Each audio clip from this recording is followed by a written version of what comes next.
coming with us. Nice and easy. Bundle up. You're mine. Freeze! Let's go. You're coming with us.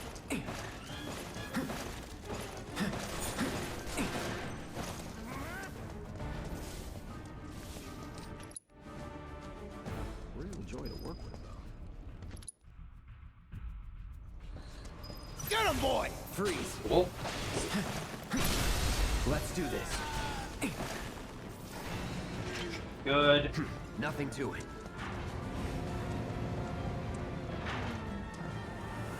Hey, Cloud! Elevator's over there! Head up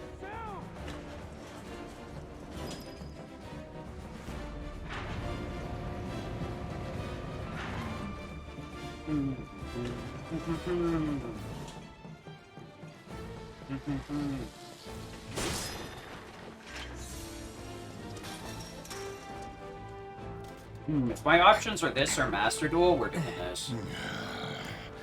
Because I probably should grind out the new event, but I'd rather any excuse to not have to grind that trash. Think you can stop me? See you guys later. Was never Don't in warm up doubt. on my account.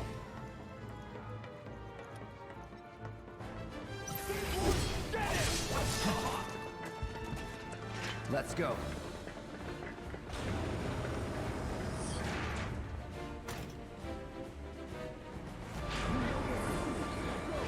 See you later! Come on, Cloud. Pick up the pace!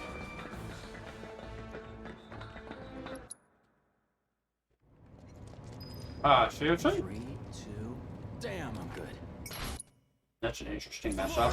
We can figure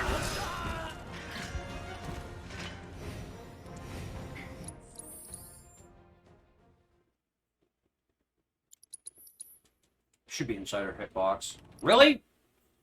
I got this place covered.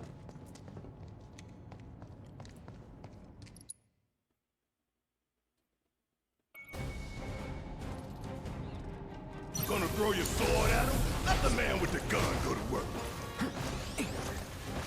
Alright. Down. Bad cycle. Moderately okay though. Not too shabby. Not a super slow one, but not really a And good it's one more either. of the same. What? Come on then. This floor 2 is You're wild. doing good, soldier. Floor 3, excuse me. Look, Ha! We can take this hunk of junk. Is that right? That's all down here? Of course. It just had to get back up. What?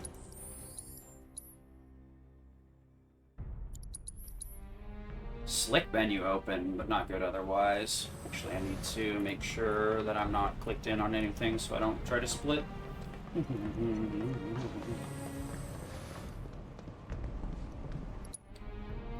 let's get down there.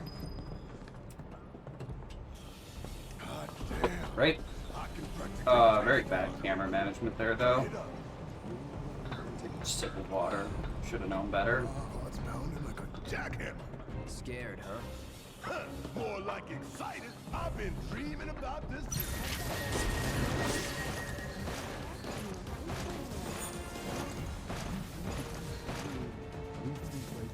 These? The worst luck, as usual. The pump would suck us back up. So getting tagged by that laser makes it take longer to get out of combat because I'm not in a neutral combat stance. So it's the worst luck.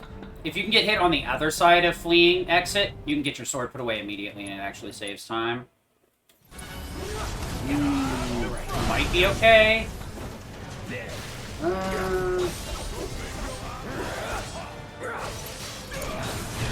Rough. And we accidentally overcharged again. Oops. Luckily, it doesn't really matter if we accidentally overcharge there. Give 'em hell. No holding back. You turn and tail on me, burn.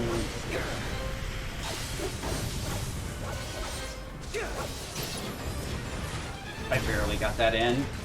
Probably like 1 or 2 frames from being blocked off from doing ATB boost there. Super tight.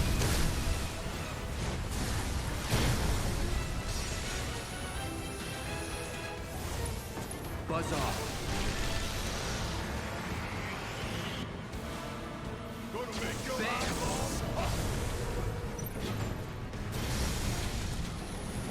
Decent chapter 1 so far.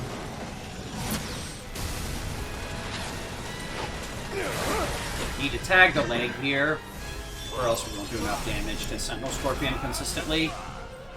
Thundero is a damage range of whether it kills or not. I'd say maybe 10% of the time Thundero won't one-shot Sentinel Scorpion, but if we hit the leg, we'll always break it, which will do the set amount of damage to the main body, and always results in a one-shot as long as we get it in before the recovery move activates, which is why we do it that way. It looks a bit awkward, but it's the most consistent way to end that fight without any sort of risk. Concentrate.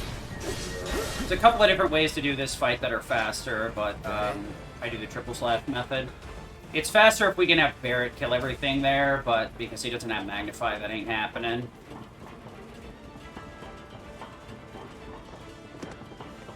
Could try and use Goddard Umrung there, but I really don't know. You okay? Probably wouldn't get fleeing by the time you get to the ladder, or get out of combat by the time you get to the ladder. Straight to Barrett. Probably. I think I see an exit. I think I've tested that before, actually. It's not worth testing. There's a couple of different ways to do that fight. Triple slash isn't needed. Don't look back. It's probably the fastest method that I have access to, though. Turning around and slashing the opposite direction just basically gets rid of that first slash immediately, and then I don't waste time ping-ponging between the mono drives to just one-shot both of them immediately. You're not helping. Sorry, it just... You want to get the camera in a pretty close to a pretty good spot here so that it adjusts fairly lightly. If we let the game do all of the camera adjustment there, it'll stop us from doing any inputs, so we lose a bunch of time. Not super good about it everywhere, but there are some places, like early on, that's really obvious. That should be fine. Switching to Barrett there will force his spell to retarget, because normally that'll go after the first thing I attack. So that saves a ton of time doing it that way, even though it looks weird. There's other ways to do that fight, but I find that's the most consistent.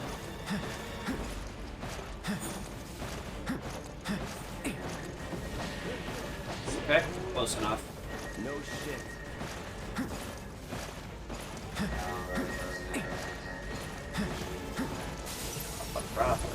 See you later.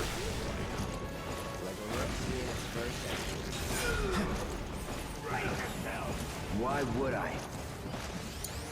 Alright, watch and learn. Just in case. Bundle up. Let's finish this. Okay, All done. that's a pretty good exit, actually. There's some scuff stuff in there, but that's still pretty solid. It's on pace with my previous routes. Best possible time there. I changed the way that I do Sentinel Scorpion and some of the enemy encounters, so more time saves are possible. This, delete, grab, into fire up, wrong, those were mag, and thunder. We could change Barrett's Thunder out later, but that's the most optimal place to do it. Watch out for live wires. They're everywhere. Reliably. I could do it in Chapter 5, but it would leave me... could I do that in Chapter 5? Air in here reeks. Can't wait to get out in the open. I don't have Barrett until... I wouldn't have Thunder till mid-chapter. Would Thunder be useful for anything? What is that? No, but he wouldn't use Catastrophe either. Oh, it's me. Gotta Either way, I'd have to switch characters. It's probably best here, because Barrett's right next to Cloud. If I wait until I do it in Chapter 5, Tifa will be in the party, which will separate them by one additional menu. I felt that one in my guts. They just keep on coming. We need to get out of this place. And I guess it could be done later. Was it the Mako density? The primary... So I really don't use Thunder until Blasting agents? after We can figure that out later. we do the Flame Trooper fight. I'm running on Yeah. empty here. You can refuel Eh, whatever. at the base. Next time I'll have to bring a little pick-me-up. That's about as good a place as any.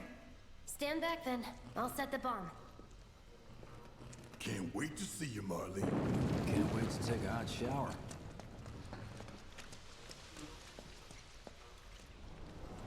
She's good to go.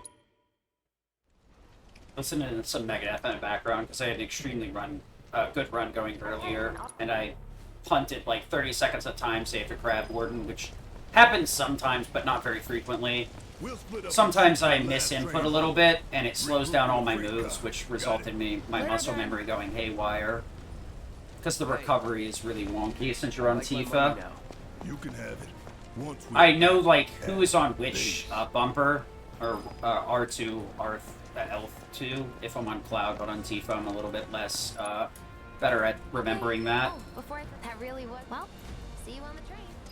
Why this happened? Probably should write that down somewhere in my notes to make my life easier. Can you hear me? Where's Wonder how I'd write that down, though. Probably vertically, I guess.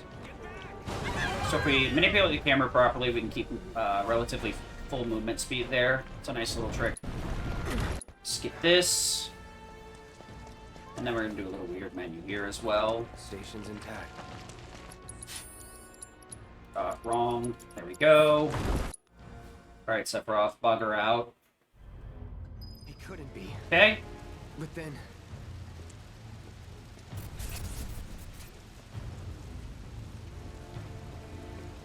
Sephiroth can fail to load properly in this cutscene, and jumping it up to graphics seems to drastically increase the chances. I think it's because of the frame rate. Not 100% certain. But it's a pretty big time save, so it's worth going for. The hell? He's not here, good. He can still spawn in the alleyway, which is what we're trying to keep him from getting to. But that's very, very uncommon. Let's check. Nope. Okay. If he gets to this alleyway one way or the other, Cloud will stand still for a couple of seconds, cover his eyes, and then his movement will be extremely slow in these next two, in this alleyway and the following one. Him not being there keeps that from happening for whatever reason. Apparently he's the cutscene trigger. I don't know why, but whatever. It's probably one of the worst techs in Intergrade, though, because it's not 100% consistent.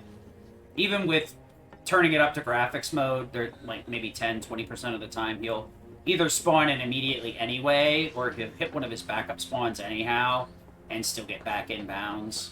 At a certain point, we switch to performance because at that point, even if he spawns in, he won't be able to make it in from out of bounds. It's really weird, but I really don't have any issue with it. So this chapter, we need to kill everything efficiently. If we get too aggressive, we'll fail to kill pretty much everything, and they'll lock at 1 HP. So we gotta take it kind of slow here, or else we'll lose a ton of time. This is one of the chapters where, like, going too fast can lose you unironically tons of time, so you gotta be careful. There was a big total chaos?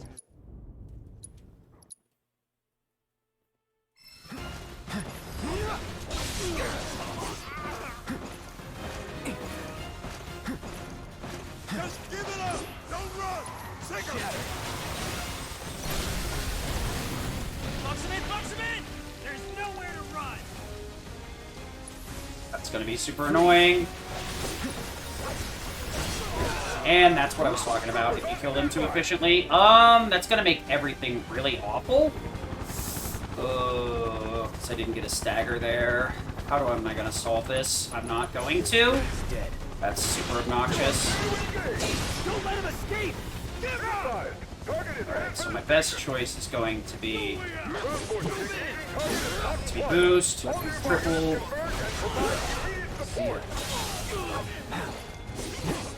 Unfortunate. That's some time loss right there because I didn't have enough ATB. That triple slash right there is kind of risky, but because they didn't spawn in properly, Blizzara didn't stagger them, so that's why they all locked at 1 HP. Normally I use a Blizzara on that final set of enemies. I would have ATB boosted sooner, but I had no way to build ATB until they spawned in, so I kind of had to do it in a really goofy way. Luckily that last guy takes a while to spawn in, but unfortunately my combo didn't catch him, so we're going to lose time in this chapter no matter what, most likely. It's probably a good 3 seconds lost on silliness. But there's not much you can do if they spawn in wrong, you're just kind of boned. If you do the fight right, it's not an issue.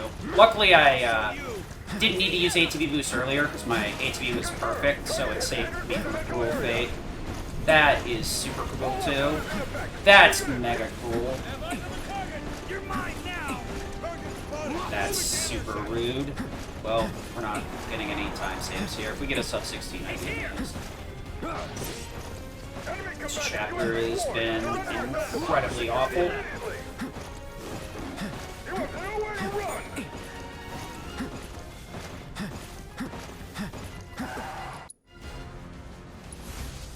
Shatter. Here we go.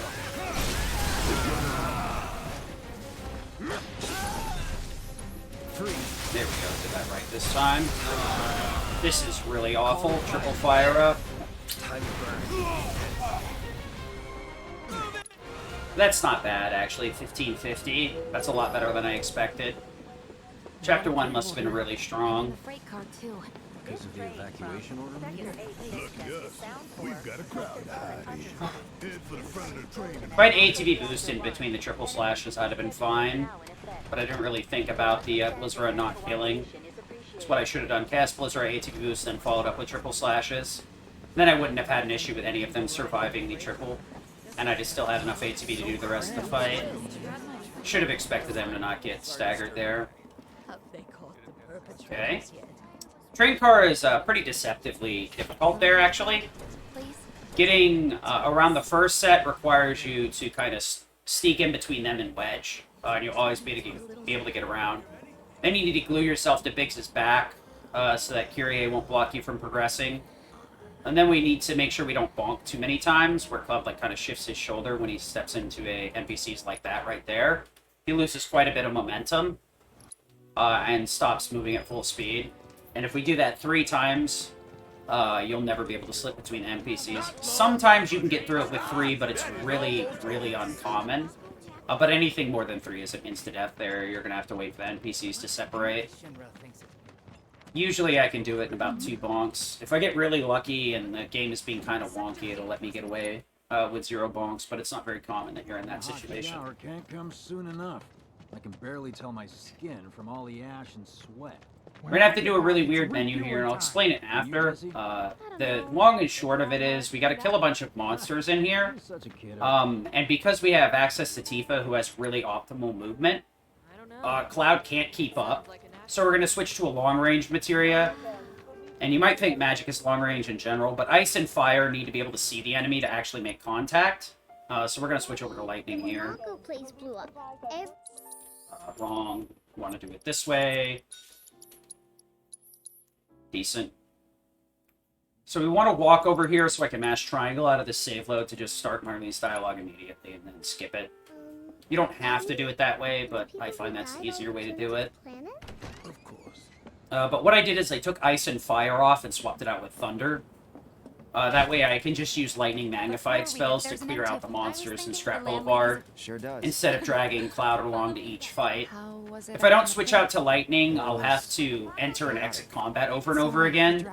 But if I do it optimally, we call it Fast Boulevard, I'll just slide around with Tifa and cast Thunder from a distance with Dangerous part of Cloud, the job.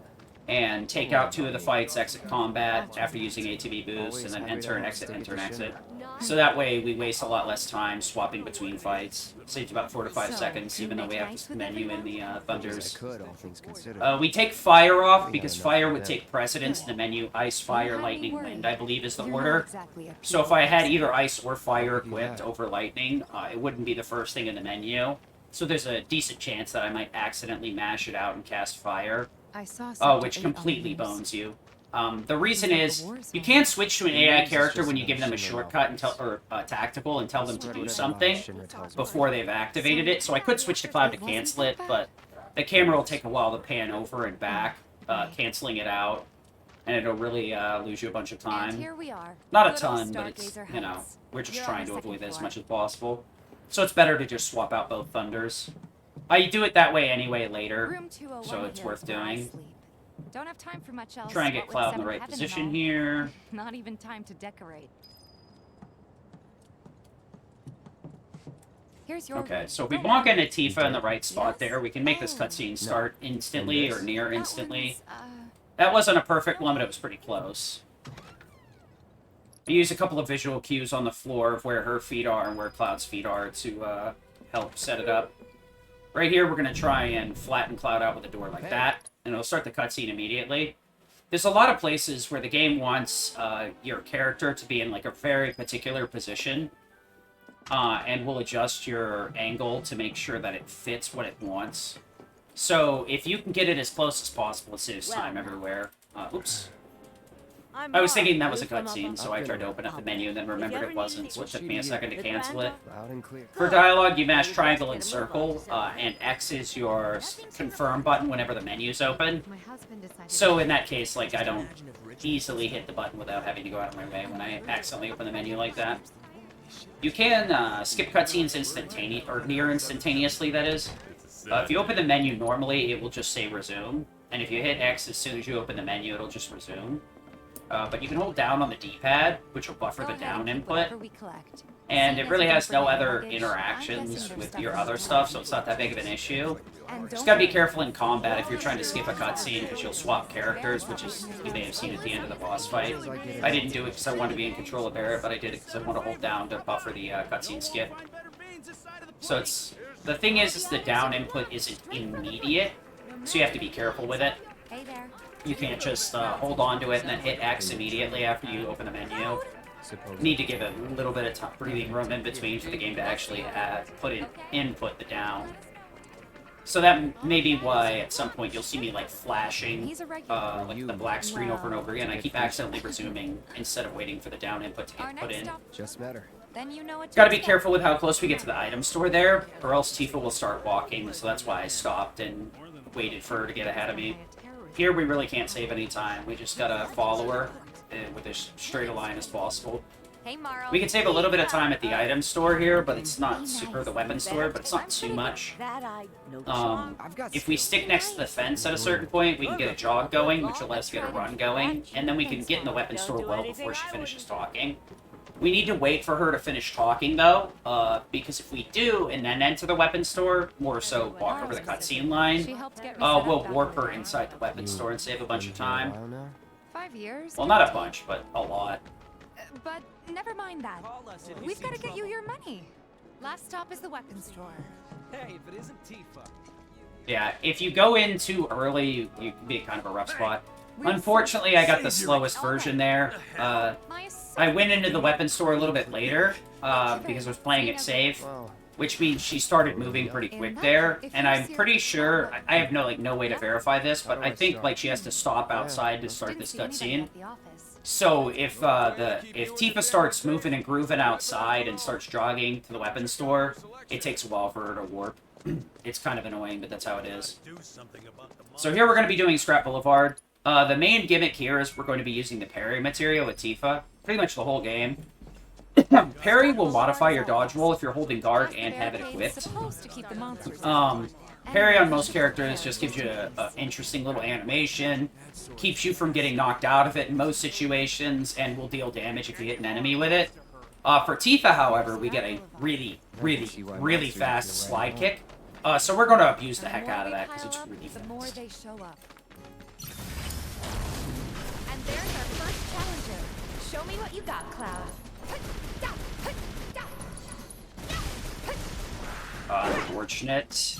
I was a little bit too aggressive with the inputs there. The limit and beyond. Should have waited a little bit longer for Cloud Spell. I bet.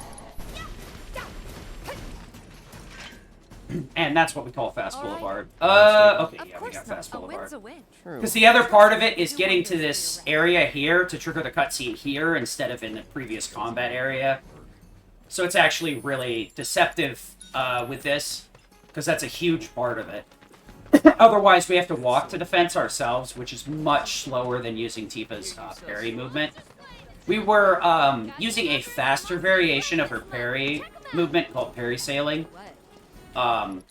If you hold or hit triangle at the same time when you parry, you can either hold triangle down the whole time or hit it when you hit the parry button. The uppercut whirlwind move will cancel out almost all of the parry except for the fastest portion of it, which means you can restart it again immediately, only using the fastest portion of parry. You can alternatively do the opposite, where you cancel out the uppercut, so you cancel out most of the animation but still hit with it. So you can spam uppercuts really quick with that move, It's not what you... or you can get super fast parries with it. Oh boy. So it's a really powerful tool with Tifa to get a lot of damage in ATB building really quick on boss fights. Or get you super fast movement in between random mob encounters. Wow, I really expected her to take another step forward. And that's what we were doing right there, canceling it out with uppercut, so we only used the fastest portion of parry. I slowed down towards the end there, because if you're being very greedy with it, you can accidentally buffer an uppercut once you escape combat, which eats a couple of seconds, because of how long the animation is. So we just switched to regular parries in the last leg there. So we can trigger the cutscene next to the fence, but not accidentally uppercut and lose a lot of the time save. Well, that's pretty cool, in my opinion. Right here, we got nothing much going on. We just gotta save Johnny. As they figure they can get information out of him because he's not the brightest bulb in the box. I like Johnny, but he's very annoying, having to save him over and over again. Why don't you tell me why your ID popped when we were going over the warehouse logs? Huh? You got it all wrong. I've never gone anywhere near a Shinra warehouse.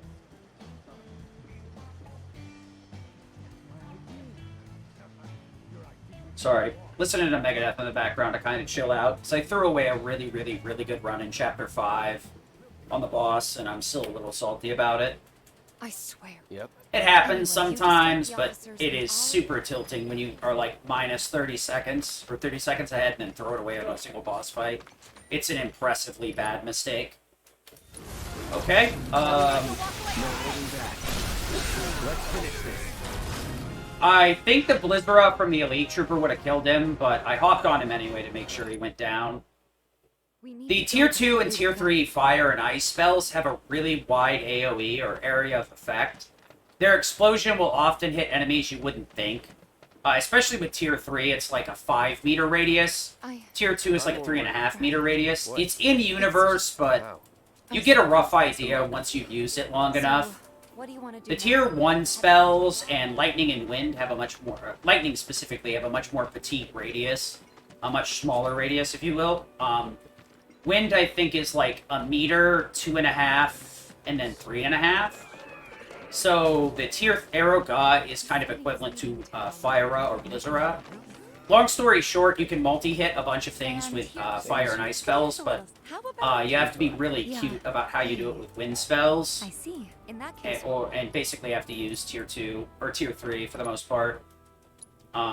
Lightning spells, it's nigh impossible to get multi-hits unless enemies are more or less on top of each other. Which there are a few situations where enemies spawn so close that you can multi-hit some things, and we will take advantage of that later with Aerith. Mainly in Chapter 9. No, 8. No, that's 9, yeah.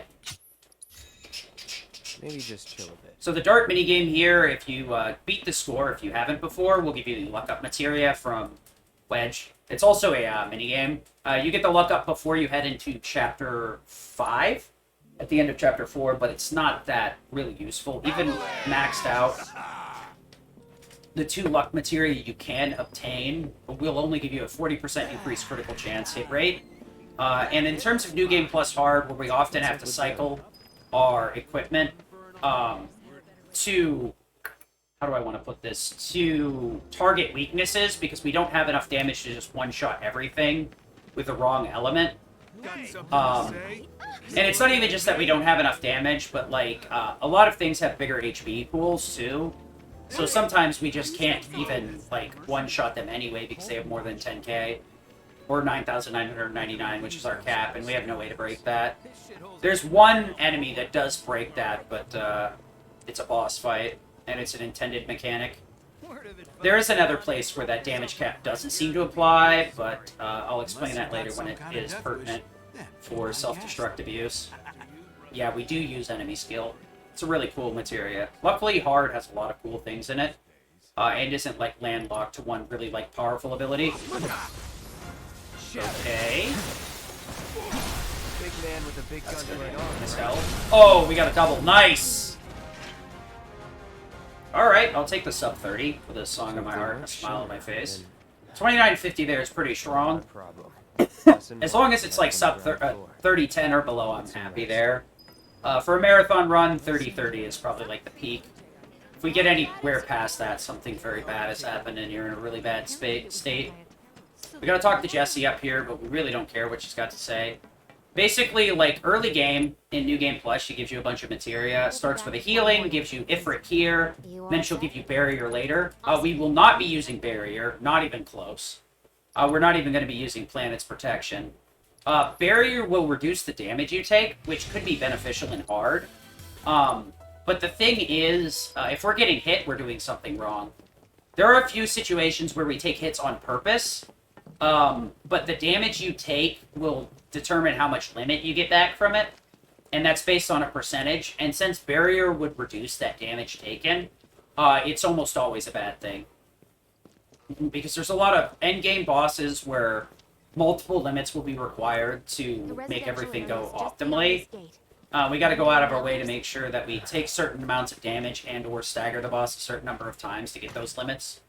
So, Barrier is just never going to come up, unfortunately. It is a good move casually, but that's part of the reason why we're on base HP 99% of the game with everybody but, like, Tifa. Barret gets some HP ups, but for the most part, if he's getting hit, it really doesn't matter because his damage is very bad. Tifa, on the other hand, will damage tank through a lot of hits, so she needs a couple of HP ups. And since she's on Daughter Dumrung, she tanks a lot better. Plus, Chain Bangle as well. Cloud does not get Chain Bangle the entire game, it's just Tifa. There's a lot of different reasons for that, but Tifa's the one that needs Chain Bangle more than anybody else. The 49 points really doesn't make that much of a difference. Or is it 41? Yeah, because Force Bracelet's 9 and 9. But that 41... Okay, thanks. Yep, Yep, AI? Just wanted to make sure you guys understood how bad the AI in this game was. I totally manipulated that so I could show that off. The AI and the pathfinding in this game is incredible sometimes. Some days they'll go right to position, other days they will circle around the drain and then fall into the drain finally. It's like watching one of those coins. You slide them into the big funnel, just watch it roll around. That's basically the AI sometimes. You're just like...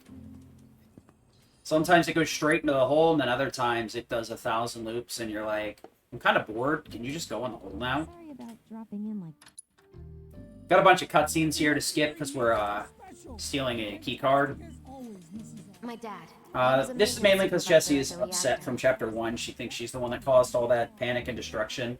But it turns out it was Shinra blowing up the Mako reactor there.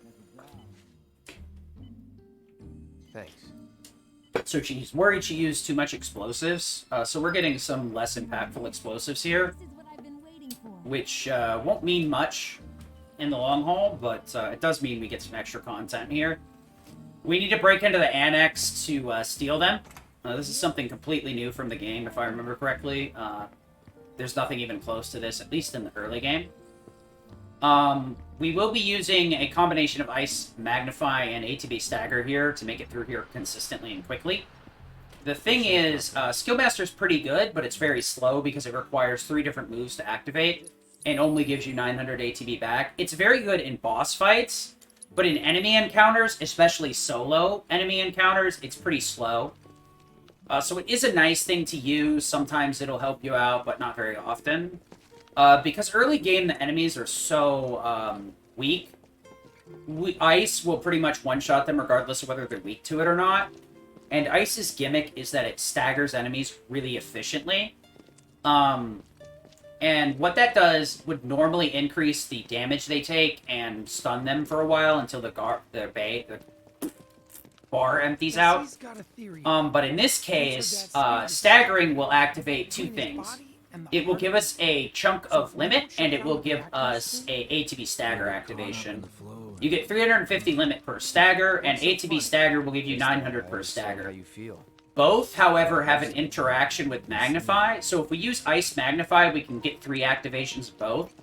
So basically, we stagger 3 enemies immediately, and we'll get a limit and full ATB out of it. And as long as we stagger at least 1 enemy, most of our ATB will be refunded. We could be using Skill Master in here, but using full cost ATB moves can be pretty obnoxious. So instead I'm going to use Refocus. Biggs and Wedge have dialogue before the beginning of Phase 3. So we'll use Refocus then, because their dialogue will progress normally during the Refocus animation, which normally slows down the passage of time.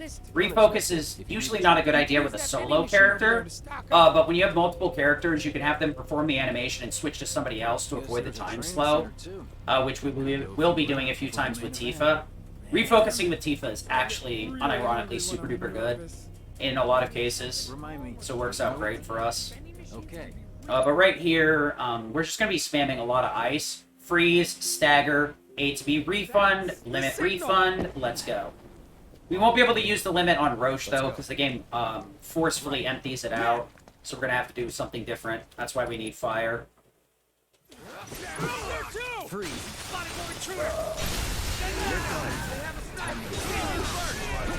Nice. Lizera. Okay, good. That was optimal. Gonna get MP here. Nice. Wait, we didn't get MP again. That's stupid. That's the second time I didn't get MP in that crate. What bad luck. There's a crate over there that sometimes has a Mako shard. It's been a while since I've not seen it. That's like the second run in a row I've failed to get MP there. Not that big of a deal, though. Fire there is just to make sure that he goes down immediately.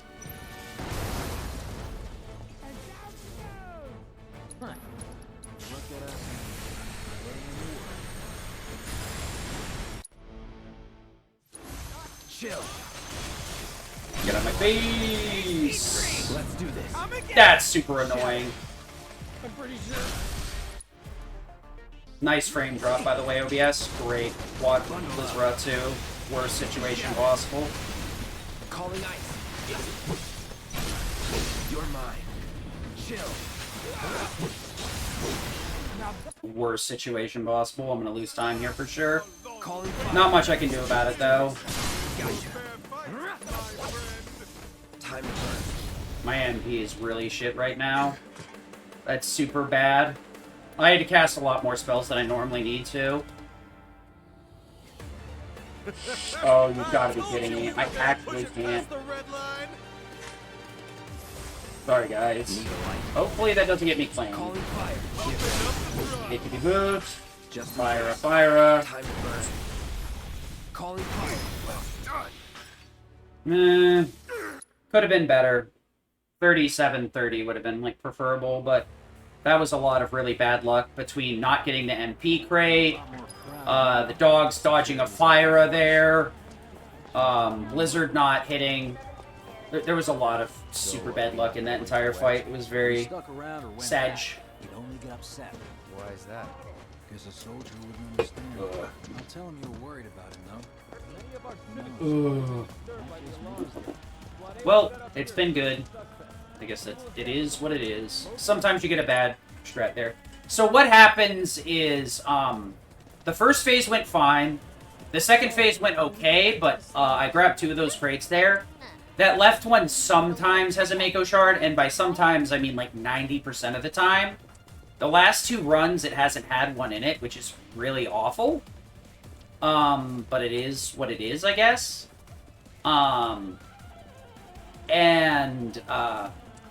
Probably should have, like, pulled back. Normally, you want that other... The Blizzard will kill the 3 dogs in front of you and stagger each one of them. And then you fire the group behind Wedge. That way you'll one-shot them all efficiently, and it'll keep a dialogue from happening, but one of them escaped, which is super uncommon, too. You can follow up with a Blizzard there and be fine. Then the next phase, you want the sweeper, the left sweeper to back up into the right one, which is pretty common too, or rather uncommon that it doesn't back up. So I had to cast an extra Blizzera there. Normally, if it backs up, you can get away with 2 Blizzeras plus a Blizzard, if you're playing it really, really risky. But triple Blizzera will always get you through that fight. So I had pretty much the worst luck spread on my MP by like a huge amount. And my MP's at a really shitty spot. Yeah. Luckily, I should have enough to do exactly what I need, but no more. There are some things I can do to speed up the Whispers fight, but with 20 MP I can't. I basically just have to let it ride. There's not much time loss here. As long as I quick kill the first set of Whispers, I should be fine. If I don't, I'm actually boned and I can't finish the run. Okay then. At least Maybe not I'll quickly work on it anyway. next time, too. That'd be awesome. There's no way to recover MP here. There's no other crates outside of that fight, or else I would grab them. Because 20 MP has got me a little bit spooked. Normally, using the bed before the Whispers fight would recover your MP. But because we're in hard mode, it only recovers HP. I guess. Which is rarely ever an issue unless you like get hit with missiles twice in Phase 2. Or completely mess up your Roche fight. 20 should get me where I need to go, though, because I have cost reduction. Yeah, it shouldn't be that bad, actually. I forgot. It's 8 MP per cast, not 20. So I should have enough to do whatever I want here. Guess not. Yeah, because it'll be Fyra for 8, and then I should get back a couple of MP off the Whisper there. Bare minimum, I'd be at 12. I probably should be about 15 or 16 MP. Just as long as it's 16, I can do 2 casts. I'm telling you. They know about Jet. Nah, it's all a game. You lost me. Well, we gotta take it one fight at a time.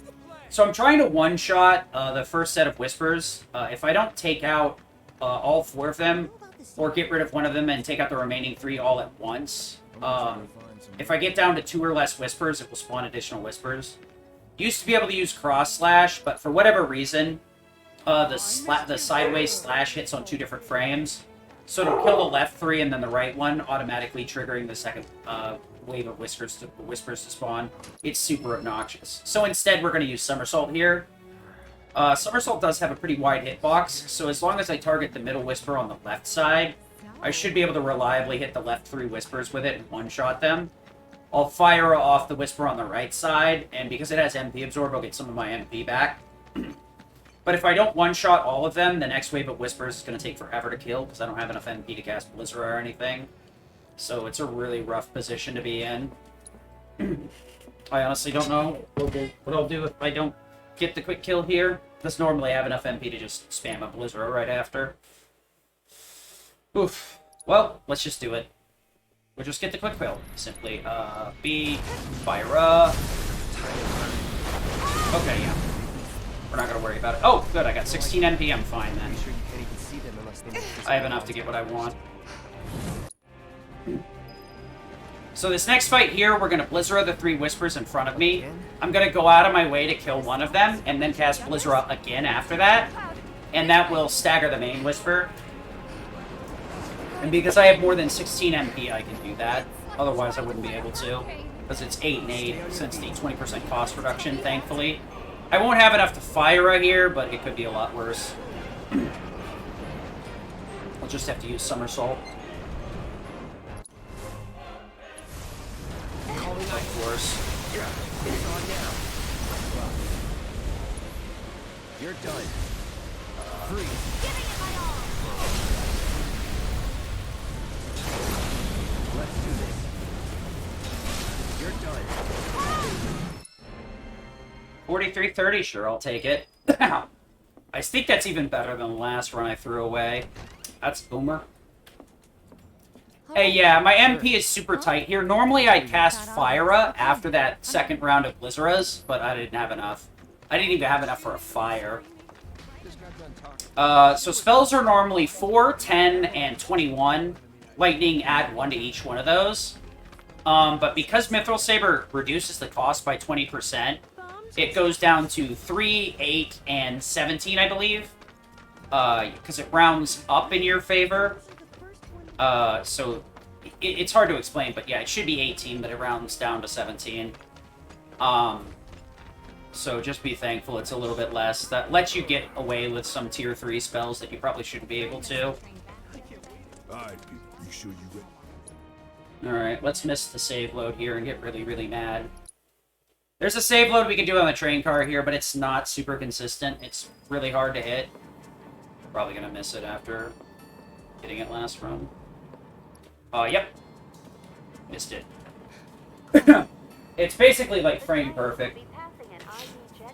The way that it works is you have to walk into this ID card scan phase, and you have to open the menu at the right time so that you can change out, you can save load, and what will happen is it'll allow you to get straight to the dialogue right after this, instead of sitting through this unskippable, unmashable dialogue, which is probably the most toxic thing they do to you. There's 3 of these total in the game, 5, 7, and 11. Thankfully, in 7, we have a very, very, very, very, very, very, very, very, very, very, very consistent visual cue. And a much wider window to activate it, so we can at least reliably get that one. If you get 5 or 11, it's nice, but not necessary. As long as I don't mess up the boss, it'll still be faster than the previous run, so I'm not too mad. I want to get hit here, so I'm waiting for these idiots to shoot me. I'm waiting for the click of the gun.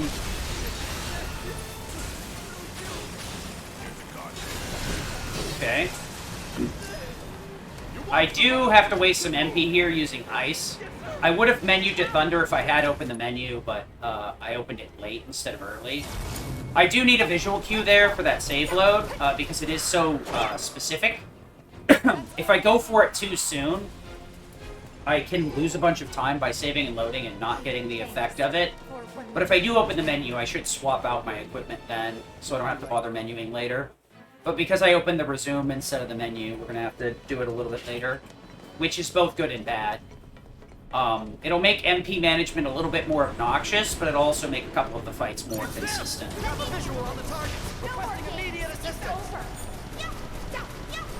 So this is why I wanted to take the damage here. What we're going to do is called a potion lag. In this case, it's a cure lag. We're going to cure with Tifa here to delay her movement so that I get into this cutscene a lot later than the game intends, which will allow me to go full speed for most of the cutscene and save a huge amount of time by being able to run over here much quicker than the game wants me to.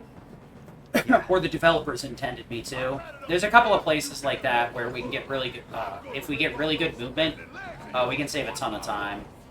If I'm lucky here, Barrett will stay at the end of the train tracks, which is not happening. It's faster, in my opinion, to switch to Barrett here, because you're at least halfway down the line. And if you get super duper lucky, you can, he'll spawn right at the end of the combat area, and you can save a ton of time that way. Follow these tracks for a while. When the time comes, remember, we just gotta follow the nose. What? Stamps nose. We look for graffiti, then heading whichever. So we want to start mashing character swaps there as soon as possible so we can just switch to Tifa. It's not faster to make her leader, by the way. The camera swaps really aren't as bad as you might think. A lot of people overestimate it. Because the game would do this automatically anyway if she was leader. It would all automatically switch off Cloud back to her. So that's part of the reason why it's not that much faster. Okay. So we're going to mash circle here because we're still in combat with Tifa. So if I try to skip the dialogue with triangle and circle, I'll accidentally uppercut, which will waste way, way massive amounts of time. But yeah, you're not supposed to be able to get in that area. You can stop at the end and try and get Tifa to exit combat and push you up, but it's really not worth it. Blizzard. Okay. This is the reason Blizzard's a little bit better here, because the garage strikes are weak to it, so we should be able to one-shot them consistently. With lightning, it's a little bit harder, so it makes these fights a bit quicker.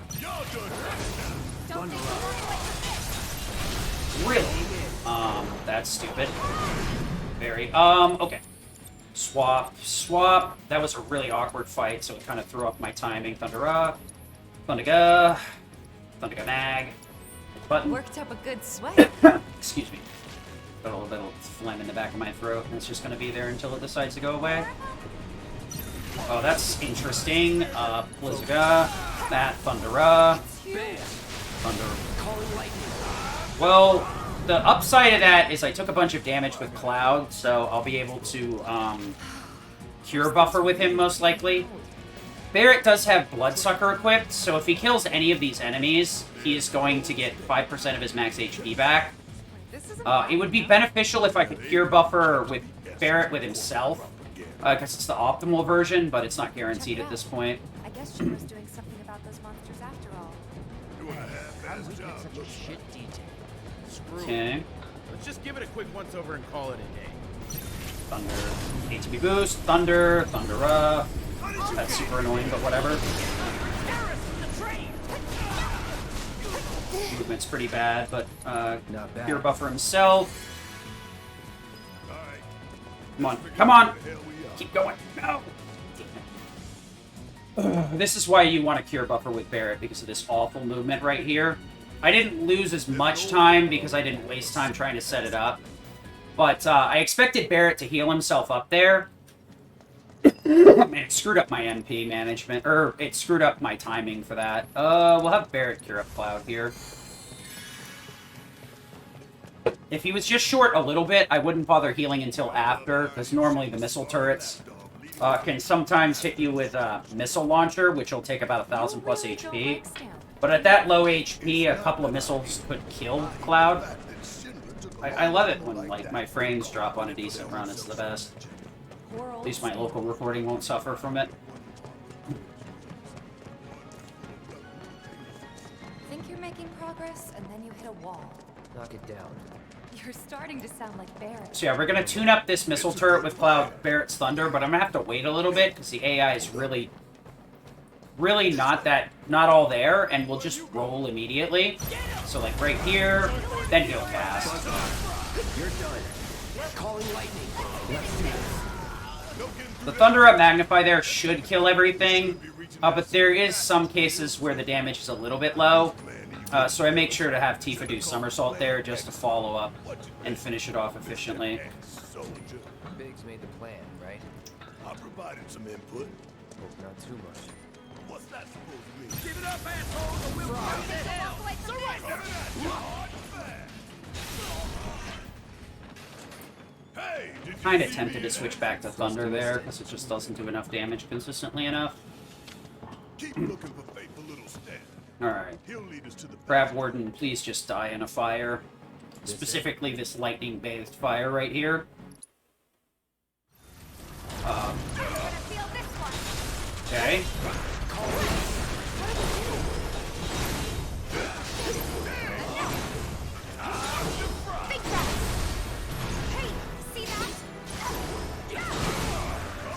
Okay. Phase 1 done.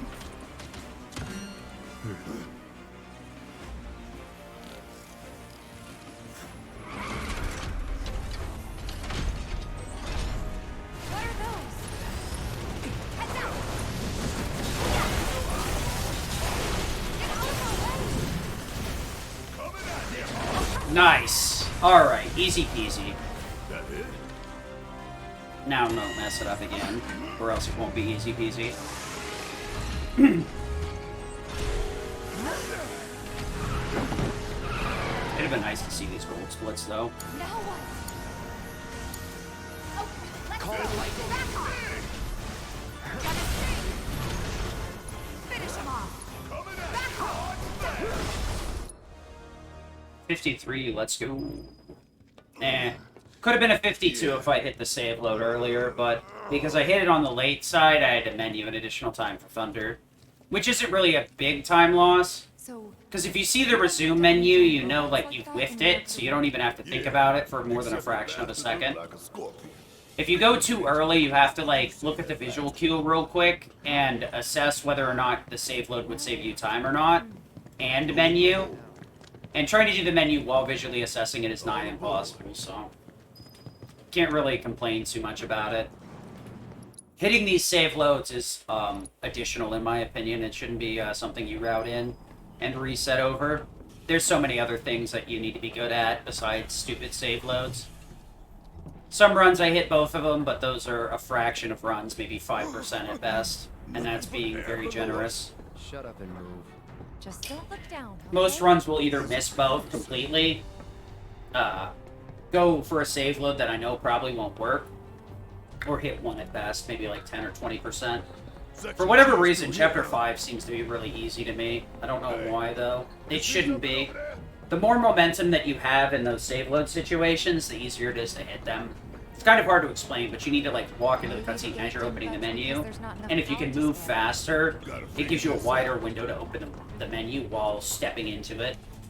And since you can only like speed walk in the train car, it's a lot harder to hit. Hey guys, instructions. Kill the lights. Sun lamp, the closest thing. Gotta put out But if we go through, now or later. that's true. Let's go. all these lamps. So this chapter is stinky poo-poo. By now, though. The reason I say that is 99% of the time saves in this chapter The lamps are are just RNG. But when you think Most of these fights we don't need to do, so it all revolves around Tifa's parrying, and more specifically how good your rhythm is and how much flea timer you get. Tall attitude. I'll go. Because like I may have not mentioned, it kind of like goes in and out. I don't remember when I mentioned flea timers and when I don't.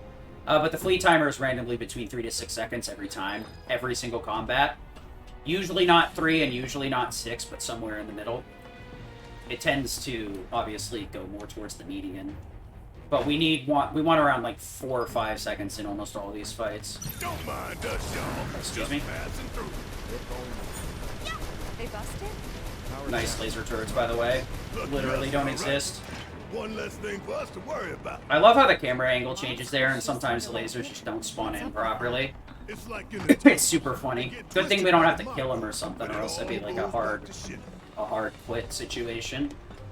Because I lose a ton of time. Hey, let's take a moment to get our bearings. Restarting any fight outside of a boss fight isn't usually too terribly bad. It's probably about a 5-second time loss at most.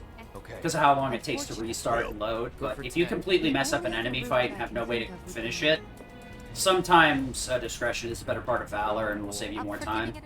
More often than not, a lot of these fights are so simple that you can usually one-shot them anyway until you get into like 14, 15, 16, 17.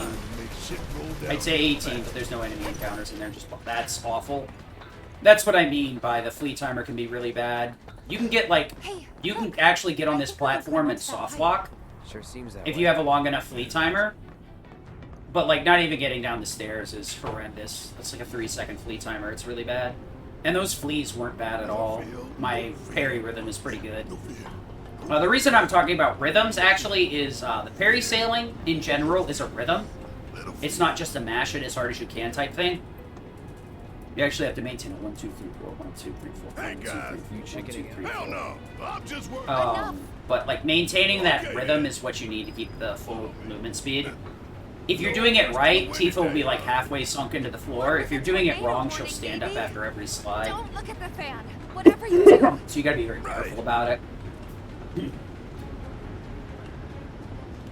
Looks like I had a good early game, but the game is gonna throw me a bunch of bad flea timers here and make sure I lose 10 seconds. It do be like that though. That's just how it is some days.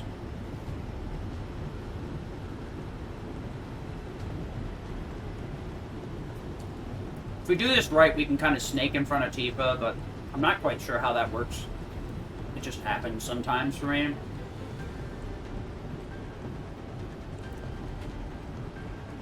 I think, like, requires her to go extra long for some reason.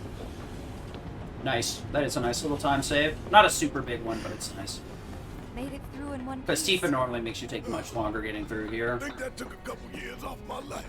There's a cutscene right here, but I can't skip it immediately, so we're gonna have to wait until I see a visual cue. Cloud's gonna, like, step a certain distance here and then start the cutscene proper. The cargo platform? But once he passes a certain point, I can actually skip it with the menu. There are a lot of places where you can only skip cutscenes by pressing triangle.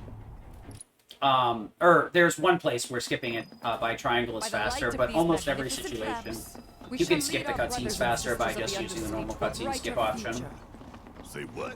It's from a speech President Shinra gave, talking up the importance of the sun lamps. Right, a future my ass. Alright, you can parry sail a little bit faster there. But the problem is sometimes you have to kill that last guy with Blizzaga, and if you get a super fast flea timer, you get boned there, so I just use normal parries. You have to target the left guy there, or else you won't hit the right turret. Yeah, lined it up perfect. Man, this could have been, like, really, really good if I hit the Chapter 5 save level. It's wild. Looking at what time I could have had. But like I said, that's one of those, like, if you get it... Well, that's not... It's better to have a longer flea timer in some of these fights than shorter. Hey, Pupper. It's a hole, right? That the Sector 4 slums down there? Huh? You want to check them out sometime? I can show you around. We'll check them out now if we fall, okay? Let's go!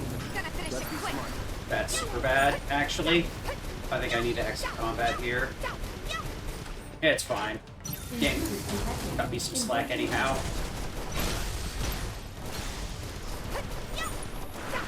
We're right back where we started. Normally you can link those two fights up if you move well enough and have a good fleet timer. Right there, my fleet timer wasn't long enough. I was trying to buffer Cloud to stay on that bridge. If I do it that way, I can link the two fights together, What should we and tell Biggs? Cloud will have line of sight with the turrets, so I can have him kill the turrets. But because I messed it up, he rolled forward in between the ATB buffer, ATB boost, and the spell. So, the problem is I can't like do both inputs while I'm still on him. I can only do one move at a time when I'm still on a character, but I can buffer the next move if I'm on somebody else. Every last one of you is going down. So we go for Thundera here on purpose. You can do this same setup with Thunder, but it makes it a lot harder to make sure you target on the turrets. I eat the extra half a second for the 100% consistency here. Because with Thunder, sometimes not, like maybe 5% of the time, you can't get into the ladder well. The important part is not having to kill these enemies right here, so that I can do this. The best thing you can do to speed her recovery is to kick Shinra ass. I know. And Cloud's gotta come And up that with a saves a too. ton of time. Hello? He knew we Thank might you. be late, so he came up with a few ways to kill time. We ought to reach him long before he dies aboard.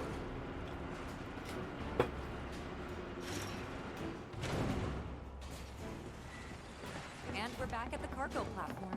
Get ready, Mako Reactor 5. We're coming. Excuse me? I mean, I guess it's my fault for positioning poorly. There's a little bit of dialogue here, so you gotta make sure to mash through it so that everything starts immediately. Doesn't save a huge amount of time, but there's no reason to let it go normally. I hate you. So we're just gonna tap this button and ride the elevator across. About an hour in, we got another 3.5 to go. Give or take. If we have a really good run, it'll be 3.5. If it's a mediocre run, it'll be like 320, 332, 334 or more. Lay down. Then down. that's the smell. Look. Mako, be ready for Right. it. Hear that, So guys? right here we got a bunch of turrets and missile launchers we gotta kill. So we're just gonna spam magnified spells here relentlessly. Thunder, Thunder, Thunder, Thunder. Because we end up using a lot of staggers here, that's where the like slowdown is coming from. But overall, it's not really that big of a deal. He's probably We want to get the staggers anyway, because it keeps activating ATB staggers, so I can spam spells with Cloud without bothering with ATB boost. We probably have cameras So, everywhere. stagger activations can be a little bit slow because of that slowdown animation, but Now. being able to get an ATB without sitting out the ATB boost animation can be very beneficial. Oh, I see how it is, dog. my balance. Dog came in here, lay down. Somebody else came in, pet the dog, and the dog abandoned me immediately. Life do be like that sometimes. So we're heading into Chapter 7. This is about where, like, it starts getting kind of hard to get through these enemy encounters. Next chapter, we'll get Aerith, and the difficulty will go back down. I'd say 7 is probably, like, the first difficulty spike, even with everything maxed out. We gotta be very careful about how we do things. A lot of these fights will take 2 or 3 spells to get through, mainly because we don't have the exact correct element. There's enough machines and human mixed combos that it would be beneficial to have fire, but being able to stagger machines instantly off thunder spells means we can get out a lot more damage. So it ends up being more beneficial in the long haul, and we end up needing it for the boss anyway. So if we don't go this route, we end up having to swap pretty heavily before the boss fight. It's all in your mind. Oh, excuse me? Excuse me. Nice save load, idiot. This still saves time, but it was really goofy. So you can open the menu and then hit triangle to open the save load menu, and what happened is I tried to open the save load menu, it ate that input because the menu wasn't open enough yet, and then I hit X, so I ended up opening up a different menu, and it took me a second to realize what was going on. So we're gonna Thunder here, that wipes out 3 of the enemies, switch to Barret after this spell cast. or after the spell name pops up, and that will force the spell to retarget. Because normally what it will do will target the first thing I cast against, which is long since dead. No time for you. Don't think you'll walk away from this. Gonna make your eyeball. Shouldn't have rolled there because it gives me bad combat exit, but sometimes you do it without really thinking about it. We're gonna use a couple of Thunderous here to wipe everything out. Should be pretty easy. That might be super obnoxious.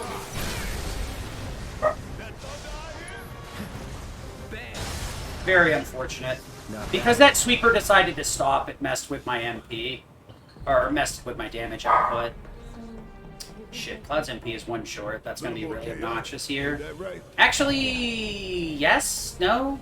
No, he should get enough back. Shock Troopers have enough HP.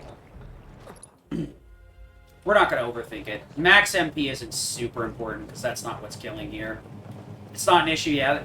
I thought about it, said it out loud, then realized how insane that statement was. Because the Somersault is doing all of the damage.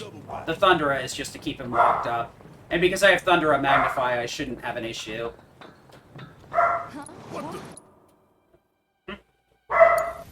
Punch, Somersault. We want to switch fair here.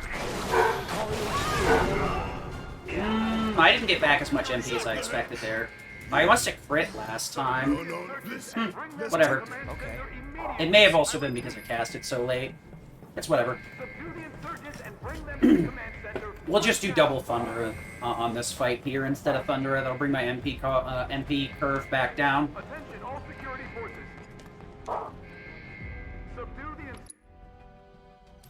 We want... That's correct. ATB boost. Oh no, we're definitely gonna... Nope, that's fine. Where's the... I gotta work with that MP. Key card. You think? Nice work. Barrett, Cloud. Well... Over here. It looks like a few... I mean, it wasn't a waste of MP because it keeps Cloud from casting... Or keeps Cloud from triggering the dodge. So in terms of MP, yeah, it was a net neg. Try that key card. Oh, you mean like in routing that it's supposed to be a net neg there? Yeah, I guess that makes sense.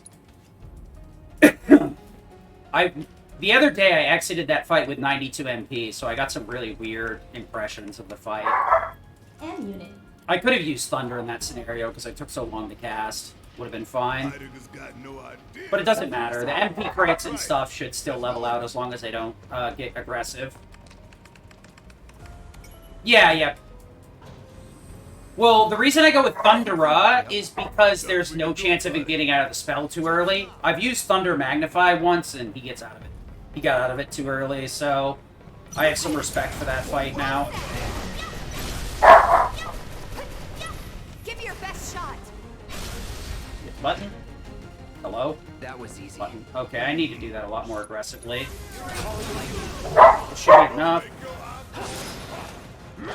Let's do this. Yeah, we're back up to 92. Will you two go fight somewhere else?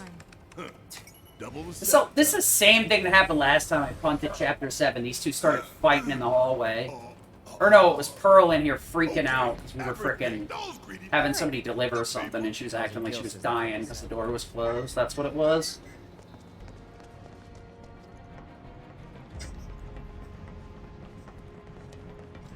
Thunder, Thundiga. I got it.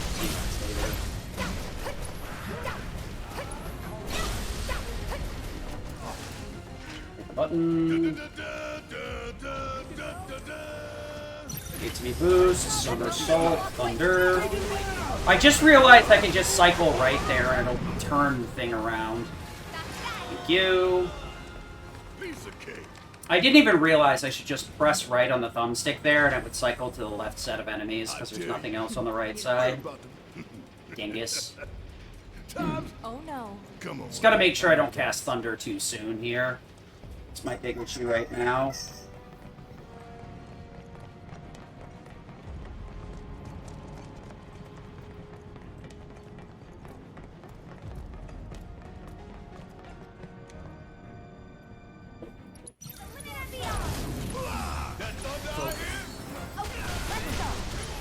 This is awful.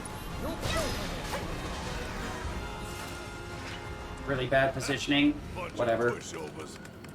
I've tried Thunder on Magnify here, but I'm still not brave enough. I'll have to do some testing to see if it was a one-off. The moment big Right. First time I tried it, it blew up in my face, so...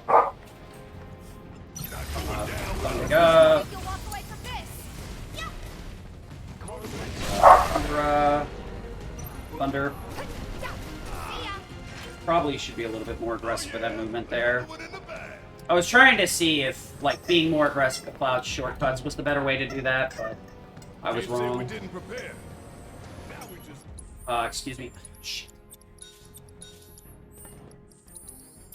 I mean, I guess I only need Thunder demagnified, but whatever.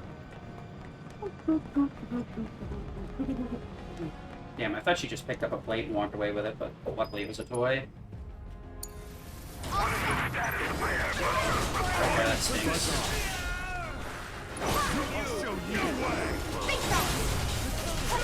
That guy's dead.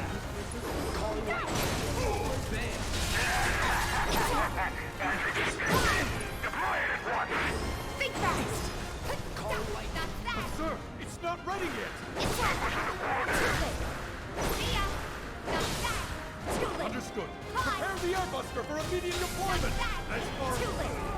Yeah, I gotta play that a little bit safer, or else I'm gonna lose more time to being silly. Guys, The more I try to be cute there, the more time I'm gonna lose. real though, we could. Veto. Okay, hit the button, back up. No way up. no way we're getting back up that pipe. I got enough MP to Thunder right here for sure.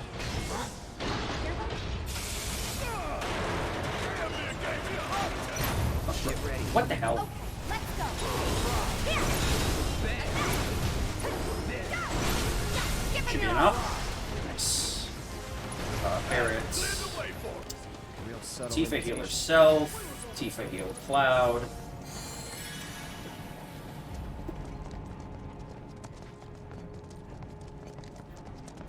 The annoying part is I think this run is better than the last one, even without the save load. That's the sad part. I guess that save load saved a meh run, while this one's just straight up good.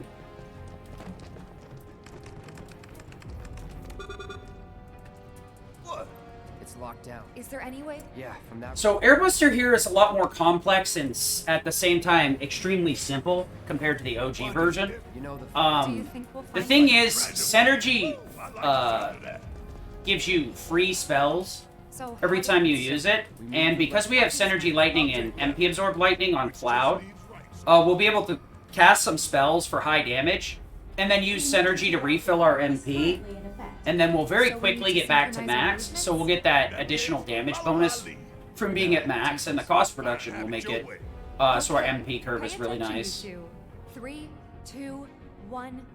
Tifa has a really cool move, Focus Strike, which is intended to stagger enemies, but it also refunds 700 ATB when it lands, so we can loop it extremely heavily to not only activate ATB Assist extremely cheaply, which will give our party members 600 ATB, aside the person that activated it, and it will let us minimize the cost of our attacks here incredibly.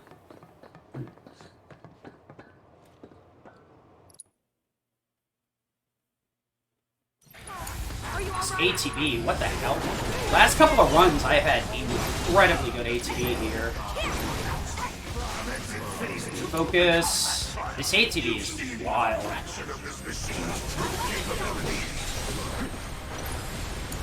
That might have been too soon. Barely. Think fast. Think fast. You ready? Should do this, yeah. Too close. That extra focus strike there was to make sure I didn't underdamage. Probably shouldn't have needed it, but we went for it anyway. We gotta do a very tight spell combo line here, so I'm gonna have to shut up.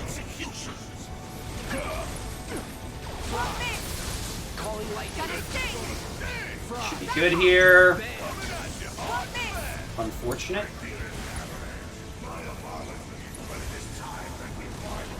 A little bit delayed, but whatever. Hey, VX. 14. Nice. We're gonna have to do a little bit of a menu here, because we need to get Tifa set up, or Aerith set up and ready to go. Lightning into Iron Blade, and you for Metal Knuckle into a whole new setup of Triple, Blade, SD, and Triple? No, not Cross Slash. Oops. Brain fart. You could use any other combo here for the most part. You have plenty of time while waiting for Reno to come down. Hey, little help in here, guys? If we had Fire, we could possibly get the early cycle for Reno, but otherwise, we really can't reliably get early cycle. Thanks for dropping by, VXC. I appreciate it. Every bit that it has come back, I appreciate it. I definitely was, like, tilting very, very hard, so I needed to take a quick break. Obviously, I was in a death spiral, and I've snapped out of it. Pretty nice. Cloud, be careful. Oops. That's not gonna work. If you position Cloud properly here, you can self-destruct, and Reno will just back up and then start the next phase instead of zip forward. I haven't gotten it in a while. It's really hard to get the positioning in one go. And it's... Okay. Borrow you, that, and that. Here. So what I did is I give both the magic ups back, not back, but to Aerith. Whenever Aerith's not in the party, Cloud is the default magic caster, because he has about 450 magic. If Aerith's in the party, her magic hits around 500, 490, 500, somewhere in there.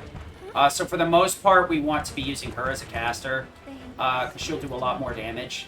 Come on. The downside is her Mithril Rod does have more magic damage, and does have the same 20% damage bonus at max. But she also doesn't have the cost reduction.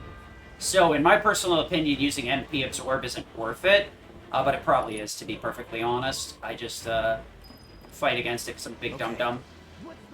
So right here we want a specific camera angle. So when we cut down the chandelier here, I can buffer some movement coming out of it. But if I don't have the camera in the right spot, I'll just turn Cloud around 6 ways to Sunday, and it'll be really weird. So we'll just cut this down real quick, and hold right. We'll do a couple of movements here, as you can see on the mini-map. It's a nice little thing. Normally I would do these movements with the camera, but because I have to have that specific camera angle, I do this with the left thumbstick.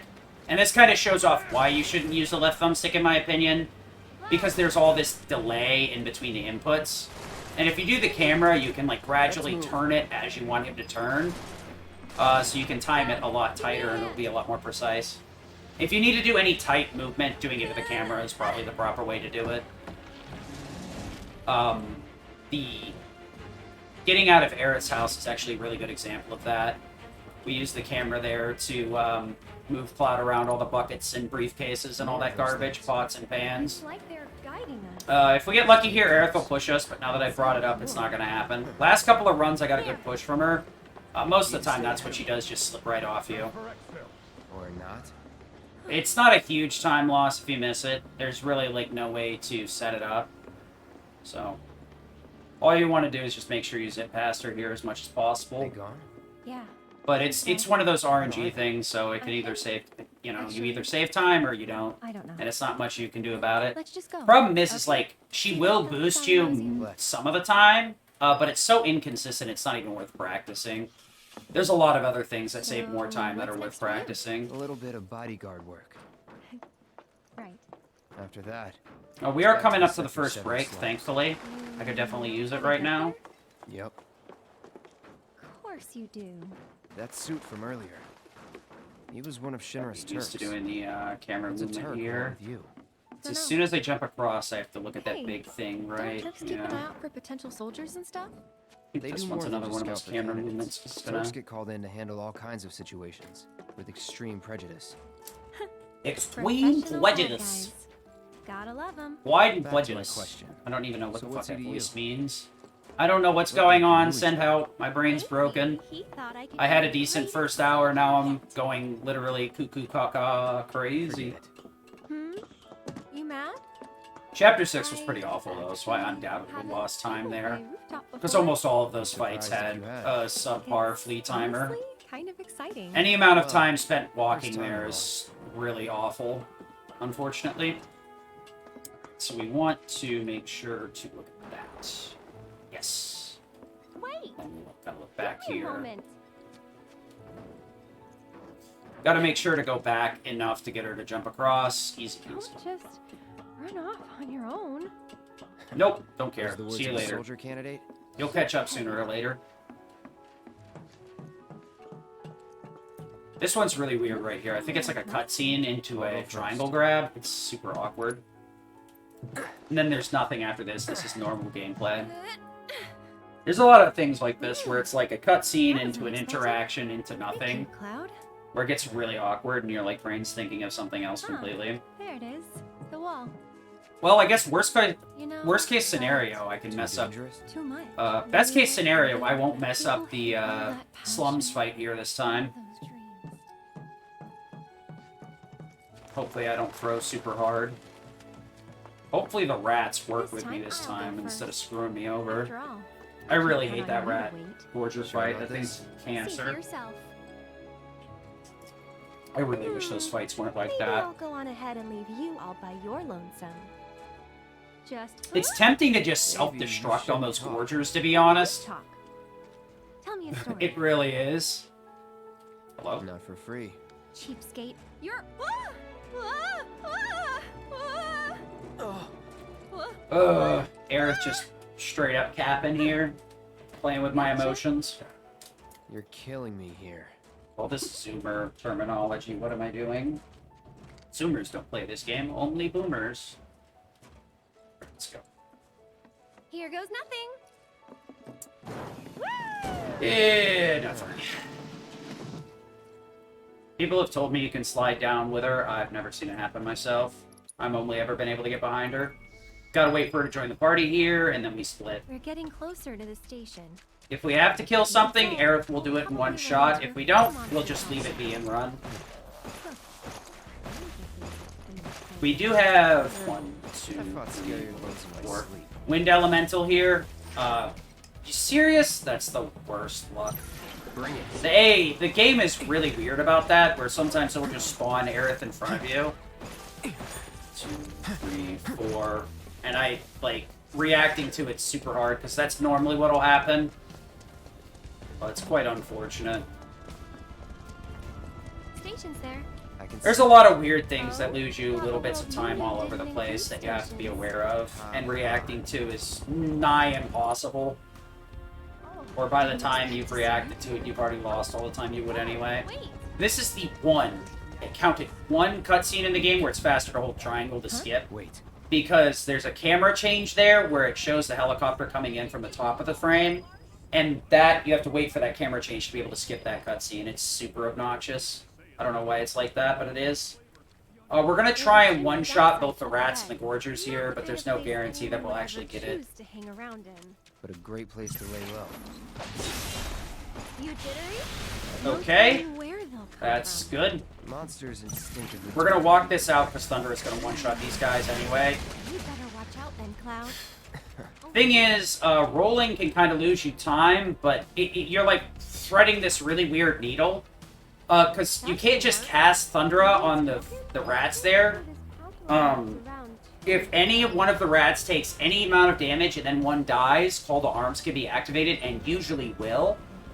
So if I don't go Thundra there and then hit them with the sword, I won't be able to put them in stun to prevent Call to Arms. It's a really annoying setup, and it's not consistent because it depends on where the rats are. So it makes that fight a lot worse than it needs to be. Well, at least Sorcerer Storm came out. Because they went for the stronger prey. That fight's really awkward. Normally, in an enemy fight, you can, like, hold the L1 button to leave the shortcuts open. But in that case, I can't remember if I'm just, like, making this up or not, but I think it acts weird if you just hold on L1. I may be wrong. That fight always messes me up, and I overcomplicate the hell out of it. Well, we did. Right there, I went for the Sorcerer Storm, and I accidentally input Disorder with Cloud, so it's really annoying. Luckily, Synergy didn't trigger with Aerith, so I had enough time to overwrite it with Sorcerer Storm. Synergy can be a very powerful materia, but it really kind of screws with your gameplay in a lot of different ways. It's super potent if you know how to use it, but it can screw you over in a lot of situations if you're not 100% aware of what you're dealing with. Leave this to me. Nice enemy placement, at least. 3, 4. The reason I'm counting the rolls here is the fleet timer. Like I've said 1,000 times, up till now, it's between 3 to 6 seconds. And if I do too much combat movement, Cloud will stand still and put his sword away, which is why I was talking about it being bad earlier. Uh-oh. How shocking. Okay, she didn't. I thought she'd cast immediately. Moving on then. So one of the really awkward things that I didn't cover until now is that AI really, really likes dodge rolling. If you give them a shortcut or synergy activates. Basically, if you tell them to do anything, the AI prefers to dodge roll before doing it in Integrate. I'd say about 90% of the time, 95% of the time. In the OG port of Remake, or OG version of Remake, it's the opposite. It's like maybe 5-10% of the time you'll get a dodge roll and it'll screw you over pretty hard. Here, we basically have to account for it because it's the norm. At least it's consistent. It is annoying as hell and delays some of the fights, but at least it's consistent. If you know the stupid thing is going to happen reliably, you can plan on it being stupid. Sometimes fast cast can make our lives a lot harder than it needs to be, but it is what it is. No need for One day we'll get a 25. Today's not that day, though. You're getting paid right now. Getting a sub 27 coming in here means we're on a pretty decent pace. 25 would be super, super good. I don't know if I could even do a 24. Should be able to relax. Maybe? now. I guess if I hit the save load and, like, didn't mess up at all, I probably could save that much time. Keep an eye out. But yeah, I'd really prefer, like, a low 26. A mid 26 is still pretty good. So we do have a pretty long cutscene here, so we're just going to pan up. Nice newscast, by the way. It's just frozen there. Like a streamer dropping all the frames. What could they possibly Be right back. Enjoy this cutscene, I guess. There's still a lot of smoke rising from the rubble. so they don't have to break While fallen beams and other debris continue to hinder rescue efforts, the fires appear to have been mostly So if we extinguished. help catch the bombers, we get a reward Over or there. something? That's the director of Shinra's Advanced Weaponry Division, isn't it? Enough of that doom and Excuse gloom. me, ma'am, but would we're you safe mind down answering a few here. questions? They're targeting reactors. There's no Can you reason give us for any them to updates attack on the us. status of the reactor? So, What kind of damage did it suffer in the explosion? Are we in any danger? Mako Reactor 5 has been temporarily shut down, and all fires have been successfully extinguished. The situation is under control, and the people of our fair city need not worry about any additional complications. We're in the process of conducting a full forensic investigation, but we suspect the device used was similar to that employed in the attack on Mako Reactor 1. The perpetrators of that atrocity were filmed making their escape. These agents of the eco-terrorist group Avalanche are currently believed to be in hiding somewhere in Midgar. And given that this group has now attacked 2 reactors in quick succession, can they really be stopped before they strike again? What do you think? Just checking my battery charge here. Have no fear. Ugh. Shinra will... I prefer not to have the corded cabled if I don't need to. Also feel the cloud here. We will be using self-destruct, and self-destruct us as HP absorb. Let's go. So as long as we get to the self-destruct, our HP will pretty much be consistent, but some of the enemy fights can be a little bit volatile if we play high risk, high reward. There's no reason not to because I have Cure attached.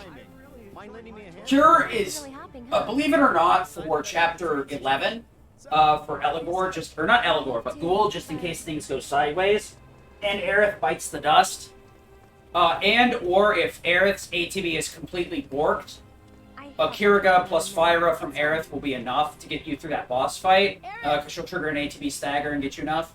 But yeah, that's how far ahead we're planning right now. The healing's nice to have in these chapters before we get Tifa back, so that I can make sure that everybody's healed up and ready to go. But there's no reason to not equip it here, because we're really not going to make major changes to Cloud's equipment. Aerith is going to be the only one swapping up what she's doing in any of these segments. Since she's the main damage dealer, Cloud is more of an accessory to murder in most of these situations. He's the getaway driver at best. He's definitely not the end-all be-all of this party. Self-destruct is nice for Reno and Rude, but it's the fastest strat, but it's probably not needed. Pretty much. Guess we have a new destination. Yeah, so this is another one of those slower segments for marathons. That's where all these kids live. So Hey, Aerith, where'd it you is go? what it is. The church again? Just gonna fiddle around and listen to a bit of music to chillax. Why, hello, Aerith. As popular as ever, I see. Apparently, but they sure keep me on my toes. Better than being bedridden. Thanks again for all those herbs. You've helped a lot of people. No problem. Anytime. How'd you manage to find so many anyway? Oh, I have my ways. And him? He's my bodyguard, just until I get home. And you're sure he's up to it? Maybe. Since I'm so generous, I gather medicinal herbs for his patients sometimes. Gotta be careful here with Aerith, or else sometimes she'll move in between the tables rather than directly to the leaf house or the orphanage. So you gotta be careful. If you're not lagging behind with her, sometimes you'll end up losing a ton of time because she'll get stuck over here and you gotta go walk behind her to get her to move. And I don't mean like you gotta push her, you like just have to step behind her and she'll go. We're going to save load here twice to avoid her dialogue. Not a big deal in terms of, like, the length, but the problem is that she's walking the whole time. But if we save load here, she'll, jet forward, save a nice little bit of time. Speeds things up.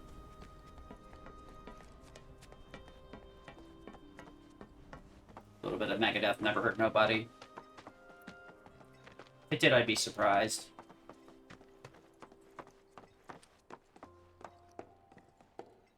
Maybe this sounds too sharp. Definitely an autistic. Friggin', I have like a really weird thing where like more like shapes and objects when I think about sound.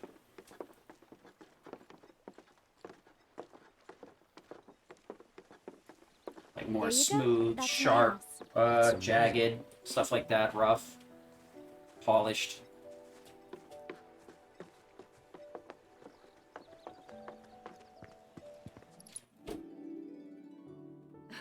That Aerith, she's a I head upstairs. Nothing's gonna happen, so we just gotta turn back around, and that'll trigger the next cutscene. We're supposed to go upstairs and explore stuff, but there's a little cutscene line towards the very end of that, like on the last step, or on the carpet. Pop up there, turn back around, and progress. Actually, it's probably better to just leave that open, because I can just pop it out real quickly. Which ones do you think we should pick? Any of them. Oh, don't be like that.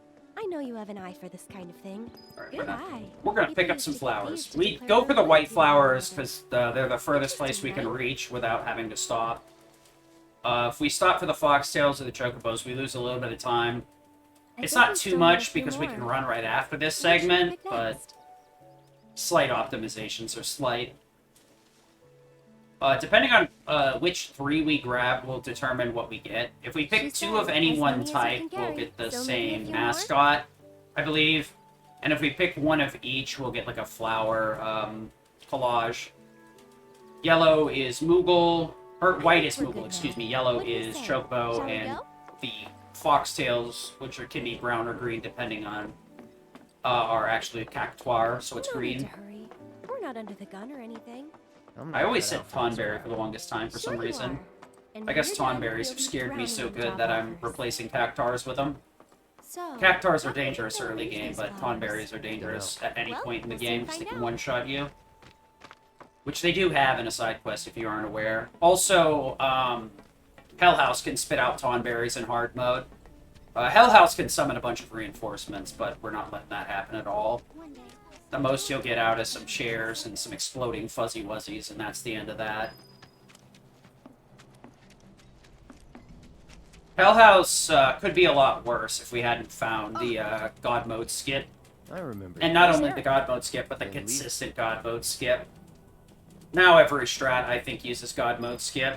The third phase of Hell House normally erects a invincibility barrier that drastically reduces every source of damage and everything's stagger pressure. They say I don't I know someone. And will normally reset the stagger before the start of that phase. So the intended method is to break the arms and then stagger the body, and then kill from there.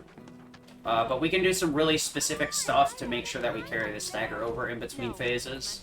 But you'll see that when we get there. Problem is, Hell House is so difficult. We start hitting a point where I really can't afford to commentate any of the boss fights outside of the cutscenes in between, and even then I probably shouldn't. Best I can do is tell you exactly what my inputs are, and that's pretty boring because it's really hard to understand what that even means in terms of button pressing. The only thing that it shows is that I'm hitting a lot of buttons really fast, I know this place is off which limits you to can cleanups, visually see but anyway. if we want to rescue them, well, we gotta. So with a lot of the enemy encounters,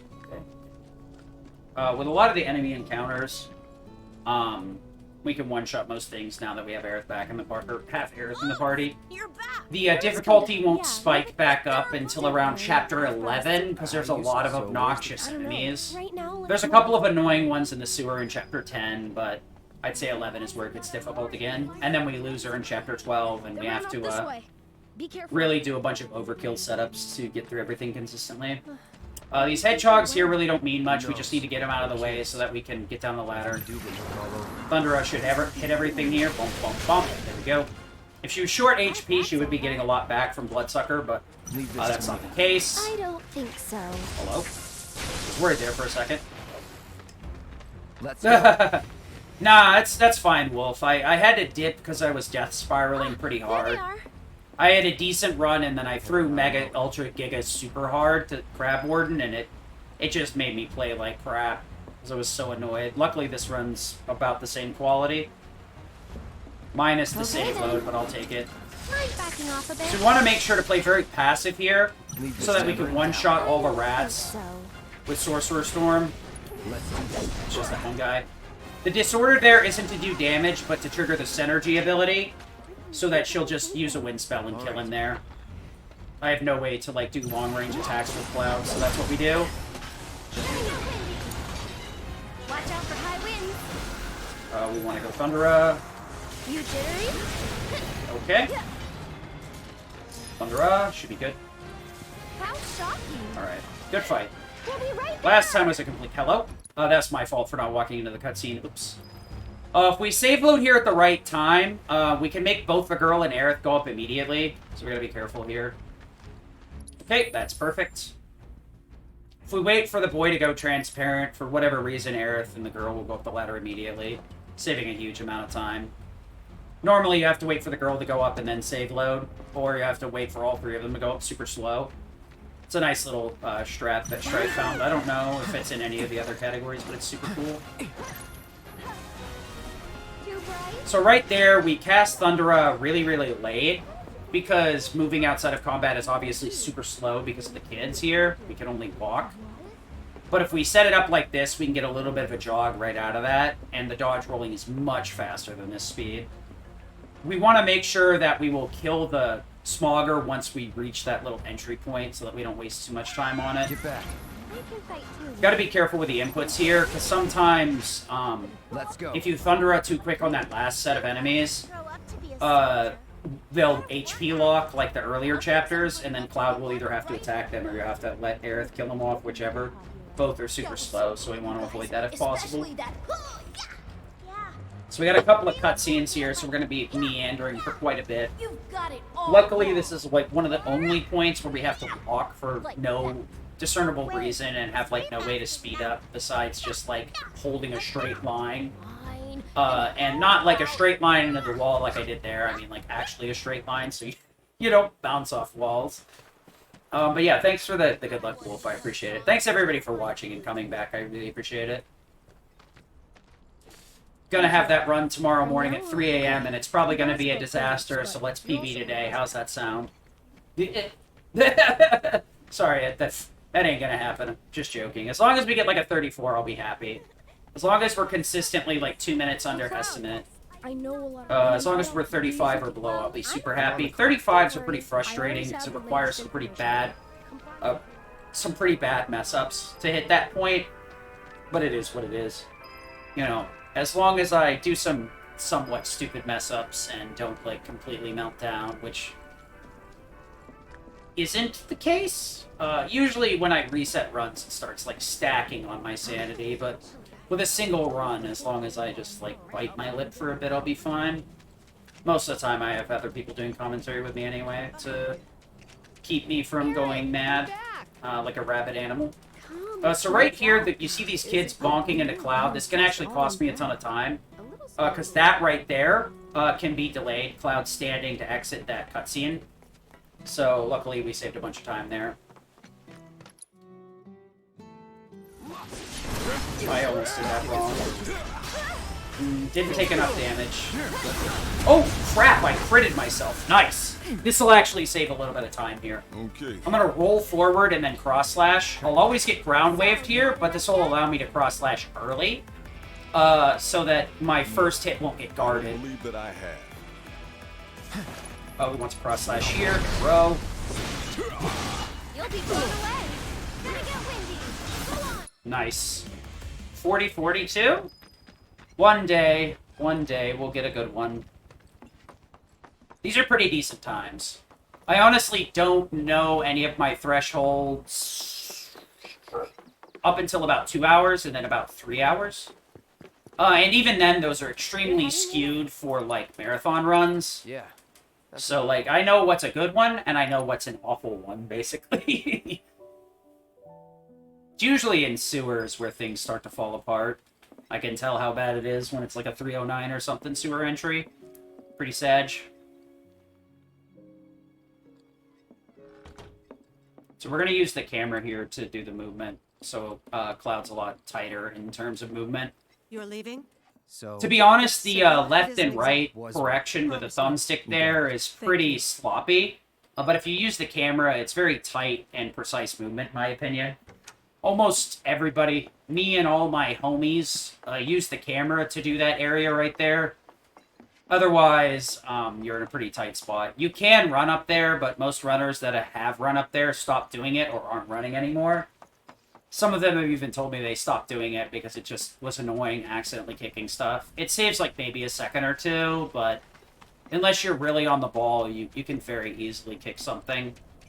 And if you do, that's pretty much GG. It's like 10, 15 seconds or some nonsense. Because you have to wait for Aerith to come out, you have to skip that cutscene, you have to wait for Cloud to load back in the room, then you have to mash through the two, I think, lines of dialogue, one line of dialogue, and then exit the room again. So, it's pretty rough. Luckily, the game takes mercy on you if you're a big bonehead like me, and if you hit two things and have to reset twice, most of that floor will get cleaned up, minus like a briefcase, a bucket, and some other thing that's normally up there, which you can still hit, but you have a much wider walkway without risk of hitting stuff. So we had Wind Synergy, mainly because it's really good for Rude. You could also have Wind equipped on her, because you need Wind for Rude anyway. But I'm of the mindset that, like, it's better to just toggle it out here and then put it back on later. I do have an Ice Materia I don't use, so theoretically I could put Wind over that, but just Wind Synergy is too juicy for me to pass up on Rude, since he's weak to it.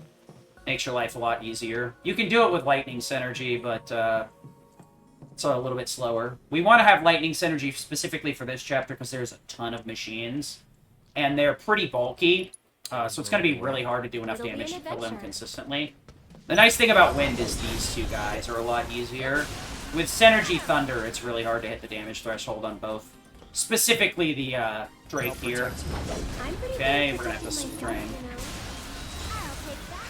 Yeah, normally we can rely on Arrow Synergy plus regular attacks there.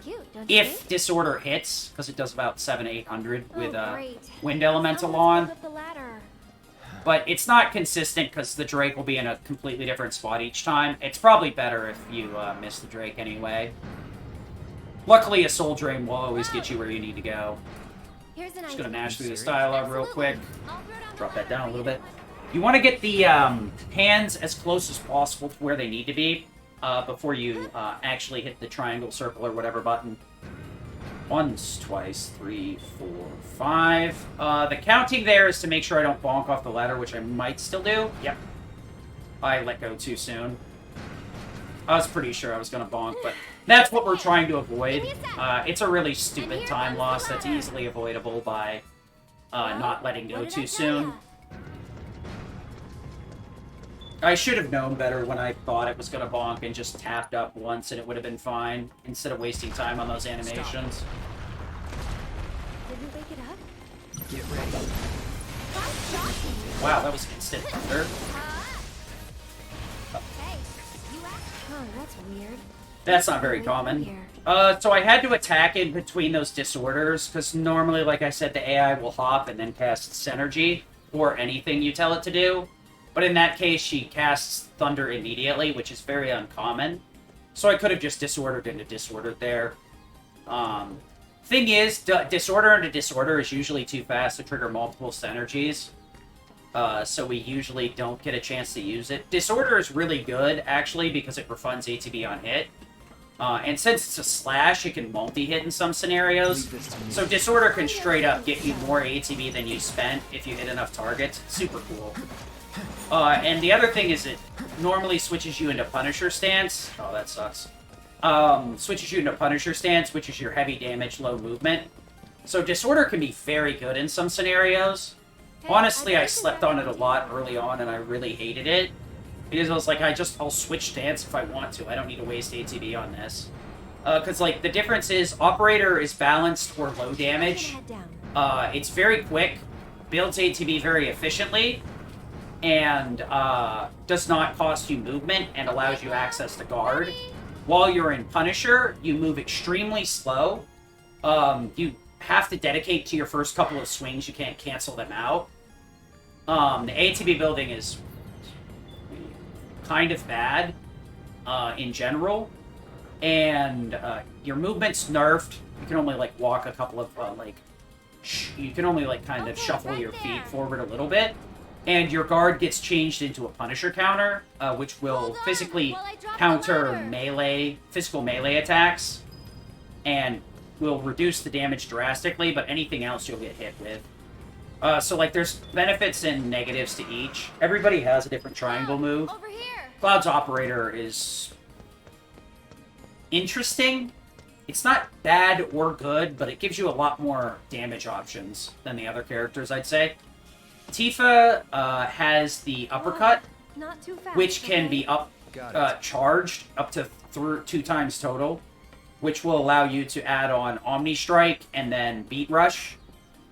And those will do even more damage and will increase the stagger gauge of an enemy exponentially when you use it on a staggered enemy. And when I mean that, like, there's a damage multiplier. Tifa's innate special ability is to increase that number. So she can end up making staggered enemies take like 300 or 400 times damage by the end, towards the end of the stagger bar. It's pretty crazy. So right here, I hit Butch with the Disorder. You may have noticed Butch didn't die to the Thundera, even after the Disorder. The reason I do that is, for some reason, Butch has more HP than the rest, so he just tanks the Thundera no matter what. So the Disorder, does just enough damage so that the follow-up Synergy Thunder will kill. You could also use Triple Slash, but the problem is Synergy Thunder will get in your way and stop you from Thundera magnifying, so gotta go with Tifa or Aerith first. We're gonna switch to Aerith here immediately, so this spell will cast instantaneously instead of delayed. Oh, really? Oh, okay. But that's wrong. We're gonna have to Triple Slash again. I cast Thundiga there by accident. That's kind of stupid. Luckily, it hit everything because of the AoE, which was extremely lucky. Normally, you use Thundera Magnify there. I'm not quite sure why I ended up with that. I probably might want to consider Soul Draining at some point. So that is... that's only 10 extra MP. It's fine. I don't need to worry about it that much. I actually have plenty. It'll probably screw me out of the fire for Corneo's Mansion, but as long as I have enough MP for Hell House, I don't care. The fire in Corneo's Mansion is like a minor benefit. I can just use the arrow instead or whatever. 4-star shower. I can use a dozen different things. We'll deal with that fight when we get there. Hell House is more important. Is there a place I can reliably cut a Thundera? As long as I don't have to do an extra Thundera, it's fine. Luckily, Aerith has enough MP that that's not a huge mistake. The bigger time loss is like having to attack the sweeper again. Luckily, Cloud had more than enough ATB, so it wasn't too bad. I should have used Disorder instead of Triple Slash, though. That'd have been much quicker. But it is what it is. If that's the only mistake I make this run, I'm pretty happy. That one's a pretty obvious mistake, though. Well, I guess a casual runner wouldn't realize why that's a mistake. The reason you switch to Aerith there is for Thundera Magnify, so it hits everything. Because they're all so in the, oops, I didn't even realize that was a thing you could do. They all start inside the, Sweeper's hitbox. So if you Thundera Magnify, the Sweeper gets hit 3 times by the Thundera Magnify. And the extra damage will basically put everything down to 1 HP for the most part. And make that fight pretty much free, but I accidentally cast Thunderga because my brain's on dum-dum pilot mode. Just gotta make sure I don't, like, go too deep in my MP pool. Because I need, what, 2 Thundergas? So that's 22, 44... Don't worry, we'll be on the same page next time. What are you talking about? And then, I'm sorry, probably okay? like 66 or something like that, maybe 88. Right there, Take these time. Good night. Perfect fight, perfect fight, perfect fight. Those guys are really annoying. Blade Burst should one-shot 3 of them and leave Bandit C alive. Like I was saying earlier, some of these enemies just randomly have more HP, and Bandit C is one of those.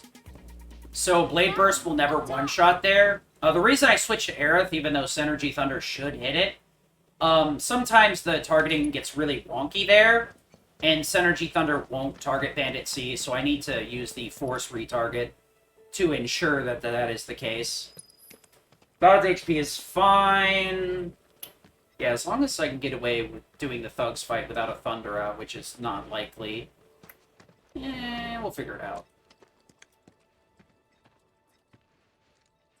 Skip the cutscene, talk again. Doesn't matter. This is it? Do the thing. Yeah. One dialogue I can't skip, and then skip. Ba-doo-doo-da-doo-doo-da-doo. Come on, Cloud. Yeah, this is still okay. A pretty rough couple of fights. More issue is, like, Thunderga takes a little bit longer than Thundera to cast, and it's double the MP cost. So the lightning spells are 5, 11, and 22 per cast, as opposed to 4, 10, and 21 for every spell. Either a spell, I don't know why they decided lightning needed to cost an extra MP. It's a very weird choice. I'm assuming their argument is that it can't, quote-unquote, can't miss, but that's not the case. Well, we're gonna take this. We need to make sure we take certain dialogue so we get a certain side quest. You can either get side quests for Sam or Madam M, and Madam M's is about 30 seconds quicker. Because we can get Aerith's dress, leave the hand massage parlor, turn back around, tap the door, and continue the storyline. Maybe we'll have better luck. So we're gonna take very specific dialogue options here to make sure that that's the case. Because if we have to go to Sam, it takes about 30 seconds to run over there, mash through his dialogue, run back, then progress. We're not going to do either of the side quests either way.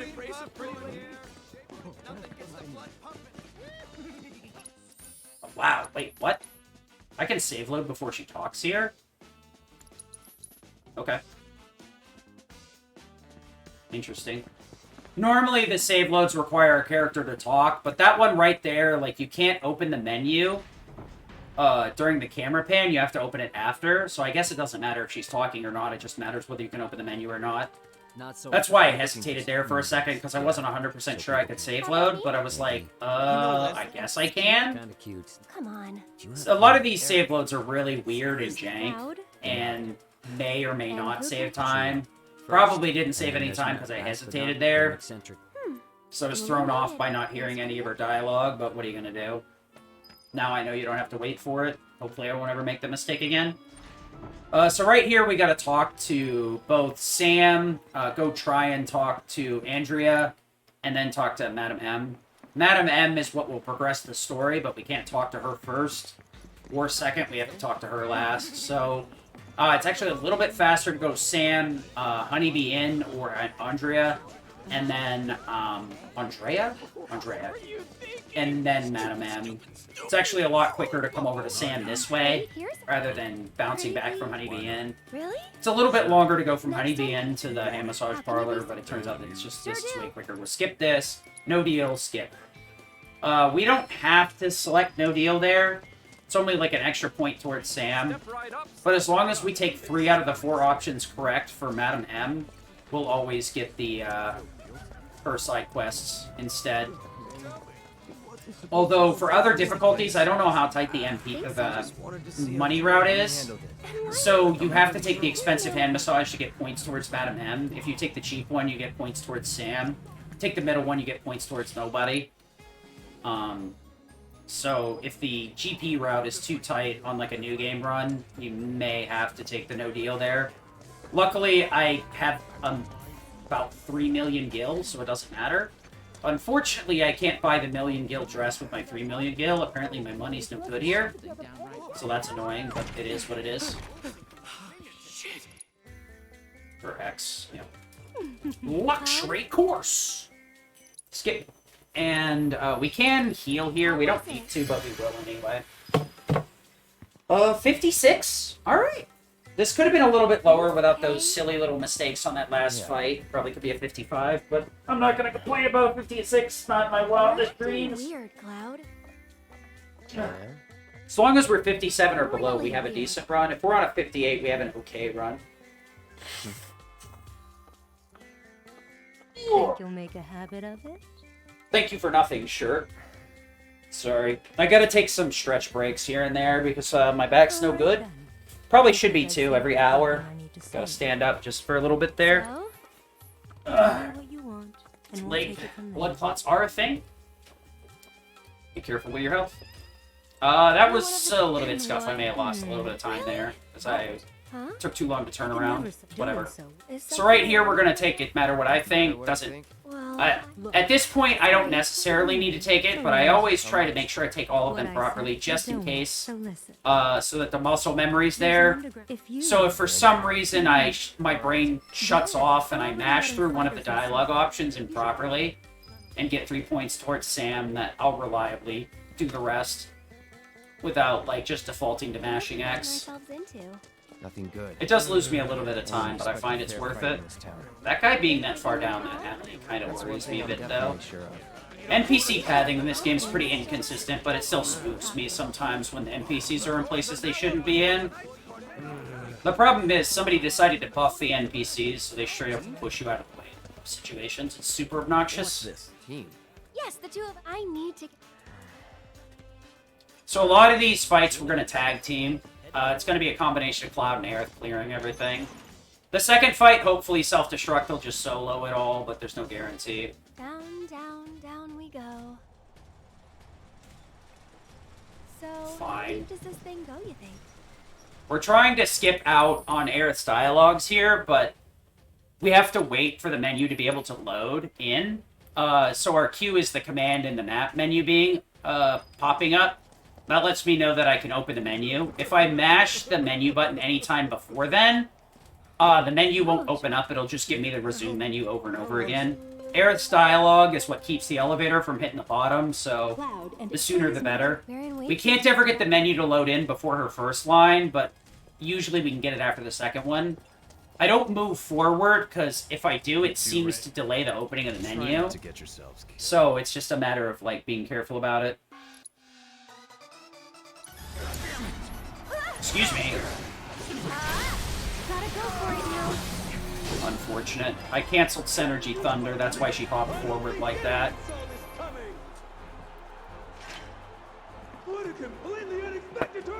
Now hopefully self-destruct works here. And we one-shot this idiot and I don't have to worry about anything. So yeah, Aerith phase 1, no spells. Thundaga. Everything else is free that phase. And then for the final phase, it can be 2 spells.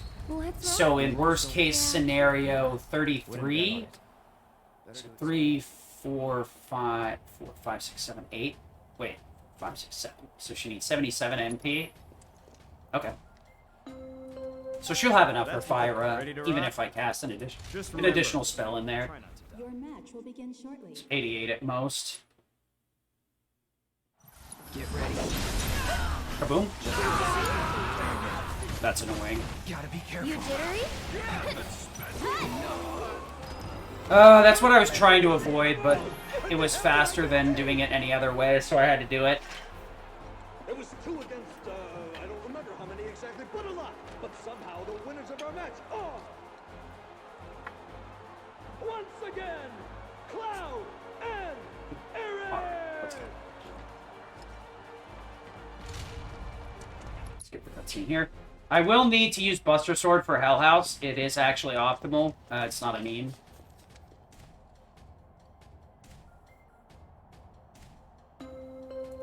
Man, it's the final.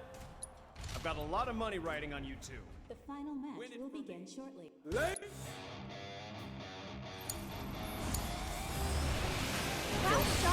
Okay. You jittery? Get him! Nice. Got good luck there. Sometimes the Blade Burst won't get rid of the sweeper consistently. The deadly and dynamic duo, Cloud and Aaron!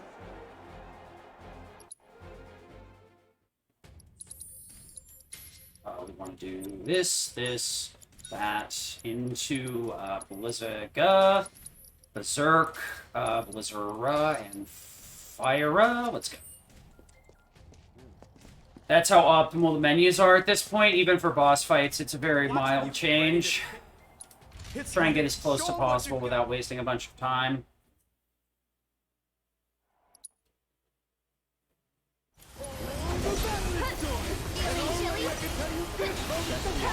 Okay, we didn't get hit by chairs. That saves me some time.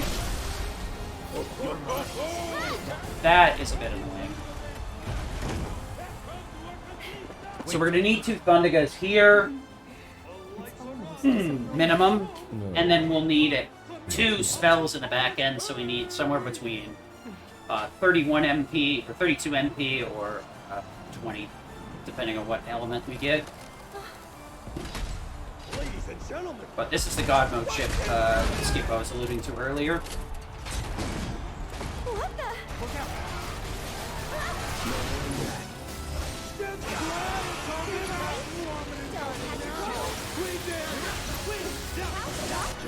I was worried there for a second.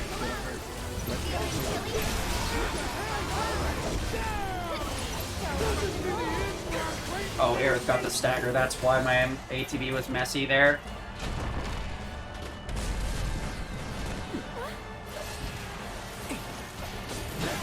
We're going to stay on Cloud here, even though he won't be able to do damage, because I'm waiting for this cutscene to end, and that will make the game target Cloud with all the chairs here instead of Aerith, so we can just attack away. That's super obnoxious. I don't know if I can do anything about this. Get ready. Nice.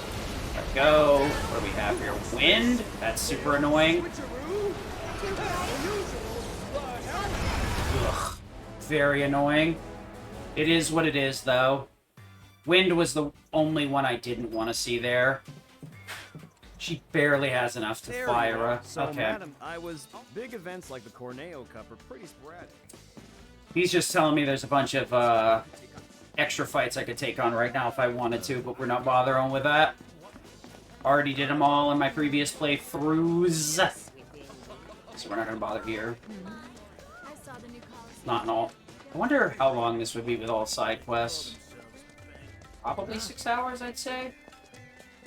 Yeah, I guess so. Well, yeah, because Chapter 14 has a ton of side quests. I'm thinking about it. Most of them are like auto-completed, though, because of like the Chocobos and stuff.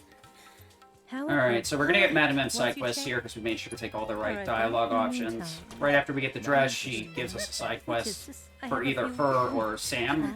Madam M, like I said, saves a ton of time, 30-ish plus seconds. So we don't have to run over to Sam's, we can just exit, turn right back around, hit the door.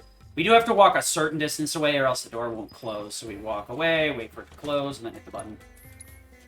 So we got a bunch of dialogue here to mash through. Johnny's got a bunch of Take a deep breath. stuff to say, pretty much.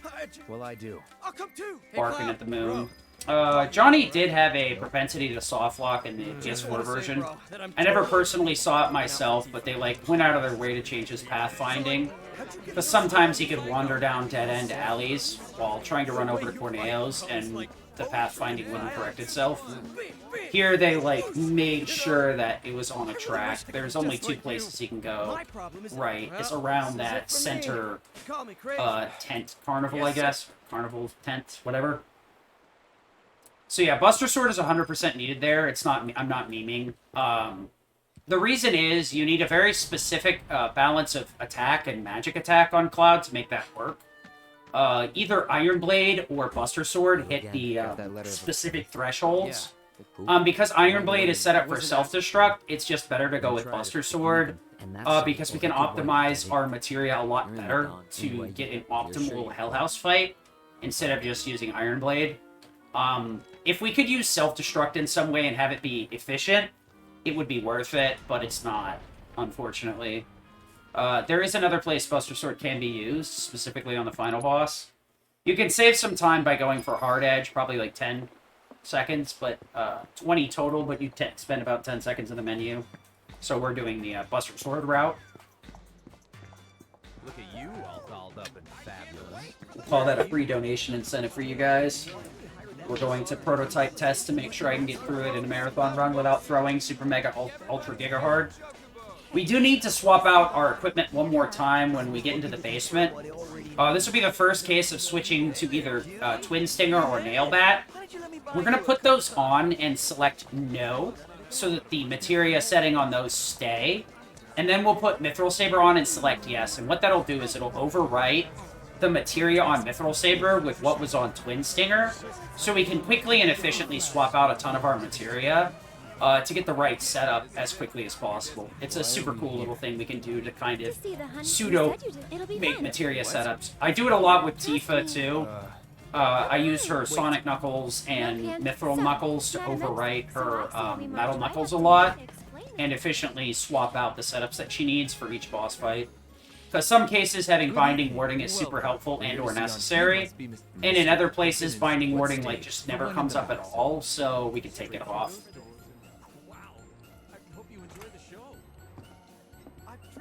Binding mainly because Berserk is busted, but it's not something we can use on everything, because a lot of the early game bosses are machines.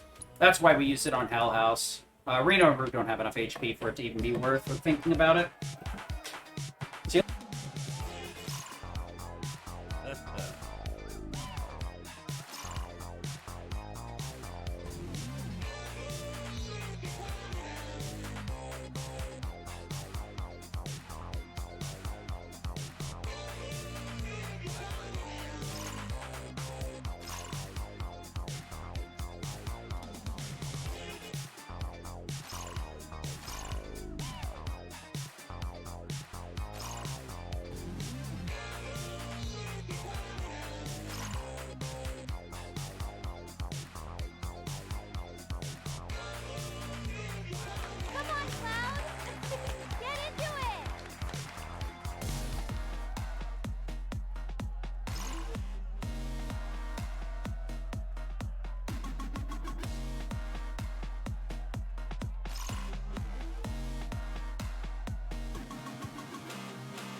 Alright. Probably play some Master Duel after this off stream, because I fucking really think too much about winning. So this cutscene is a nice long one. It's the only real, like, major break we get in the run. Luckily it exists, otherwise we really wouldn't get any good breaks. The first one in going into the slums is kind of nice, where they have the propaganda piece on the TV screen. But unfortunately, from here to the end of the game, our only, like, breaks where we can step away will be in Shinra HQ, where they have the propaganda hallways. And those are fairly short, and they're disjointed. So we have to walk in between the hallways. So it's not as big of a break as you might think. Oops. You can't skip here. You have to skip once it switches to Sam here. There you go. So our HP and MP would normally refill here, but it only refills HP because we're in hard mode. Luckily, we have one single fight left, so it really doesn't matter. One fire rush should be enough. Worst case scenario, we'll have to kill him with Tifa. Couldn't be any worse than last time because I completely threw when I got there. See their look of surprise. Oh, thank you. I was like, what are you doing? We gotta wait here for Cloud to stop, or else Aerith has extra dialogue that's super long and super unnecessary. Not even one. No. So, But you're so pretty. I was thinking the other day, what if you could save load there, but the menu's blocked out. It's the resume menu, so you can't do anything about it.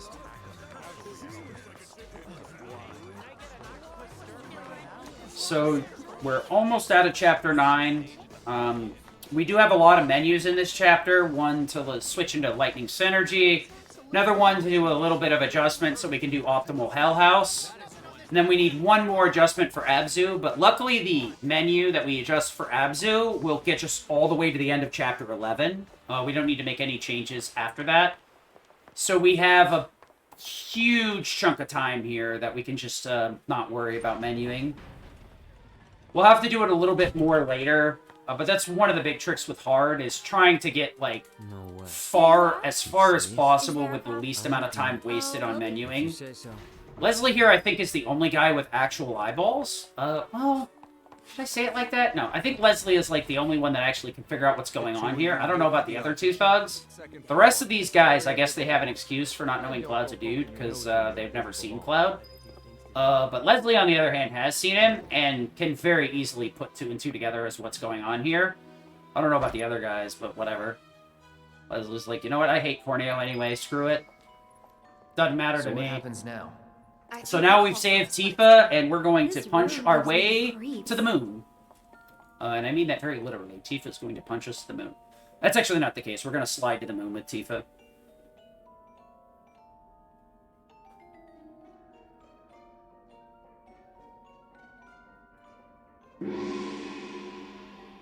No. Twin Stinger, no. Yes. Then we want to do this. Wrong direction. Up.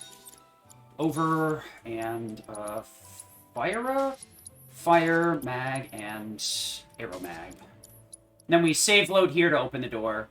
Since we have to save load to skip this dialogue anyway, because this dialogue's super duper long, it's just optimal to do our menu there. How am I feeling about the 3 a.m. run?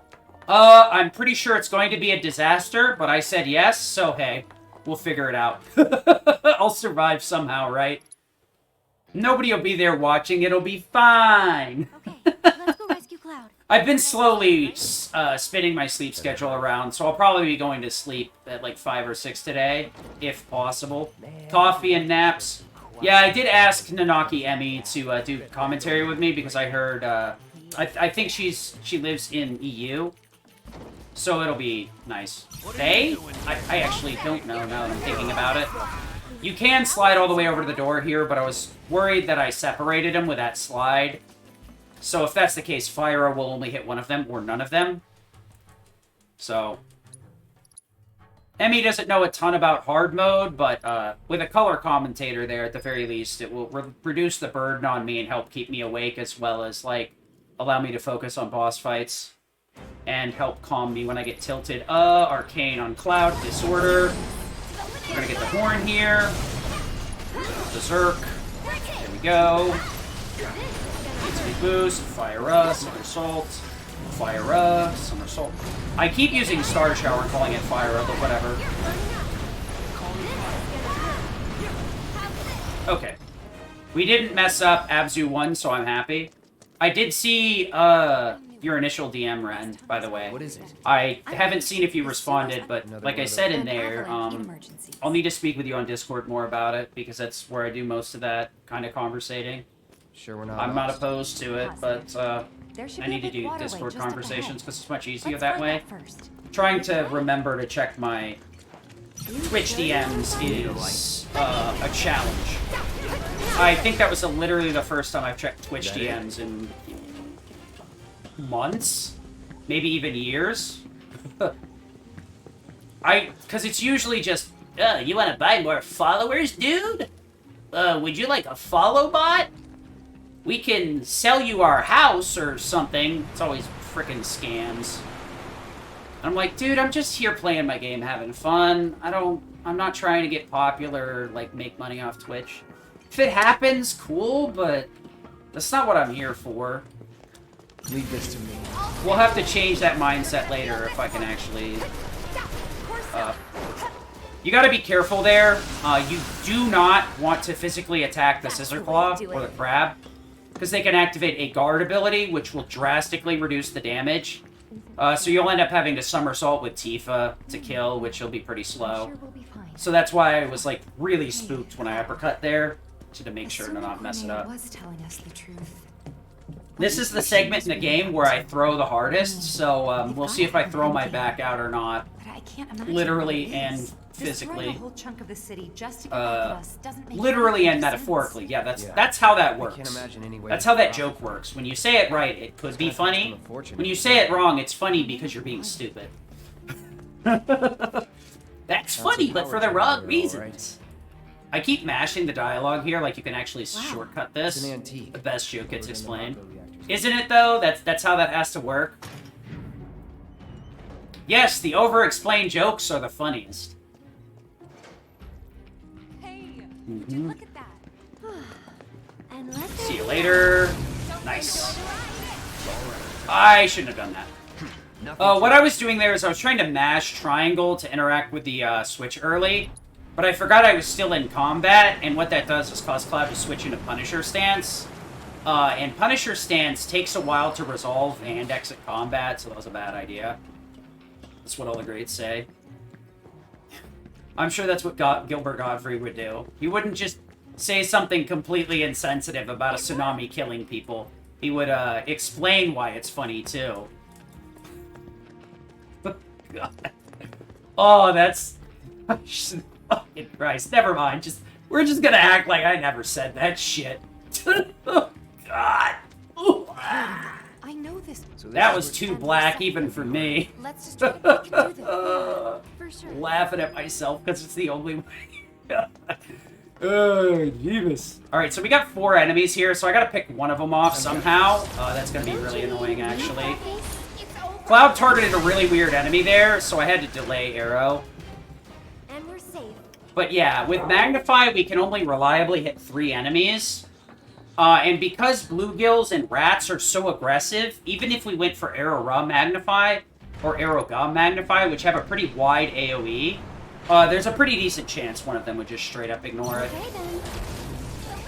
Luckily, we have Tifa with Binding Warding for a much later chapter. But, we really don't want to be using it here. Aerith is basically our best bet on wiping out these fights fairly quickly. Can't wait to mop up the pump minigame and get really, really salty about it. I'm going to mess up the pump minigame. I'm going to save all the time by hitting the Chapter 11 save load, and then I'm going to proceed to fuck up Ghoul, and then rage quit. It's the way of life for me.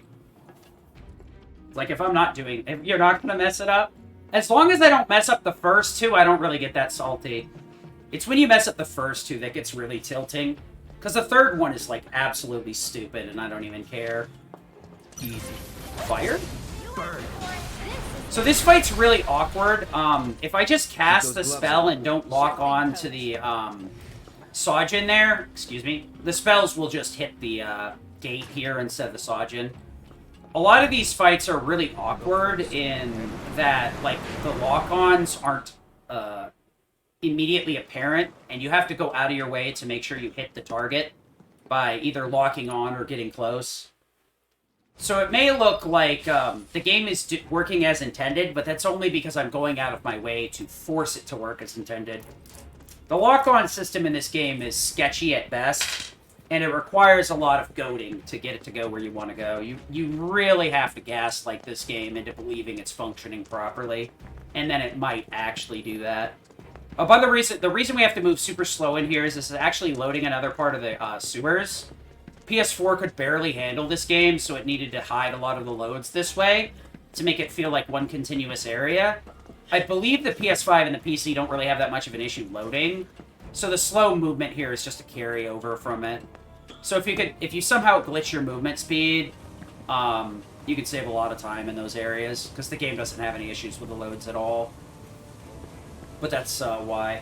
It may not be readily apparent, but you can actually deload stuff in this game pretty easily. That's why I'm running no major glitches, which is basically the glitchless category. A lot of these chapters, if you know what you're doing, you can deload parts of the map and get out of bounds. And then using Tifa to move. I forget to talk about it, because I only talk about the lock-on when I get tilted, because it doesn't do what I want it to. Don't you mean leave that base? But yeah, the lock-on in this game is a beast unto itself that has the call sign symbol of 666. If there's one, like, intended mechanic in this game that doesn't function properly, it's the lock-ons. Some of the enemies are unfair in different ways, but the lock-on mechanic is what is the crux of most of the issues in a lot of these fights. That must be the way out. Oh, look, there's a turtle over there. If I could just walk... You actually can skip this by getting out of bounds, but there's no, like, minor skip that lets you skip the pump here, unfortunately. I say it all the time, but I straight up would pay, like, frickin' 50 or 100 bucks for, like, an actual skip that's classified in no major glitches here as not a non-major glitch to skip the pump minigame. Is it possible? I don't know. But I'd pay for it if it was. No luck? Must be busted. 50 if it wasn't usable, 100 if it was. All right. For sure, because that would make my life so much easier. We'll be back soon. As long as it works on PS5. Problem is, PC loads super duper slow. Because you gotta run it at 60 frames for the combat system to function properly. If you run it at 90 or 120, the game loads faster, but the combat's very scuffed. And that's being generous. This one right here I shouldn't miss, but I probably will now that I've said that. Here goes.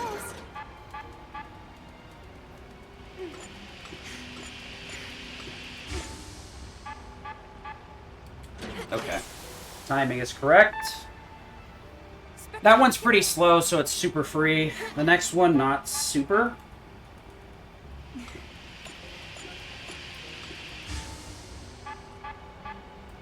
Okay, still on time. This last one, we can't really rely on a visual cue. We have to create an audio cue, so it's 50-50 on whether I hit it.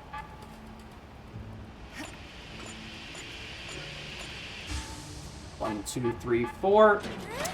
50-50, like I said. The timing was right, but I was one mash short.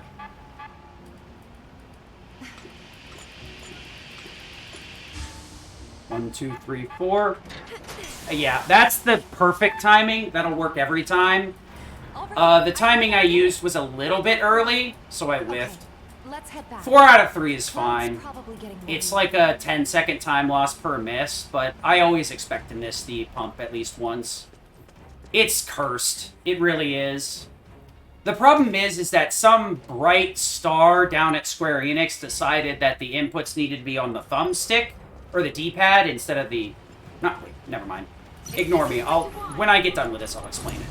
It's on the thumbstick instead of the D-pad, so there's like a slight delay between your inputs, which makes this area obnoxious. We want Arrow Ra, Fire Ra, switch to Tifa, and we want to Fire Ra. Fine! That's super wrong, but whatever. Okay! Unfortunate. I accidentally cast Berserk there instead of Fire. That was really stupid. Keep those gloves up. Anything but that would have been good. Unfortunate. Time to burn. Going in. Okay. I sometimes mess that fight up. I just haven't gotten used to doing it. 24 is fine. Yeah, because, like, I tried doing it on the PC, and I used the... Oh, that's bad. This is actually going to lose me time here, because Aerith takes longer to get up the ladder when I do that. Oops. It's the best thing. Get lost in here. You're supposed to wait. Graveyard, all right. But 24 is still pretty good. One day I'll get a sub 24, but it ain't happening today, guys.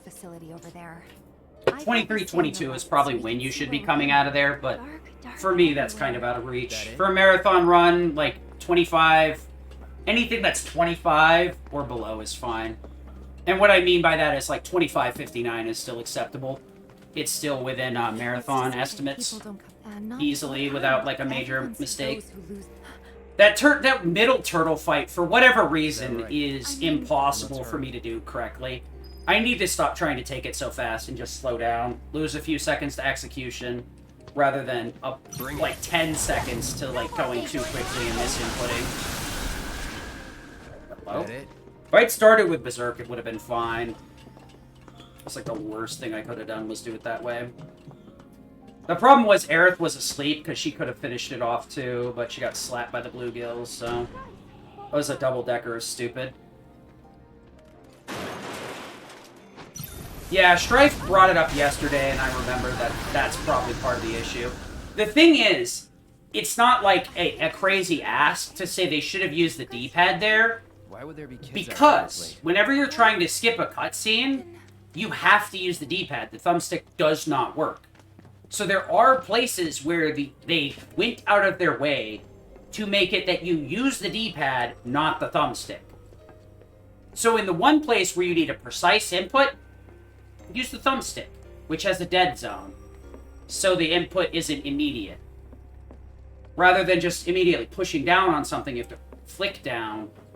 So it's fairly frustrating. That game could have been made a lot less worse. The other thing, too, is after the first loop, you get less red area per X push until you lose. It's really annoying. Keep your cool. No need to worry. 2. This is gonna hurt. Okay. Gotta wait for both of them to go up the ladder here. Doesn't matter which order. Alright, so we got like 5 Pripshays here. We're gonna try and pin 2 of them off with Fyra, and we should be good to go.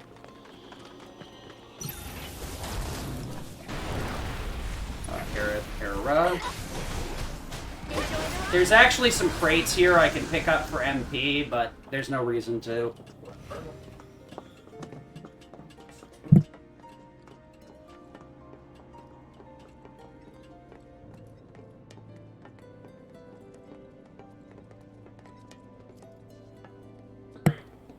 Alright. So we do have a save load coming up. I'll most likely whiff it here too. MP usage is rarely a big issue. Let's see what's inside. Until you get into Chapter 17, you have a lot of extra MP for the most part. And if you know what you're doing, there's plenty of MP crates to pick up for that extra 10%. Obviously, there's less return on it without the MP ups, but it's mainly Aerith that it's an issue. Even for Strife, it's not because he uses MP Absorb. For me, it is. Because I use MP Up instead, because I'm too lazy to shuffle MP Absorb around. For Cloud, you need max MP in a lot of scenarios, so we just double down on Magnify and MP Absorb. So we usually have enough MP. Fights can be really annoying if I'm short a little bit, though, because it'll lose me 20%. That's not the best.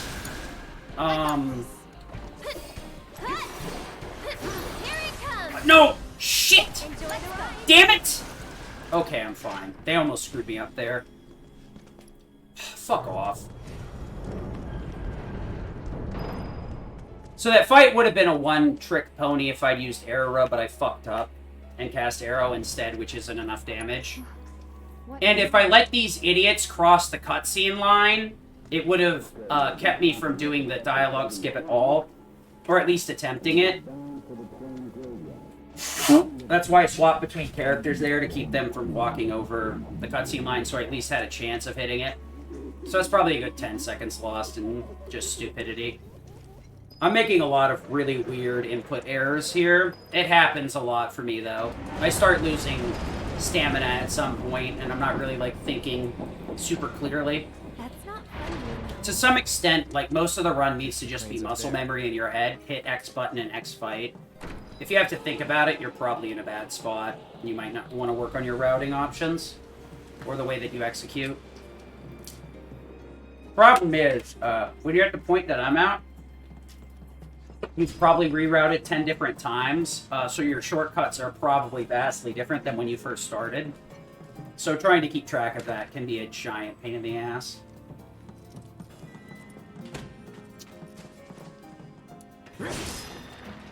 Each one of these rooms has an MP recovery crate, so we can refill our MP here real easy. I'm going to do a really neat trick here, because both Aerith and Tifa get freaked out by the ghost. We can do this. And if I kill these guys quickly enough, look at her MP, it gets refilled. That's part of the other reason why MP usage isn't an issue here. Even if you don't get that in both rooms, it's not a problem. There's like 2 or 3 MP crates you can pick up pretty easily. Yeah, it's a nice little strat that like stretches your MP a little bit thinner, or makes less go further. But it's just a weird bug that has to do with the way that they coded these fights, and the girls getting freaked out by the ghosts. Even there, you actually go positive, because that fire synergy gets fired off. The game doesn't realize that it was free, so it gives you the 4 MP back from using fire there as well. So if you grab one of the crates earlier, Aerith would be at full MP right now. Which, arguably, I could get, but it's not really worth, as far as I know. We could also get in a fight here to use Tifa's parrying to get upstairs much quicker. But because of the flea timer randomness, at most it saves a second if you get 3 seconds. Otherwise, you lose time, which is fairly obnoxious. Also, losing time. Ghoul. I hate this boss. I hate this boss. I hate this boss. Hopefully, you'll never learn to hate it, too. All set. It's on Aerith. Oh, Aerith's actually in the right spot, but I moved like crap. Tempest. Berserk. Fire up. Cut. Aerith's ATB is trash. This is really awful. I guess we're gonna have to go for the Kiriga Fire combo. I hate everything. I let the AI throw Tempest, so it did nothing. That's super frustrating.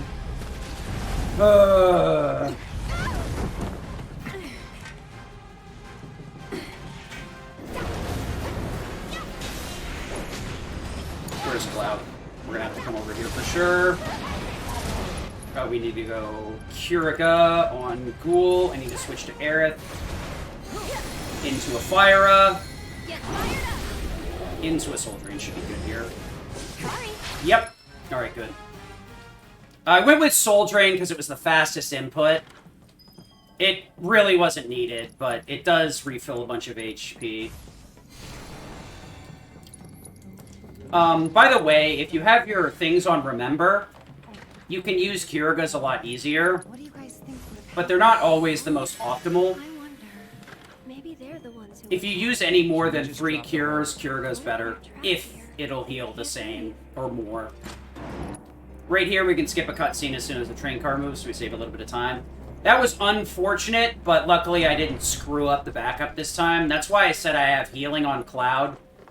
What you normally do is you want to throw Tempest there. You personally have to release it and then switch characters. And what I did is I switched too soon, so the AI released it. And Square, in their infinite wisdom, heavily nerfed the damage output and ATB building of the AI. So if the AI released Tempest, which actually is not normally possible, because it will never charge Tempest, you get no damage and no ATB building. That's why I only had 1 bar instead of 2. Because ATB usually, or Tempest does a ton of damage, and builds a ton of ATB when it explodes. Luckily, Cloud had at least 1, which is all I needed for Fire a guy into ATB boost. Excuse me? Gotta be careful here with the rats. If we try and kill them too soon, they'll activate call to arms, which can be really obnoxious. Let's go. Somersault. Disorder. This fight's really hard to lose time on, because you have to wait for that anyway. If you really wanted MP too, those crates right there to the left will give you MP in them. You can grab them pretty easily in this fight. Arrow Rust sometimes will pick them up normally, but it's not 100% consistent because you have to cast it at the exact right time. But yeah, you have a lot of MP in this chapter, unless you're playing extremely sloppily. Especially since you can one-shot the ghosts for free.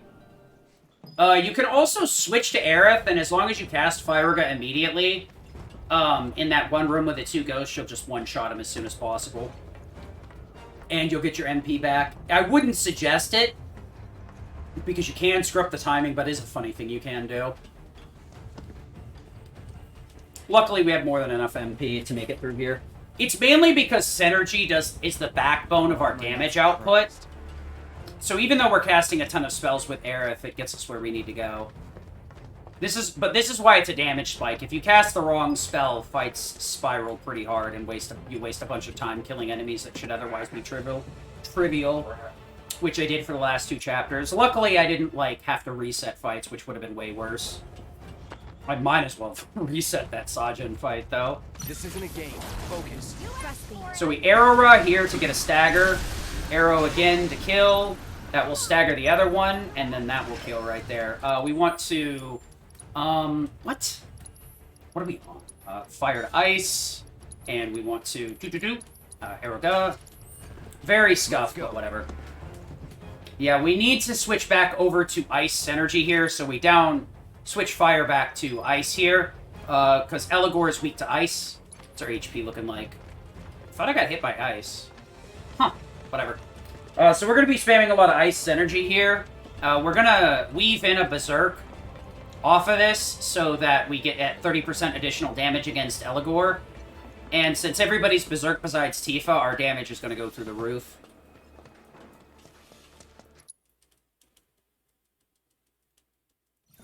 Arcane Ward. Tifa, Disorder.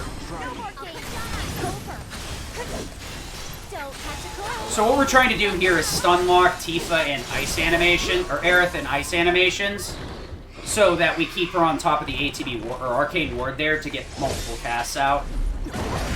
Her ATB is really good, so we're in a great spot right now.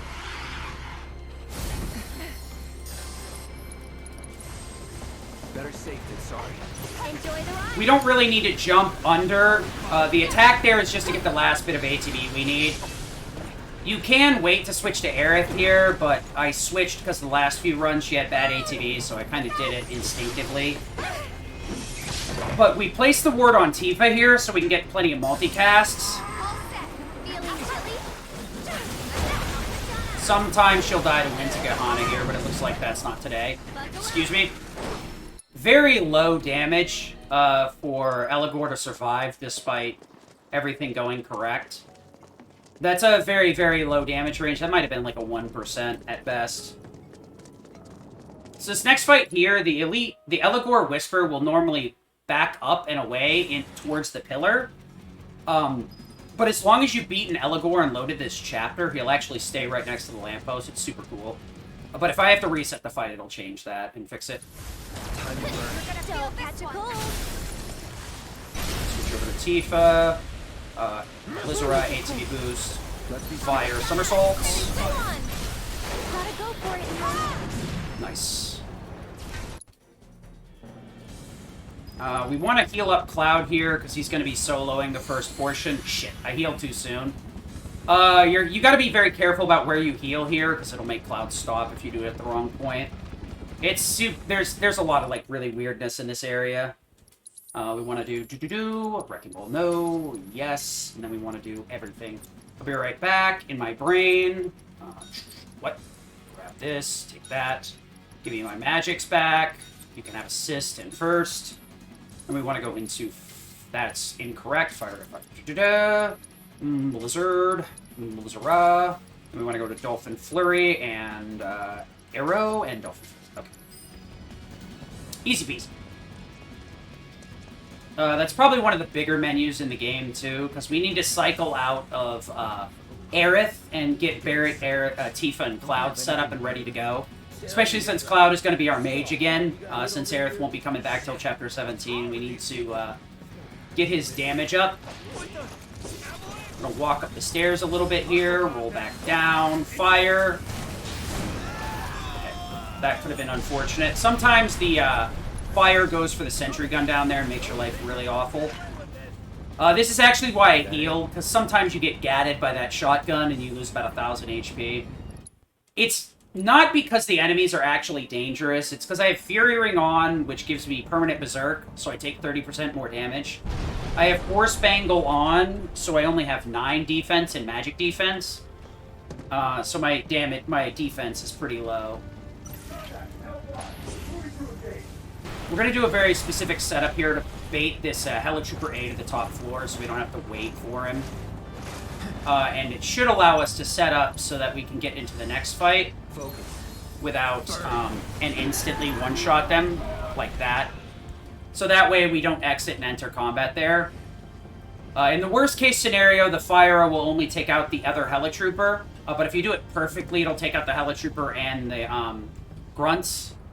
In some rare cases, even if you exit combat and enter the next one, it'll take out the Helitrooper and Grunts, but you do lose time by entering and exit combat over and over again for no particular reason. I say no particular reason, but there is a particular reason, because like the combat areas are really awkward in this game. What will trigger combat and what won't is very vacuous and hard to understand. So we got a couple of cutscenes here to skip. We are playing with Aerith, but she's not going to be doing anything. It would be cool if we could, like, heal Cloud here, but because he's not in the party, we can't. That normally isn't much of an issue. It is a bit obnoxious. It can cost us time at the end of Chapter 17, when we're heading into the final boss rush. If Barret takes a ton of damage in the sword-PB'd fight, it can really screw up your arsenal fight, because if he doesn't have a decent amount of HP, he'll usually get one shot in that fight, which can be very, very bad. I actually use Barret a lot more than I used to in that fight. Used to be Catastrophe, and then he could bite the big one. Didn't matter at that point. Newer route, I use him a lot more at every phase to speed things up. Every ATB is used. No ATB left behind. Well, but if Barret takes a lot of damage, I have to take a bench to heal him, because after Sword PB'd, he won't be in the party until Arsenal in combat, so I won't have any way to heal him outside of combat. And same with Aerith. She'll leave the party in the President's office fight. I don't want to talk about that just yet, just in case for some reason somebody's watching this but hasn't seen the end game chapters. Even though I really think you should, with Rebirth coming out this winter. But she'll leave the party before that and then rejoin for Arsenal, which is in the OG game. And that's Aerith and Barret with Red. Unfortunately, Red is a guest character, so unless you know how to manipulate him to do stuff, Red is a net. It very often can screw you over. His cure is nice, but it only triggers every 60 seconds, so you're only going to get it once, basically, in any fight. Got a little cutscene here. Doesn't matter if we interact with her or not. Does it automatically as soon as we're close enough. And this is the last time we're going to see Aerith for quite a while. See her in Chapter 17. Do you think that I could help too? Of course you can. So for now, we got to make the best with what we do, what we have. Where's Eric? I sent her to Seventh Heaven. Cloud here. In Wedge? Use Fire Gun there to keep him locked in the bottom floor, so that I can reliably do this. The thing is, if I don't nuke those turrets and keep him locked on the bottom floor, it can be random whether or not he's in a fleeing scenario. So I can move up much faster than Cloud can, but I can lose a bunch of time by trying to get him into fleeing. So we just do all that extra stuff, eat like a second at most, doing the inputs, and then go. This fight right here is always on a timer, so we're just going to ATB boost immediately here. No reason not to. Interesting. Nice shield, by the way. Yeah, so the elite riot troopers are pretty easy to take out. The helicopter's always focused on me, so the chances of Tifa getting hit are pretty rare. You can also stand behind that pillar that they're shooting as well if you want to. It's 6 to 1, half dozen to the other. If you wait for 2 Gatling gun rounds, it'll stop shooting. 2 more enemies to take out here. 1 heli trooper, and then 1 elite grenader here.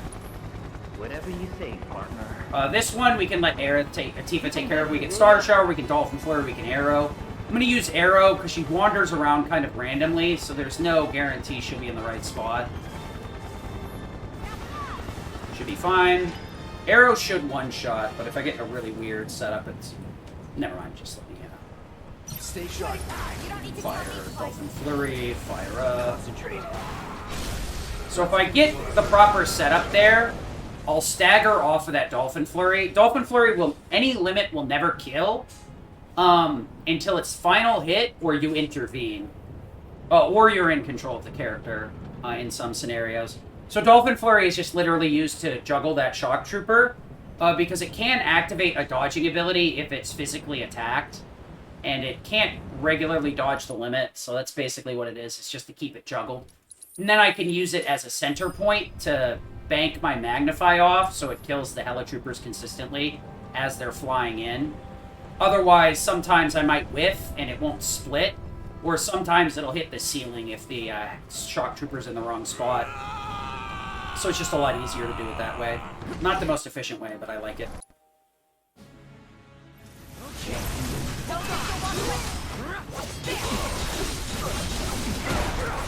We want to self-destruct. Nice shooting, Barrett.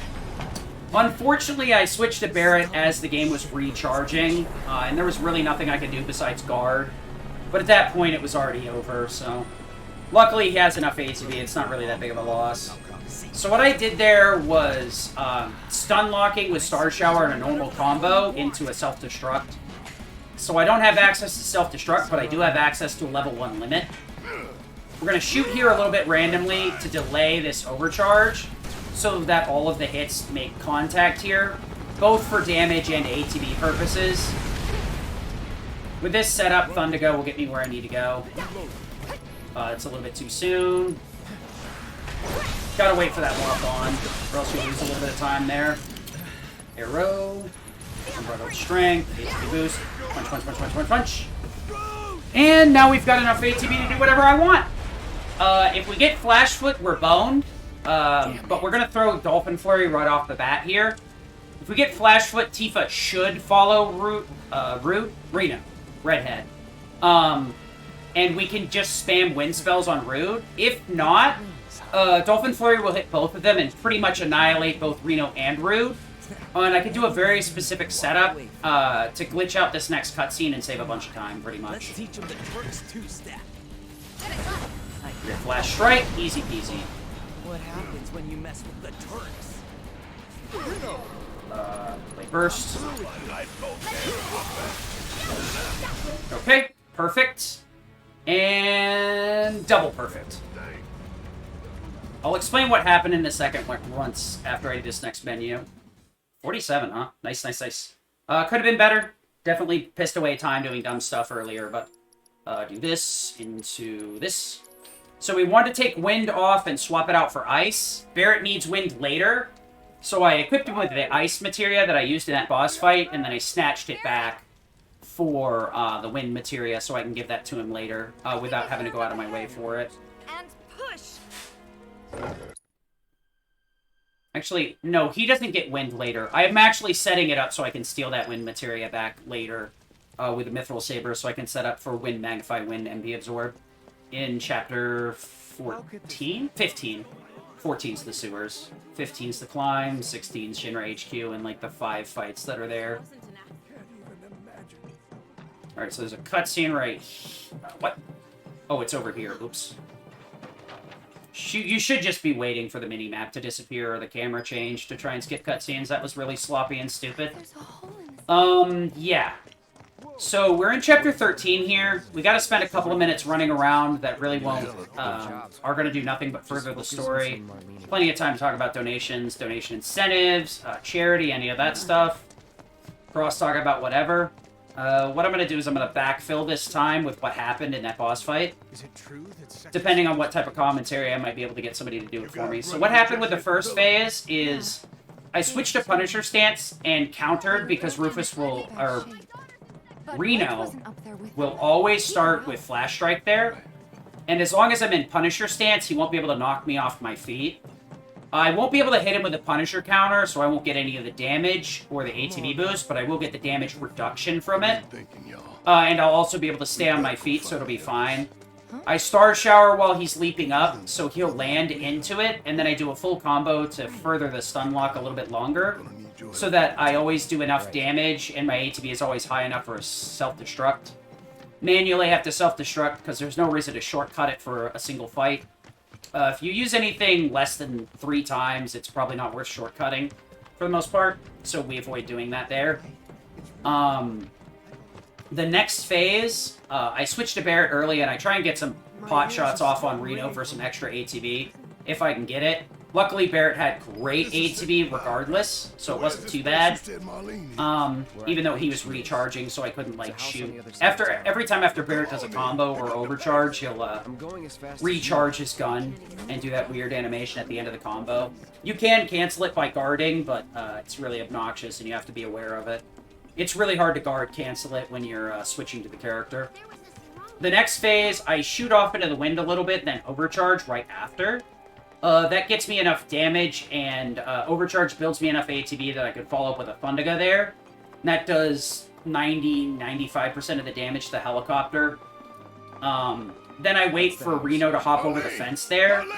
And because I self-destructed, I got a limit from phase 1 between tanking the hit at the very beginning and self-destructing. So I fire off Cross Slash, which is enough to end Reno there. The damage can be a little bit of a range, so I spam some uppercuts. The main reason for the uppercuts is 1, to close the damage range to make sure he dies, and 2, to scam a bunch of ATB off him while he's dying, so I can fill up Tifa's ATB. Then from there, I arrow the helicopter once it becomes targetable, and then I use Unbridled Strength just because I want to trigger 2 things. I want to trigger Skill Master, and I want to trigger ATB Assist. ATB Assist requires me to do 2 moves back to back. Skill Master requires me to use 3 different named moves, so I double dip on that. The Unbridled Strength isn't important for the most part, but it is, you know, it just makes sure I have plenty of ATB. Because in the final phase, Reno can do EMP Triple Pulse, which is a free fight, Flash Strike, which Dolphin Flurry can stop, and Flash Foot, which Ascension can stop. So depending on who you want to dedicate to, you can block one or the other. EMP Triple Pulse is impossibly easy to interrupt. Pretty much anything can do it. But since we used the Cross Slash in the previous phase, we're stuck to Dolphin Flurry. Truth is, Flash Strike is much more common than Flash Foot. So, Dolphin Flurry is the better of the 2 choices anyway.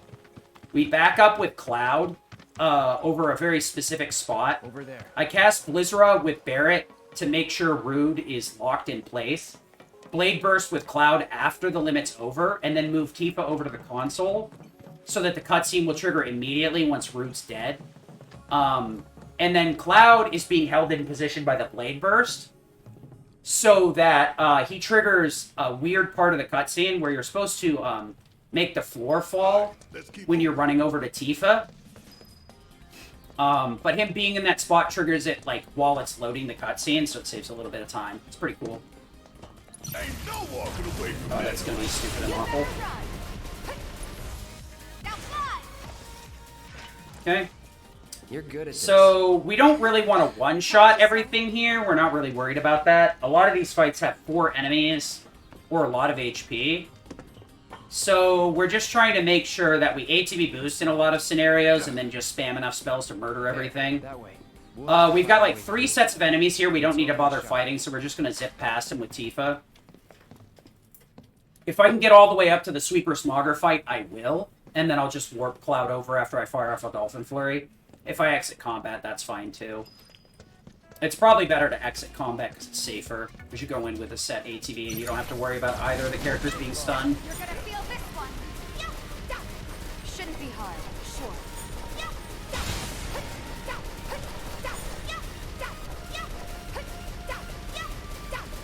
Okay.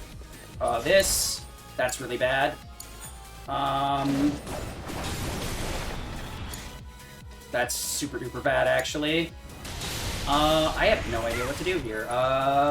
Cool. This is a first. Okay. Fire. Actually. Okay. I wasn't sure if Barrett's Thunder was going to happen there. I did lose a bunch of time by swapping to the characters. It's a risk you take doing that. I shouldn't have done it. That's what you get sometimes. Get a big old middle finger.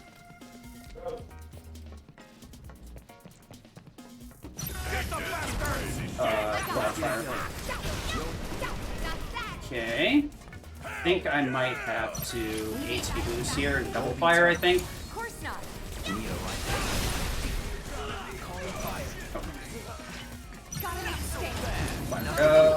Fire.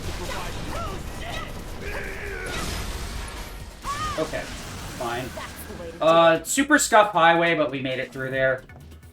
Luckily, Tifa's MP is not super important. Unfortunately, we lost some time on that Smogger fight. It's really greedy to do that. You're probably better off forcing your way out of combat for consistency. Because sometimes Cloud and Barret will just straight up refuse to get out of combat. The problem was I had to wait an unknown amount of time for them to exit combat. I probably could have run it out with Cloud, but I really wasn't thinking about it, so it's just better to pray. At that point, double fire would have been fine, but luckily Barret followed up with a Synergy Thunder, so it's whatever. Pretty rough highway, probably lost a good 10-15 seconds to that chicanery. Because normally you can kill the Smogger while you're killing the sweeper there. But in that case, unfortunately, that was a no. Big old no. If Barret actually had... What I could have done is, when I switched to Barret, I should have just overcharged. That would have got him enough ATB. And then I probably could have Thundergood with him. It would have made the underground laboratory pretty suspect, but... you know, you gotta do what you gotta do. But we made it through. If you have any issue with bright flashing lights, it's not super intense, but you should probably put on sunglasses or tab out or whatever for a little bit here. For the next 5-ish minutes. For some reason, the bright and flashing of when Barret shoots the rocks is a little bit more intense than it should be. Than the OG version. I do have the brightness turned all the way down, so I don't really know why it's like that, but 56 is alright. Probably could have been a much lower 56 without that silly fight in the middle there. But it wouldn't be a Sid run without some fight being really, really jank and stupid looking. If you can hear me, say something. That's the curse of having really good parry sailing. It tends to make you want to get greedy about some fights and do stuff that you know can blow up your face like that. Because I was very aware that that case could happen. I've just not had that issue in a while. It just all depends on how long Barret and Cloud take. I think I waited too long, so they walked into the next fight. What I probably could have done was just ATB boosted with Cloud, Fire Magnify, roasted everything, and entered Fleeing, and then switched back to Tifa and switching back, because she would have been stuck there with Dolphin Flurry anyway. That's probably the strat next time. So we do need to switch out to Barret here to deal with the underground laboratory, because Cloud's out, Barret's in. Is this unfortunately. Wedge's place? We're going to save load here to work the cat to the edge of the crater here. And then we're going to save load again once the cat turns around like this. But first, I'm going to swap out my equipment here so that I have Barret set up. Basically, I put him on Ice Magnify, First Strike, and 2 Magic Ups, so his damage is actually good. And we got rid of his Lightning Synergy because we're not going to be activating that. The only place you would use it is on the boss, and the boss is resistant to it, so it's not worth it. And Skill Master is way less than First Strike. So if we did nuke everything in here, this would be a little bit quicker, but these bugs are super inconsistent in getting them dead, so we'll just start with a rat here instead. Getting rid of the rats is super consistent. Sometimes Blizzard will work here, but there's no guarantee one way or the other. We're just gonna hope. Oh, we should get extra MP out of this at least. Nice. There is an MP crate on that wall, but you won't reliably get it with the Blizzara there. But if it happens, it's super cool. So right here, we're going to use a wind immediately to suck one of the dogs towards me. And then I'm going to overcharge the other to stun it. And then we're going to follow up with a Blizzara Magnify Bingo Bango Bongo stun. This room is probably one of the worst designed in the entire game, in my opinion. We'll go with Blizzard, actually. They're right next to each other. It's not even the amount of MP that I'm worried about. It's just that, like, it's a little bit quicker to cast Blizzard there. And it gives me a wider MP range. This next fight right here, we're just going to spam Blizzara and hope. Because some of the time, you'll get them all done at the same time. The dog isn't in range? That's interesting. That should one-shot, though. Unfortunate. They were a little bit further back than I planned. So there we go, I wasted that extra MP from the box and the MP save from the Blizzard. The Blizzard YOLO there probably isn't something I should be doing. What you should do is overcharge the dog immediately and then Blizzard the dog plus the bugs. The thing is, the bugs are much higher in the air, and because of these weird rooms, the spell will sometimes hit the floor and do jack all. Nice. Alright, we saved some time there. Like I said, killing the bugs is inconsistent with Blizzard, but sometimes they'll just float right out of the spell. That's basically it for the shooting. We do have one more thing. I gotta drop the bug colony, and then that should be the last one I have to shoot. This is gonna be annoying. Oh, unfortunate. You want to roll before you get bit there, but it is what it is. Theoretically, I think it's faster to kill those enemies, but since the bugs are inconsistent in being killed, it's probably just best to run it out. The thing is, Barrett moves at 75% speed when in combat, because that's a cool mechanic. For some reason, he just moves slower when he's fighting. I don't understand why. It's very frustrating, actually. So, like, fighting with him unironically loses you time because you move half as fast. Luckily, the boss is pretty straightforward, so it really doesn't matter. This camera angle is super weird, though. Okay. We want to get up here and trigger the fleeing as soon as possible. And then I want to get in that very specific spot so Barrett spawns in front of us, but is still also able to shoot the fan. I guess I lied. The fan was the last one there. My bad. If I gotta climb another damn ladder. It's usually not too bad unless it's the rocks, because the rocks you have to shoot for an extended period of time. This Star Shower here doesn't need to hit the cutter at all. We just need the 70% damage buff on Dolphin Flurry to one-shot here. Also, check out the model. Nice Dolphin. Very, very slick and shiny.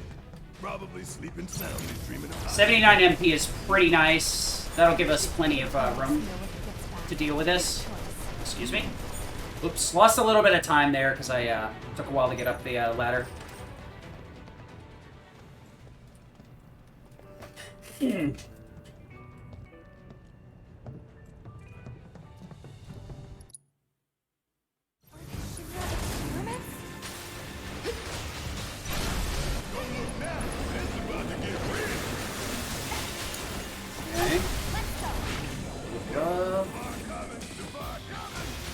think that's everything. Nice. Okay, yeah, using Blizzard at the start there is really bad.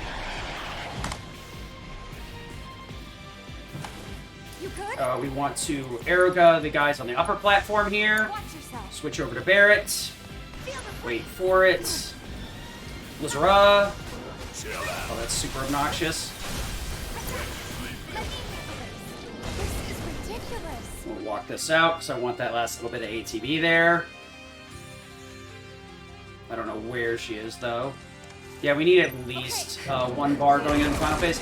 This is a really good failed experiment. It's usually a giant shit show. I'm pretty happy with this right now.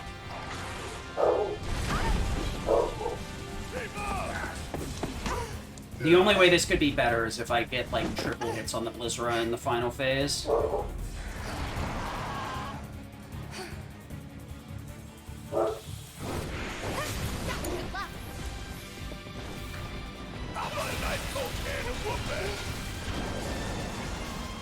Blizziga's a bit slow there. You can get away with Blizzara, but Blizzara Magnify will never do enough, or almost never do enough. You very often need an overcharge there. So I decided to take advantage of the Blizziga Magnify and in the other fight to make sure that's consistent. So we're gonna get a single hit. That kind of stinks. Actually, no, we got a double. That's nice. So we have binding warding on Tifa to make sure that we get through this consistently. That's super obnoxious. Very, very minor damage range. Very uncommon, that's a problem. 420 exit, I guess. Me number. So we're heading into the sewers here. We have to be very careful with the way that we do things, or else a lot of these fights can take a ton of time. If I'm not super aggressive about attacking in this area, and very specific about when and how I kill things, I could very easily lose massive chunks of time. A lot of these enemies can be very obnoxious and survive things they shouldn't. We want to do that. This, and that. Okay. So now we've got Cloud back as the caster. We're on Fire, Magnify, Fire, MP Absorb again. It wasn't optimal for the highway there, because like Lightning would have been great for that sweeper cutter fight, and it would have kept me in a position where it really didn't matter whether Cloud was close to the fight or not. I could have just cast it at a distance. Probably like the only downside of having Fire there, but the grungy bandit plus bandits fight, Butch and the other ones, really kind of ties it, so you need Fire Magnify to get through that fight at like any reasonable pace. With everything that's happened, so we banked on these Synergy Thunders from Barret to do most of the damage there. I probably could have like Star Showered the Smogger and then went for a Dolphin Flurry. That might have worked. I think I know someone who might. It's hard to tell, because like sometimes the AI takes forever to cast a spell on Synergy, and sometimes it does it immediately. It seems like Tifa and, or not Tifa, but Barret and Aerith are better about it because they're ranged characters. I think the spells have something to do with line of sight, which is really awkward because Wind and Lightning don't. So I think there's just some weird coding going on there that does some really weird things. Man, am I glad I said Europe. Listen. Things. Pretty good marathon run here, I'm going to be honest. So after this, we got 1, 2, and then triangle. Want to make sure to not pass mash circle there, because it'll cancel out that dialogue option. And I want to ride the chocobo over here, it's much quicker. We're going to be facing a sign here, so we want to go left. Easy peasy. So we're going to head into the sewers here. Wow, this is actually a super good pace. Have to deal with Corneo again. Got no other choice. Say like a 09, 08 is okay for the sewers, but it looks like we'll hit a 07. I don't know, the problem, it's really hard to judge for me because the doors take forever. You have to open like 3 or 4 doors that you have to hold the button for some weird reason. A lot of these doors are like unnecessarily complex. It's not so bad when you're like doing it in the early chapters, but the fact that you have to do this on every door is super obnoxious. It's the weirdest thing. One day I'll get an 05 sewer. Ain't gonna be anytime soon, though. No one's home. Up the stairs we go. Doodly-doodly-do.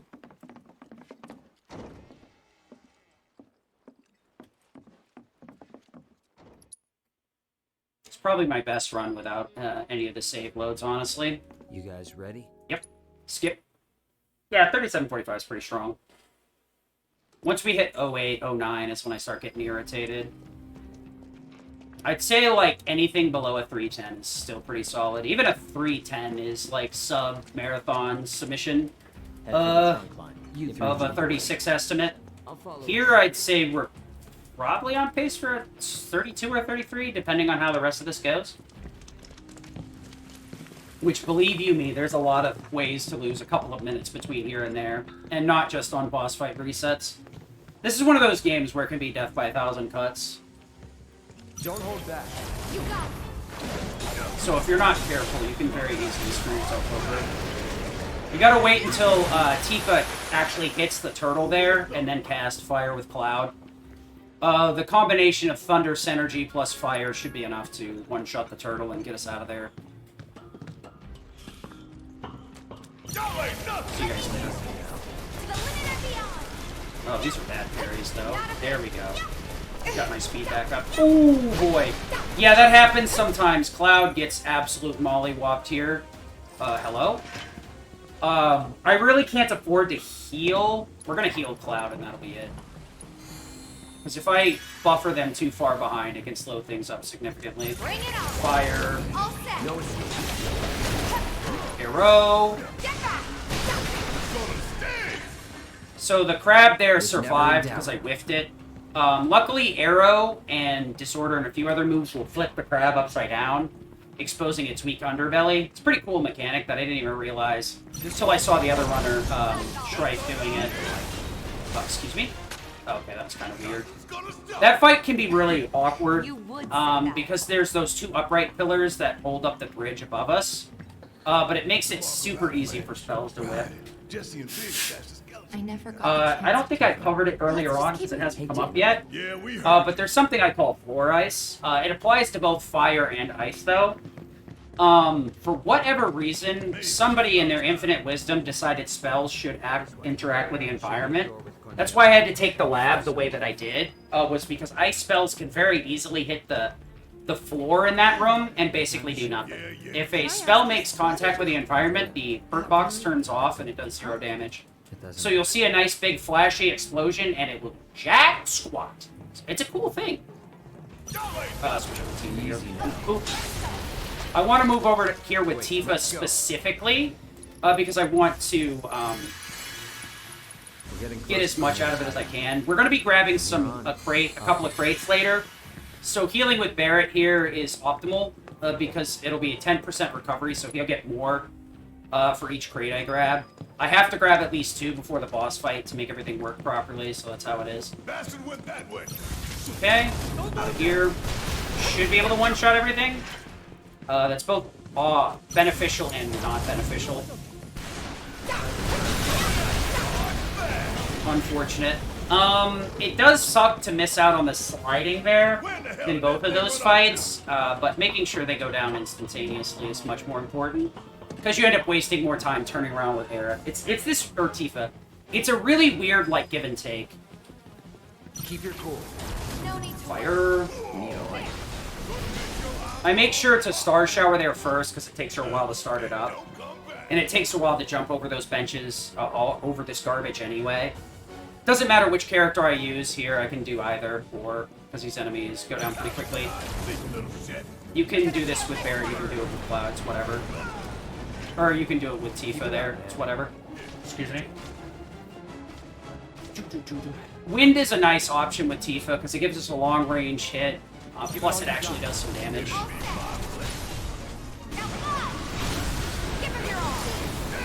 Guarded that right there. So this room kind of stinks. Sometimes the crabs can get in the way here, which shouldn't be an issue.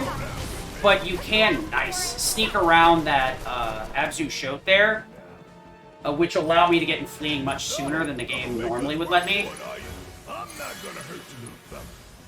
I should have healed up Cloud here, but whatever. Where's the crab? Oh, that's super obnoxious. Dolphin Flurry. Fire, please? I somehow cast fire, but it ate the input. What a bummer. What's my MP at? Okay, that won't matter. The important part is to disorder the crab there, so that Synergy Lightning will take him out of the equation. Dolphin Flurry should be enough to take out everything, but it'll take a while to kill the turtle, so if we throw a fire, once she makes contact, it's pretty good. Unfortunately, it ate my input, and I didn't realize it until a little bit after. This fight is super weird, and I'll explain it after the fact. It's really hard to explain while I'm doing it. Fire. Shit, that's not right. That's super awful. Grab a crate here. Fire. Unfortunate time loss. I was supposed to cast Firega first, which is supposed to keep him stun locked so he can't summon those additional shotes. But I made a fucky wucky and cast Firega first, which doesn't do jack shit, and lets him summon the shotes. Luckily, the Firega came out and tuned up most of the shotes, but there's 3 of them that get summoned. I thought it was only 2. It's not often that happens, so that's a pretty big mistake. The big issue is that you burn your ATB boost at the exact start of the fight. So your ATB is trash if the shotes get summoned. And you'll never stagger them. You're always going to kill them first. It's not too bad, though, because I still have full MP, so it's not that bad. It's just really annoying.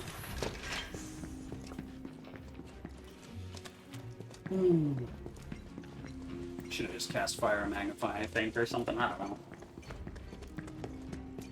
It's one of those things you do sometimes. You just kind of, like, space out on it. I used to have Fire and Magnify on Square, and I think Firega Magnify was on Circle? No, because that used to be just regular Fire. Oh, yeah, because regular Fire would stun lock, too, without the damage depletion of Magnify. That's right. Kid's gonna be okay going it alone. That's the problem, is your brain ends up with a an actual soup of inputs sometimes, and you get a bunch of things going on in your head. Alright, what do we get here? Nothing? Stop it. Disorder, take the hit, Firega, and let's go.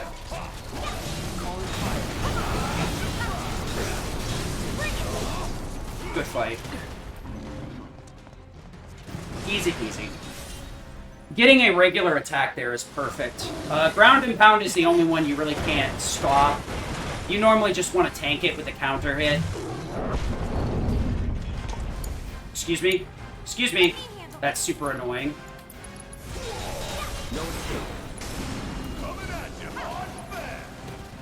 It's a little bit of time loss due to stupidity.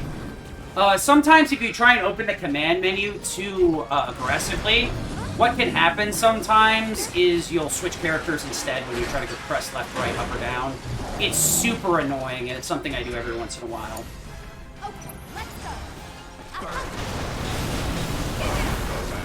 Gonna wait for the cutscene here, switch over to Cloud. Alright, we just want to get to the door and not die. Rough fight, rough chapter. Could have been worse, though. That's the only fight I messed up. Well, there's a couple of fights I did slow. Yep. Yeah, I remember this. Want to do this. And we want to delete that, grab this, and then win for Cloud. Into Aeromag, Aeroga, wrong way to do that, Aerora. And then we want to Catastrophe, Thundera for the boss, and Somersault. Let's get the hell out of here. Not a bad run, definitely not a PB anymore. We've thrown a lot of time away in some of these stupid fights. And on top of that, my PB had, like, Chapter 5 and 11 save load. So it's either play really good, or hit both of them. Which is possible, but I had a lot of scuff in that, so it's kind of a situation. So things are going to get really hard to kill in here. We're going to have to be very crafty about how we do things, or else we can lose a ton of time. A lot of these enemies are flying, so we can take advantage of them being weak to wind. The other nice thing is we'll use wind for a little bit longer than you would think, because I don't need to worry about Cloud seeing his target. All he has to do is cast the spell and it'll hit. It's similar to lightning in that it doesn't require the line of sight. The spell will just spawn on the target, then explode.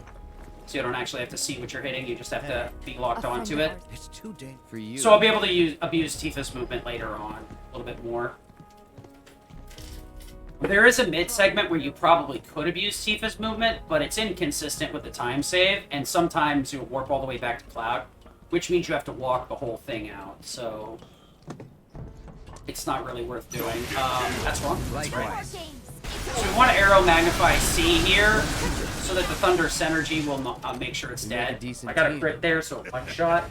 The Aero Magnify should double hit the other two, so they should just both die to that, but sometimes they move. inconsistently. Okay, we got one Drake there. Where the hell is the other one? This is super annoying. There it is, okay. Can't afford to lose focus. Gotta make sure that Cloud hits the other one here, because we need the Thunder synergies to finish this off. That's super annoying. Oh, I'm gonna have to grab a crate now? That's stupid.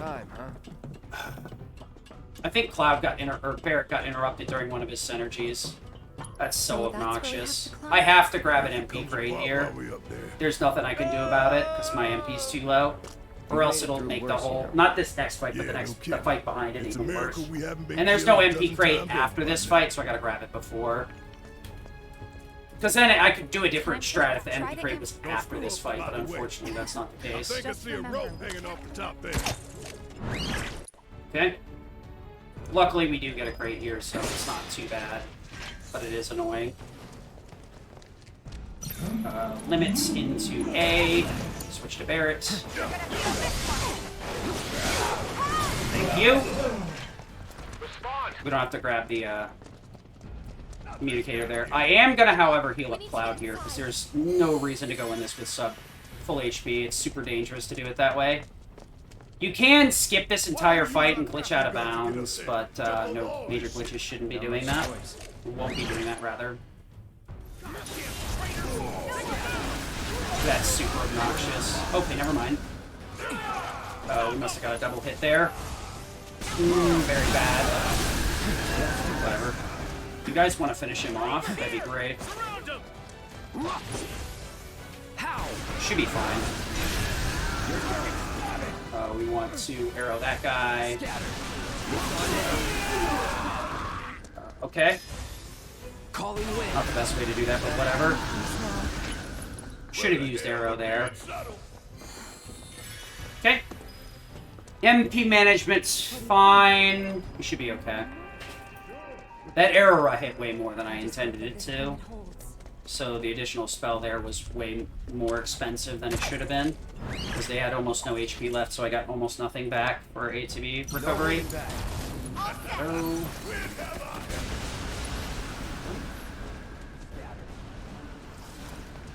Okay, and we got our MP back there from the drones. Nice.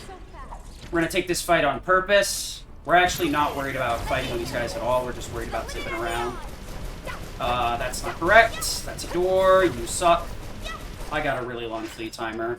Wow. Time to kick ass and take names. Somersault, throw. So the arrow here is less about using arrow and more about triggering a thunder. The only other way to make sure that fight's consistent, you have to switch to Tifa. To get a thunder synergy out of your star shower, and then switch back. So yeah, if you think it's not worth making Tifa the leader so that I can parry sail, because all leading a character does is make the camera automatically change at as soon as combat starts, which you can achieve the same effect by just mashing the swap button to that character as soon as combat will start. For most people, it will be up or down. I also have left or right because my targeting is on my right thumbstick. So the left and right D-pad is how I do it. That's usually how I end up mistakenly swapping characters by accidentally hitting up and down before the left or right input. It's super obnoxious, but it happens. This the only way. Look down. Just going. I'm gonna lose this to something stupid.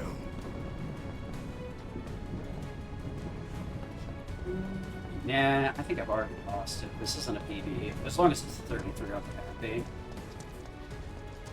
Gotta make a stand. Assault. Let's finish this. Okay, the other two are dead. Nice. Let's go. So I should be able to just run right through this minigame. But if I delay my cutscene skip at all, the bullets will be on the wrong cycle and I'll get caught. If Barrett's in the wrong spot, it'll delay me too much, and that'll get me caught by the bullets as well, so it's very obnoxious. It's really hard to get perfect movement here. Gonna take you all out. Make sure to lock on there so the spell actually hits the target, and we're out of here. Whatever, man. Let's go. If you do the glitched version of this chapter, Valk never spawns in here properly, so you don't ever have to worry about it, unfortunately. For me, I did. Excuse me, that's bad. Shit. I delayed my cutscene skip way too much. Will you let me go? It's the worst. Ugh. Dude, this cycle is so cancer! Go. That's super awful. Because I accidentally screwed up the timing of my thing. It messed with everything. I hate this fucking minigame. It's so stupid.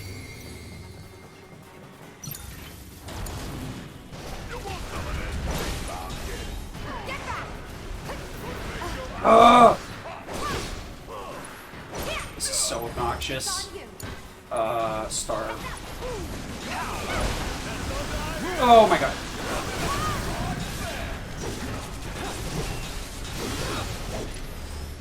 Just be smart. Storm's coming.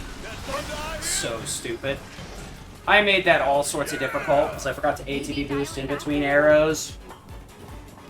That Valkyrie minigame pissed me off super bad and made me play like a complete idiot. There, runs dead. Not going down without a fight. I abhor that minigame.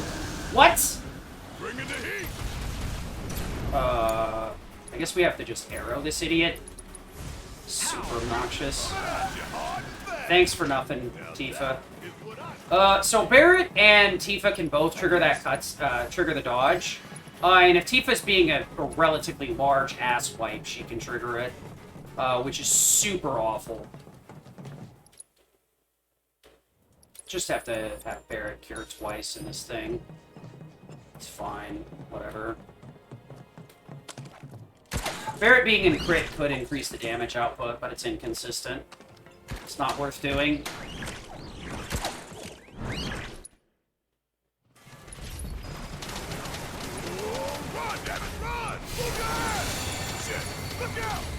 Are you shitting me? The run's over. Oh my lord.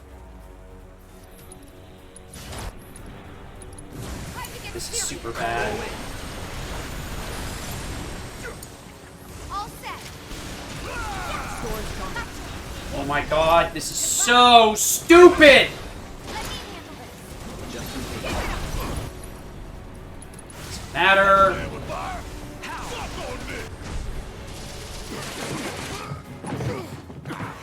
You okay?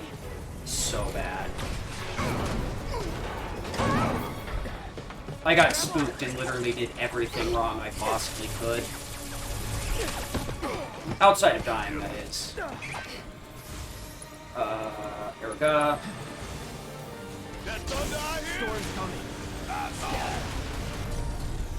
Jesus.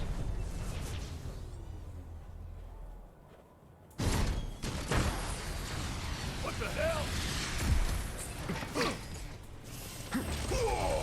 Storm's coming. Don't care. I got it.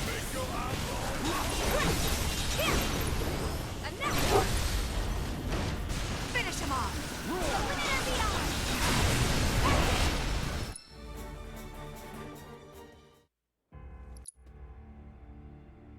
I can't believe I survived that shit. Double healing Barret. I am never going into that cutscene without Barret at max HP again. Holy shit, that was way too risky. You theoretically shouldn't get hit with Cloud, but sometimes a bullet can slip into his face and it's GG. Can't be for Wu-Tang. What about the ceasefire? That only put the war on pause.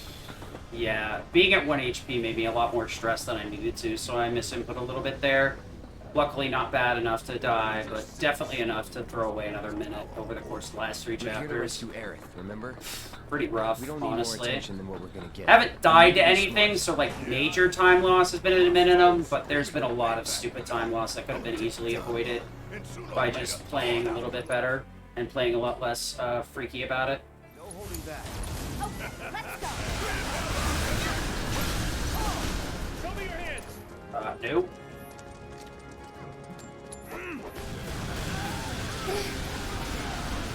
It's feeling like Okay. a proper party now. Nope. Let's keep moving. There should be a service entrance in the back.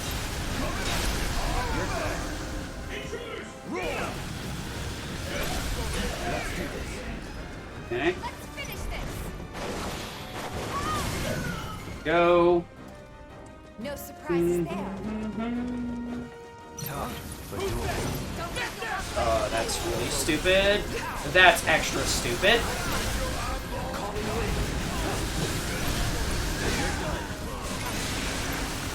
What is this? Oh my lord. Such an awful room. What the hell? Okay, this is really annoying right now.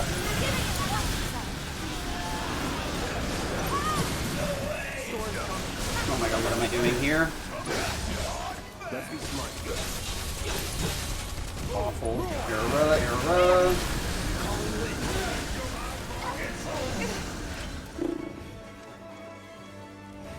Oh my god, I'm playing worse every second! Come on. We need to move. Oof. Yeah, this could have been pretty good. This building's incredible. Shining monument of corporate greed. One of these days I'm going to tear it down and burn the... I think you actually get your But not HP recovered today. after you go into the bathroom, but I'm not sure, and I don't care. Yeah, so that should, like, with the time that I had going into the sewers, even... Let's just keep. Yeah, it should have been like a 25 here. I've fucking like completely screwed the pooch here, and blown like 2 or 3 minutes pretty easily over the last couple of the emergency splits. stairwell. Isn't the lab we're Eesh. looking for? It's pretty impressive how poorly I've managed to play without like straight up dying to something. Not a good omen for tomorrow, that is for sure. You be careful. Aren't I always? Ugh. Oh, cool, nice frame drop. Let's go. One of these days, I'll actually have a good enough run to continue the marathon commentary and not like be so tilted that I'm not doing it here at all. That'd be cool. Excuse me.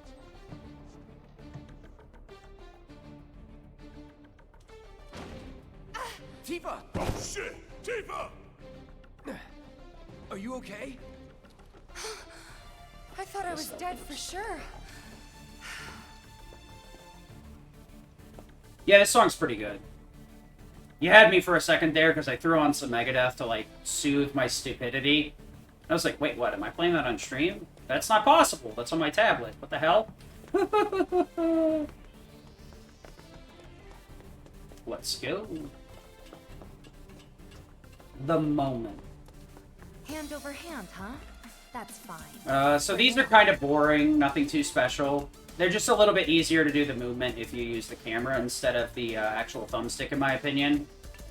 Because you can kind of get your angle a little bit ahead and then tilt it after. So like right here, I'll do this, and then wow. It is a little bit hard to get super good movement here, to be honest, in my opinion. This one's going to be really annoying, though. You have to, like, jump up and then turn. Doesn't really matter if you turn, like, here. It's really here that's a big issue. Too much. Too much! So I get the extra 6 movements. Woo! Yeah, this minigame is super obnoxious. So bad. Pretty close now. Just need to make it over there. Just a no-skill way to lose time. Because it's super fussy about how you do everything.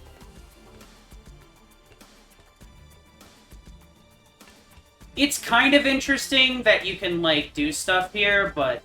I mean, if we're gonna stack this up against the pump minigame, I'll do this 10 out of 10 times. Get across those platforms. You know, like, it's annoying and slow, but, like, it's nowhere near as annoying as the pump minigame. Like, you have to move incredibly bad here, or just basically put down the controller to run, to have issues with losing that much time.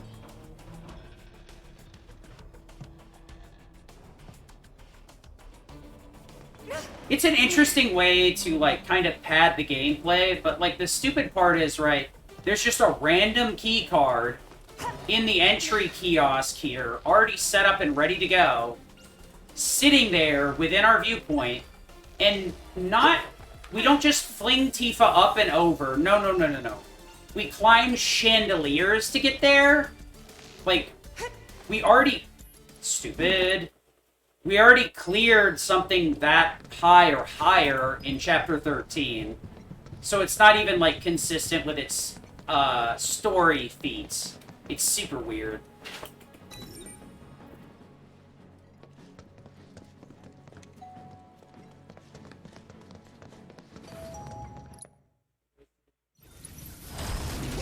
Tifa, good. Button. Anytime game. Thank you. Braver. Worked up a good sweat. Hey, MBCD. Thank you for the good luck. Unfortunately, you're a little bit late. I've been, fucking up, like, one fight in each chapter for the last 4 chapters. And then I almost killed Cloud before we went into Valk. He's down to 1 HP because of the minigame, and I failed to heal him properly because Barrett had too little HP. So the game sucked it onto him. Oh boy, it was awful. I somehow managed to do Valk with 1 HP, though. Which I guess next time I'll be less freaked out about. Hopefully there is no next time, but knowing me, there will probably be at least 10 other times where I do something stupid like that. Next time I'm just gonna spam healing on Barrett. I don't care if it slows me down on the ascent. Tifa also did me a favor and made one of the Helitroopers dodge win, so I had to waste time on that. Oh boy. Chapter 15 was a unmitigated disaster. Little mistake here, little mistake there. I got caught by 60 cycles on the minigun game, because that's a cool shortcut. Cool game. I don't know what I hate more, the minigun or the, frickin'... And our esteemed president? And to get a peek at the president's mementos? That was super cool! Thank you.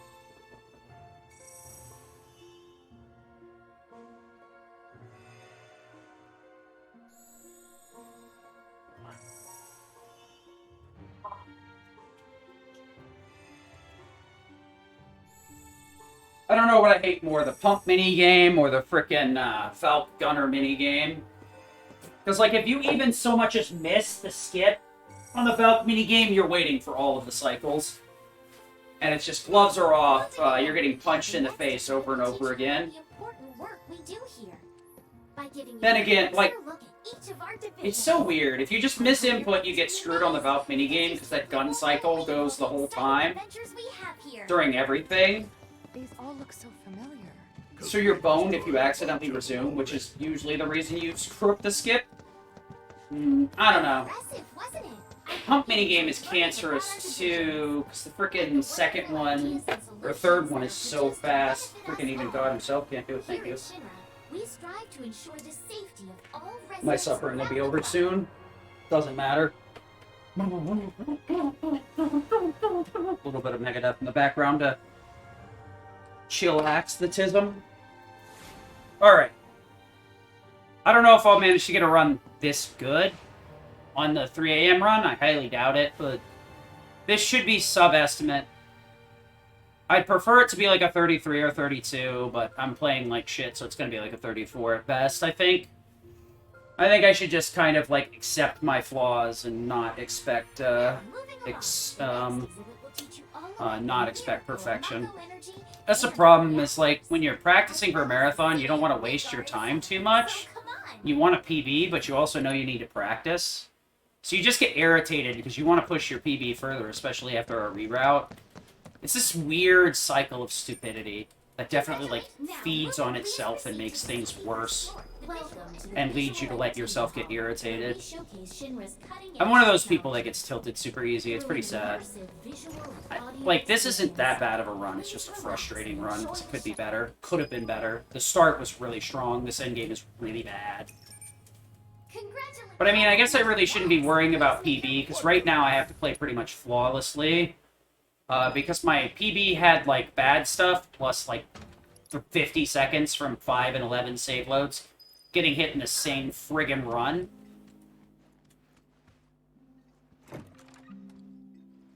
think this was on a 32 pace, and then I played poorly in a lot of those fights. Been nice to know. Idiots at HQ should have kept This is a pretty slow segment for like marathon stuff, so talk about whatever. It's also the donation incentive of taking 7-minute stare, which will kill any PB in a 5-second when you communicate that they have to take the stairs. Any PB attempt is just infinite sadness when you see the stairwell. People are still here So it looks like you're going to be taking the stairs. Oh, that's interesting. I thought that would have opened the resume menu, but I guess that makes sense because I'm not out of gameplay yet. I guess you don't really get punished for trying to open the menu there, it looks like. Interesting. Remember, say mayor. Right down the middle. Then we have a winner. The hell's that? Combat sim. 69 MP, by the way. Train for battle in Hope you guys enjoy it, 'cause it's going to be gone in a second. I was told to. That's right. Before I trust. Say what? Do you know? So we got a couple of sweepers in here. We got or cutters we have to take care of in here to prove that we can actually hold our own. Fortunately, they didn't include a hard mode on this fight, so we're doing this shit on easy. Because screw the rules. I have money or something like that. Yeah, because there's no hard selection, there's no rule if you have to do it on a harder difficulty.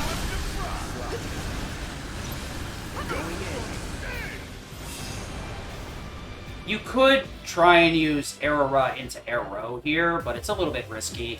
You're good at this. Because your damage might be a little bit low. And relying on Barret to kill anything, even in easy, is kind of a foolish idea. At least in my experience. Oh, of course. Neither of these guys have gotten locked out once in like the last 6 attempts. Just both been standing back there. You just think you can open the door for me? Nope. Sometimes Barret or Tifa, sometimes both, will get locked outside and they'll open the door for you quicker. But if they're both in the chamber with you, you just gotta run into the door like an idiot for a couple of seconds until it opens up. Just kind of rub your face. See if you can get some skin cells on it. Maybe make it have emotions for you and open early, I don't know. Just give it a sweet talking to. Baby door, I love you. Why you do this to me? We only get one chance.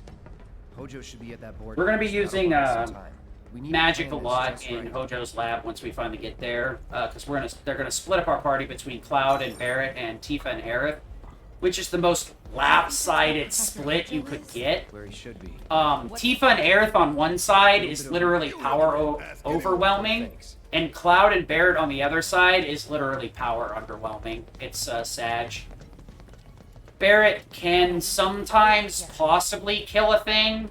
More often than not, Cloud will be doing the killing, and Barret might be closing a damage range, and that's about it. It's very unfortunate. No one's in here. It's a sorry state of affairs. I hope they buff Barret in the next game. Really do. So he definitely got the short end of the stick. They wanted to make him a tank, but the problem is, first of all, you have to get the player to change characters to make that work. And most people don't do that. They designed the AI system to kind of make you think to do that, but obviously people don't for the most part. They don't get the idea of swapping around. And the other thing is you have to be in control of the tank to make them target him, because provoke only works on normal enemies, so you really don't want to do that. And Barret's damage is garbage, so being in control of him will make AI damage that's awful go to slightly not awful. Meanwhile, if you're on Cloud or Tifa, your damage difference goes from awful to great. So the damage differential between using Barret versus using Tifa, Aerith, or Cloud is massive. So controlling Barret is most often a straight downgrade in damage output. And his ATB building is usually from ATB assist activations more than anything else. Yeah, it's not even so much that getting the AI to target stuff is a problem. It's more so that they purposefully nerfed the damage of AI party members and ATB building to kind of subtly hint that you should be playing with all characters. But the AI is so slow that the damage does almost nothing. A lot of the bosses won't even move phase unless the character you're in control of hits the enemy. So, like, they don't really have much to do there. And what's worse is, like, in intergrade, if you tell them to do something, they'll usually close the gap, especially with, like, spells and stuff, or roll at the enemy and then attack, which is super obnoxious. Barrett, it doesn't help because he has a bunch of bad skills, unfortunately. Lightning over into Iron No. Wrong, one more. Reinforced No. That is incorrect. One day I'll get good at menuing. True Strike into Mag and Thundera. Holy Badubus. Fighting an uphill battle here. I upgraded to Ascension, right? Well, I guess we're going to find out if I didn't. It's better to check. This run is not that good. What? Okay, good. If I don't have Ascension here, I'm not going to do enough damage, and this fight's going to spiral super quick. Couple of seconds to make sure I didn't screw that up. That menu is so scuffed, I was almost certain that I screwed that up somehow. Perhaps instead. Alright, what are we going to get? Rake or Mako? Noxious it is. Berserk. Lock on. Please don't hit me with Blizzard. Okay, it wasn't being nice. See you later. Alright. If the self-destruct hits at the right time there, you can basically get this phase change immediately. Came out a little bit later than I wanted it to, so it was a little bit delayed, but not too much. Alright, Cloud's pretty much useless after I get this limit off. Okay, that's gonna be annoying.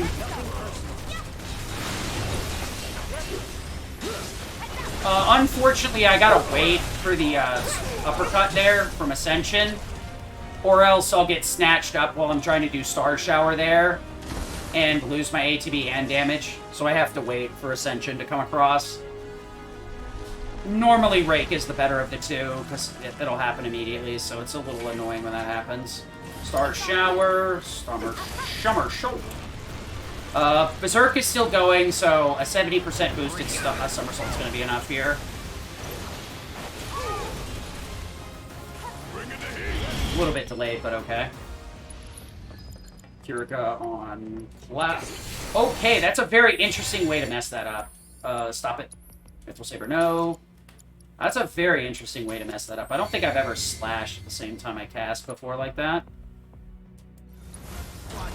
Arrow, Magnify should make this pretty consistent. What's going on here? Fine. MP is fine. I don't need to really worry about it. We want to go Eroka, Mag, Tifa, that, Tasha, you. Alright, this should be a quick fight. Last couple of runs, that fight has turned into a complete fiesta. And not a good kind. A clown fiesta. Where they all roll up in the tiniest car possible and about 60 clowns pile out of a 4-door sedan. It's really funny. And by funny, I mean it's frustrating. I have come for you.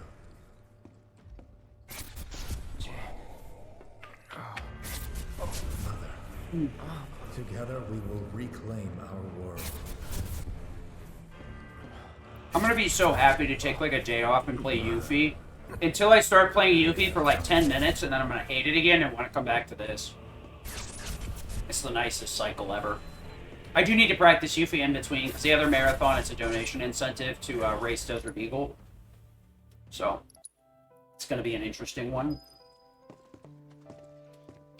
I think we're going to do split race right now. I think Desert's tried hard a few times, but obviously it's really hard to get to second place with just a few attempts. So, I believe he does easy. So, his easy time's a little bit lower than mine, so... Should be a pretty fair race. That's why I'm not practicing Yuffie too much. More chance for mistakes. Anyway, we gotta get to the roof, right?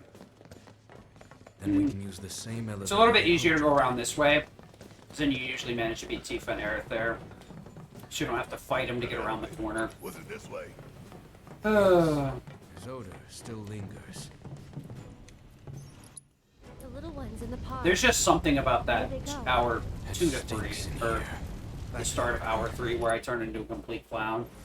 What? That's not good. Strike. Ooh, that thunder would have sucked. Did it get off? No, it didn't. Okay. As long as that Thundigo didn't happen, that means the fight was less than 2 seconds. Could have been really bad.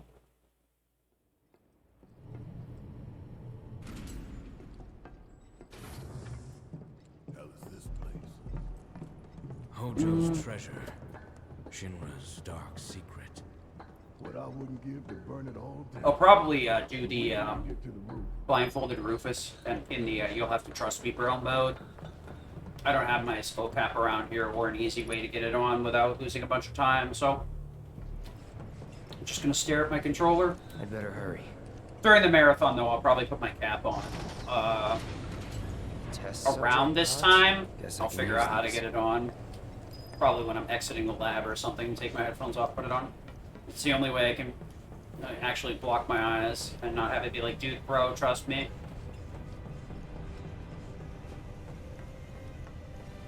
Fight's actually pretty straightforward. I do have to remember to turn up my concentration. Oh, what the heck?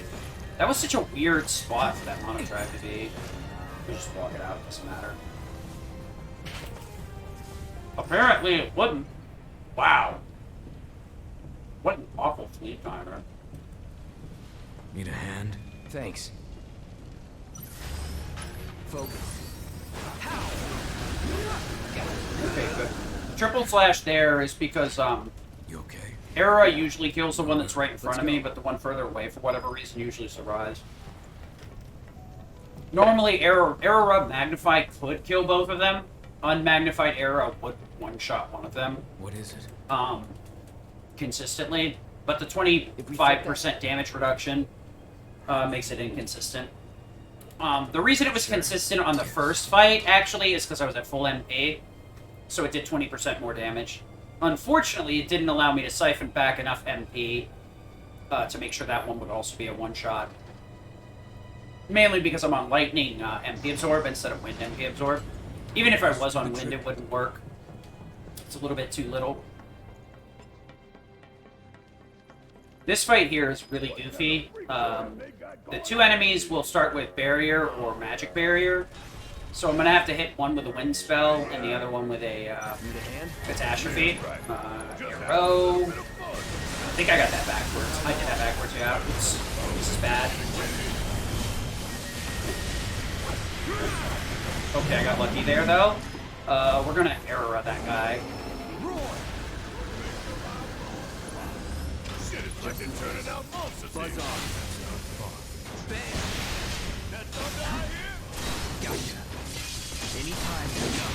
Could have gone for an additional Thundera, but since it was so close to death, I decided to go for the double Punisher there.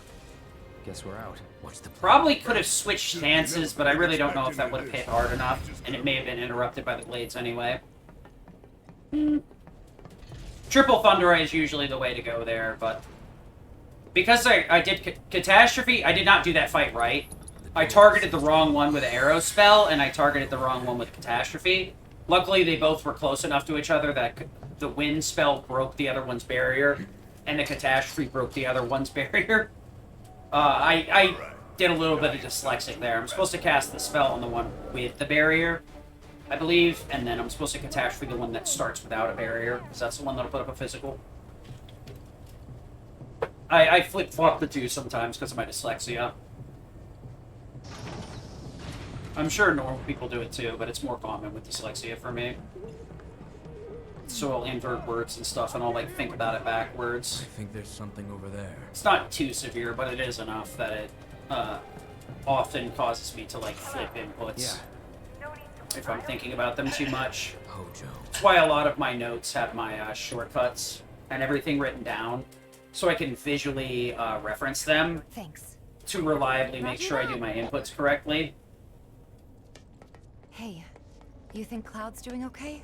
He's been acting really weird lately. The shortcuts and menuing themselves should be second nature at a certain point. Sure he'll be fine. Shouldn't need to read them. What about you, Tifa? They're not that complex. in my opinion, that you should need notes all the time. You can use notes every now and again to refresh yourself, but if you're actively looking at notes while doing them, you're going to lose a ton of time. All these pod opening cutscenes are instantaneous with Tifa and Aerith. We can just skip them as soon as we do them. Alright. Cloud, we found the door. Alright.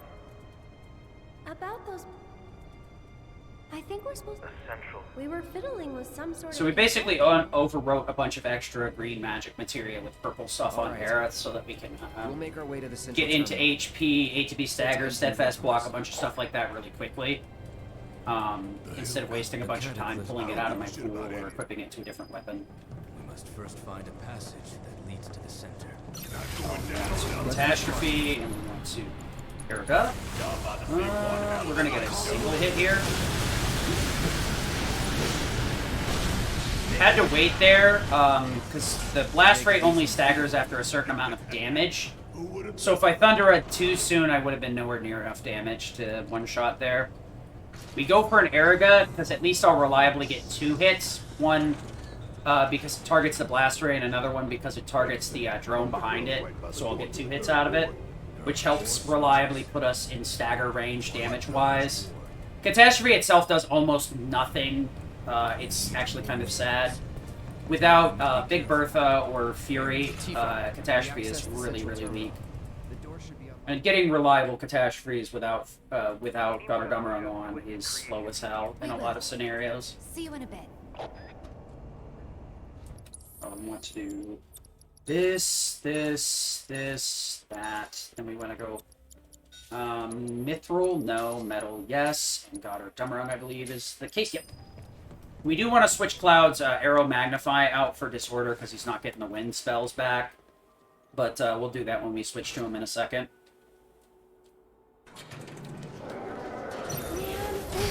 We parry here just to keep them stun locked so that they can't charge at either of us or hit us with a Thundaga. The Arrow Rush should always get off before their Thundaga, even if they're charging it, but it's definitely something you need to be aware of. The next room here is RNG. There's 6 dogs total, and the way that it's intended to be is that 3 of the dogs will spawn and come at you. Sometimes all the cages will open immediately and all 6 will come at you. But if you get the 3 version, which is the intended one, every dog you kill will open an additional cage until all 6 are depleted. Oh, that's super obnoxious. Yep. Mega obnoxious. We'll make it quick. Gotta go for it now. Wait for it. We'll make it quick. I won't let you down. Unfortunately, that's going to cost me a lot of MP. 144 is not the best. It's fine. Grab the 2 crates. This one right here, there's no reason to not get it. It's right there.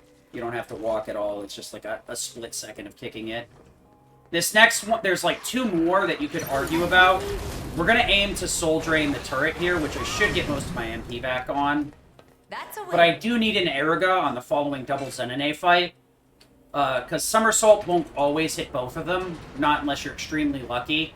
So you're going to almost always need Eriga there. And if you wait to cast Eriga, it'll take a really long time. So we want to be able to cast Eriga immediately. We're not even going to wait to see if it would be needed. We're just going to fire it off. That'll save us a long time of charging it in between. If Somersault kills them both, that's fine. We'll just switch to Tifa and walk right out of the room and lose the 20 MP, but save all the time. If not, it saves us 2 seconds of time loss waiting for Somersault to whiff. So, I go for Eriga Magnify, because sometimes Somersault can whiff this back guy too. It's super annoying. Sometimes you get this. That's what I was talking about right there. That's super cool when it happens, but you do lose some MP to it. It's a little bit more, probably a little bit more optimal to not get the Somersault, because Aerith is locked in place, so you have to, walk it out to the door. But it's fine. It's a very minor time loss. This area right here is super wonky. I'll explain it after. We want to Thundera that guy, want to Thundera that guy, and then Somersault that guy. How shocking. Let's finish this. Okay. Go on. Sorry. Time to end this. Just a bit.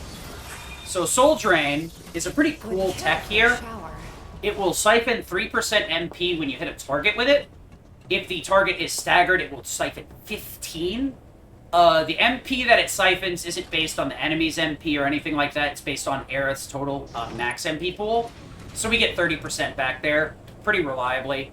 Unless your ATB is complete cheeks and you somehow can't get both the Soul Drains out before you accidentally kill the turret.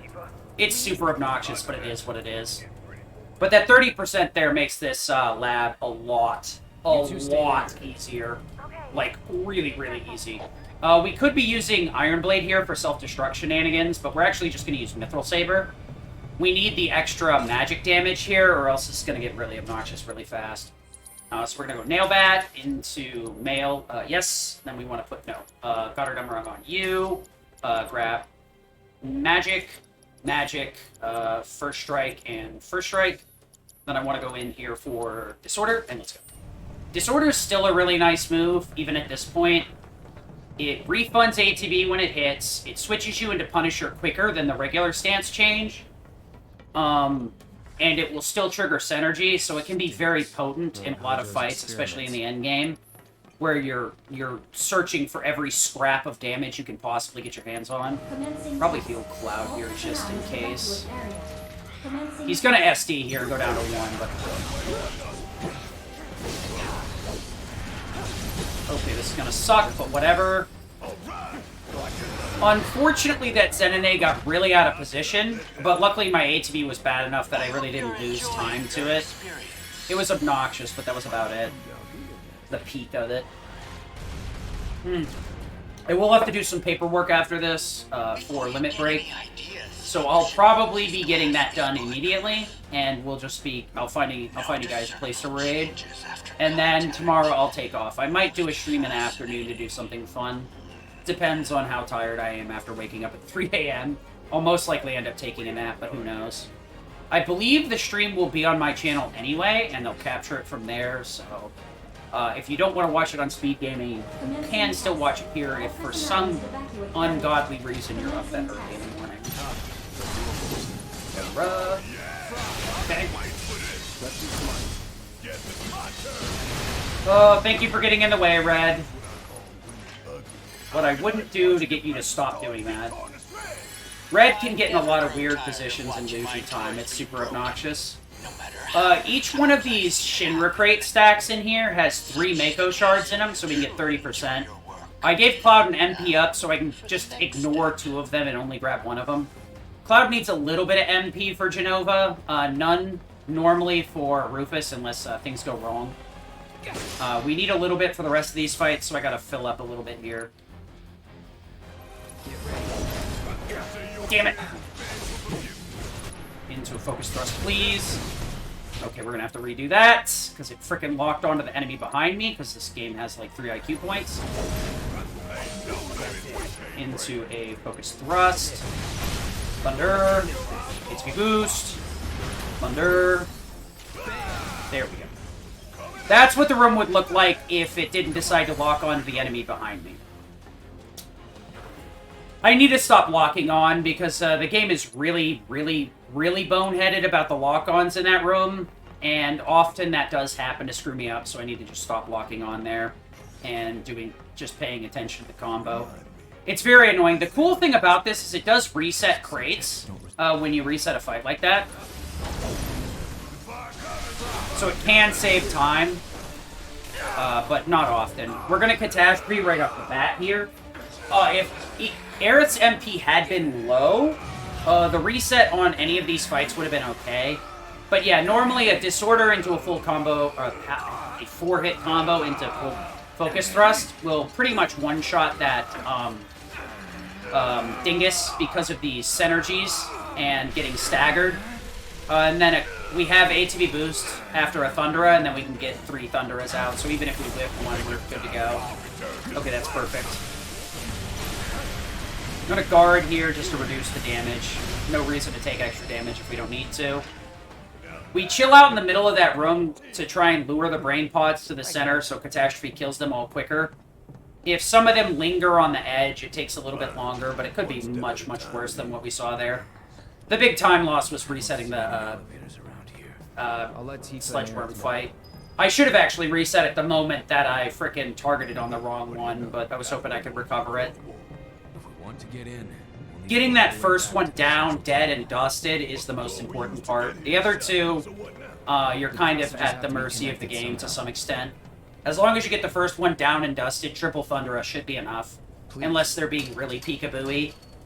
Normally, the way that you can avoid that room being super obnoxious is by going and doing your Thunderas through the tactical menu, because the game won't let you cast them if they're peekabooing, but it will let you cast them if the enemy is up and will stay that way for a little bit. So that's the best way probably for like newer runners to do it without risking everything there and losing a huge amount of time. The reason those guys resist it is because I'm on Lightning Elemental. That was part of this swap out too, to make Sledgeworms reasonably easy. Let's see here. We need to put Daughter on Tifa, move the Magnify up, swap out for Magic up First Strike, Synergy over Ice, and First Strike. Okay. Wrong. We want Daughter here. We need to move you down. First Strike, Magic, Magic, Synergy for Ice, Ice for First, and let's go. She is on Thundera on that button. Let's do this. All set. Do right. This one. How shocking. That is how Sledgeworms should look. Sledgeworms are extremely obnoxious. This is going to be bad, I think. Okay, we should be fine. Tifa. Thank you. That wasn't so bad. Really spooky. I may not be able to kill all of these, because sometimes the spells will... Oh, that's really bad. Let's get this over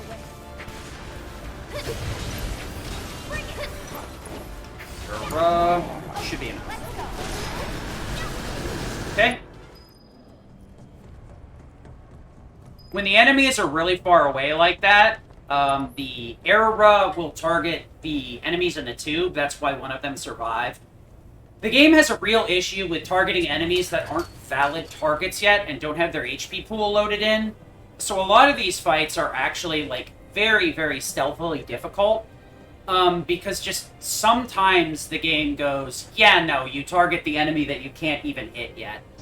Or that's not even in this fight. It happens quite a bit.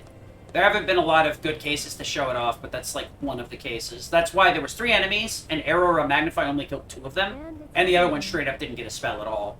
Because it cast wind on one of the ones in the tubes. Tubes. That's why I started poking the other one, because I knew he wasn't going to die. Fourth Ward. Must trust in Cloud and Barrett to see it through.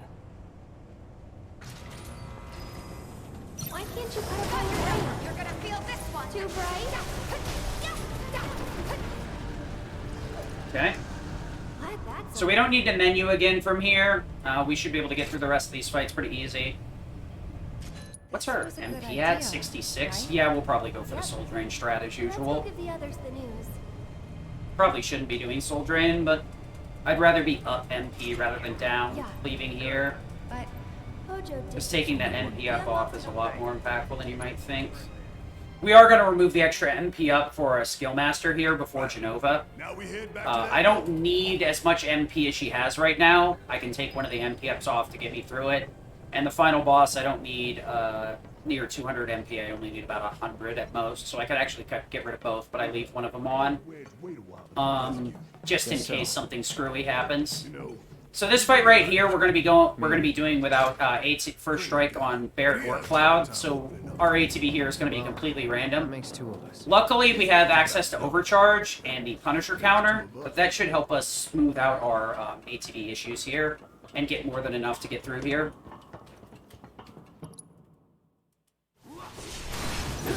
Charge.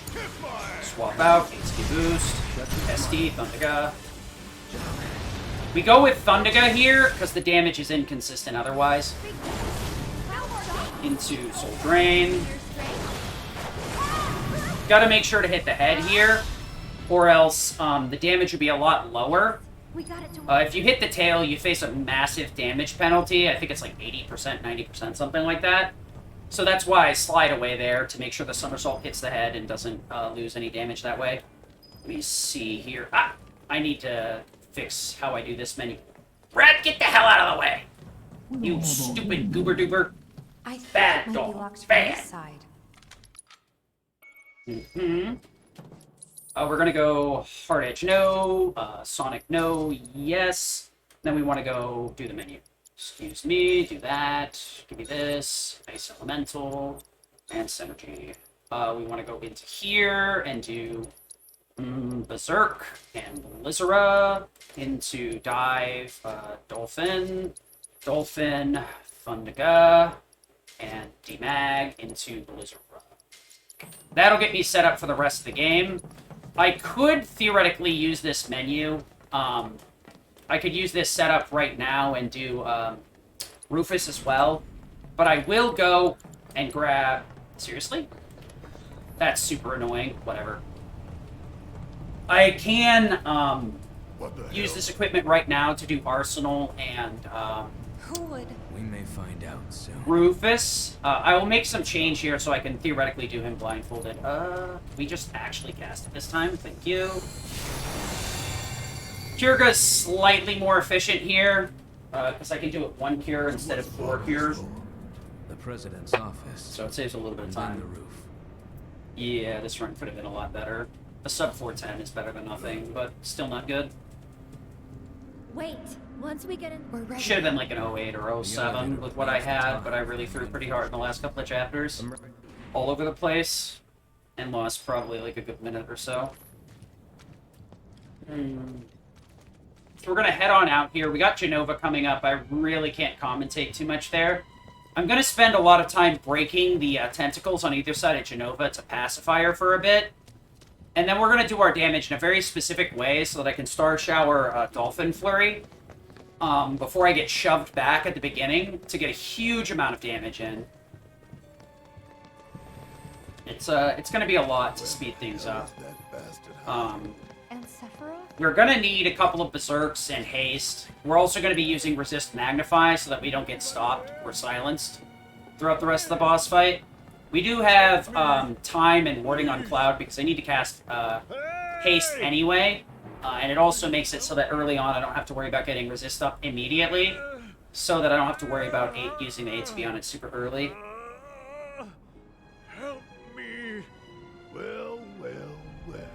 Pull me up.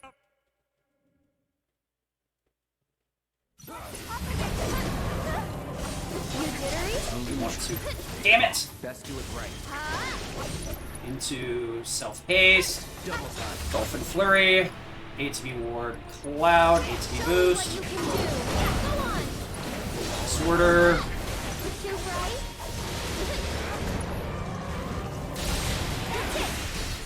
Okay, lucky. I managed to salvage that despite screwing it up pretty heavily there. Braver into Counter Stance. Tempest. Star Shower. Yeah, that's gonna be really obnoxious. Into Braver. I need to... Where is she? Star Shower. Nope! I gotta be careful there. That could have been really bad. Okay. I was about to Braver there just in case, but luckily we got through it. I want to Star Shower into Star Shower, and that can go a lot quicker, but unfortunately I was short ATB, so really scuffed.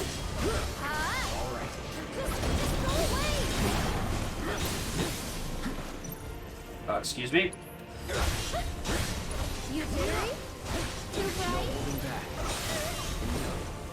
You suck. We want to resist here. Okay.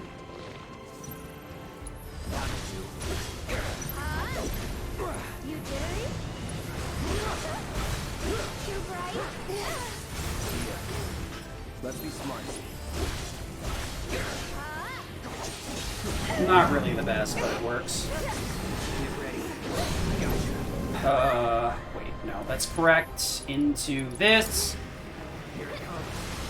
Poke. Berserk. True. Omni upper. Oh, I didn't charge Omni Strike. Oops. Yeah, that's what I was thinking, the Unbridled Strength.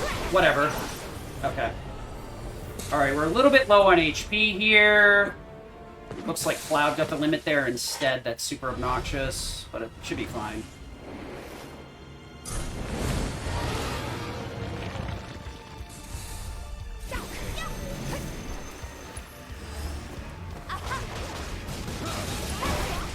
Dude, you suck. Okay, that's really annoying.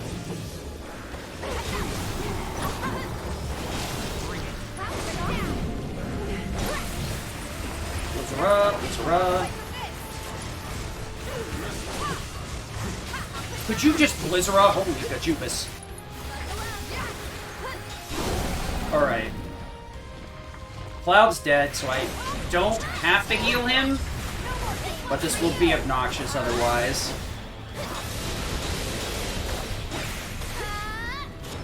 Very butt scuff. We want to go into Big Bertha, no. Gatling gun. Wait. Yes. Wait, shit. We want to go into EKG, and then into Big Bertha, yes. Then we want to go into Focus Thrust. Oops. Focus Thrust, Braver. Okay. I can do this without HP, it's fine. This fight's pretty much one shot and you're over anyway if you try and do it blindfolded, so it doesn't matter.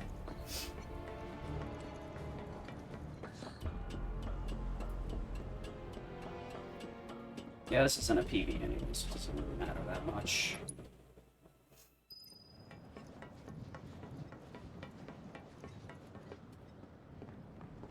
Everyone okay?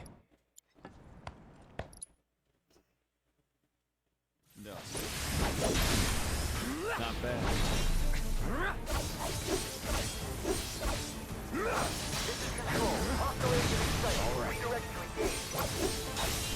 Understood.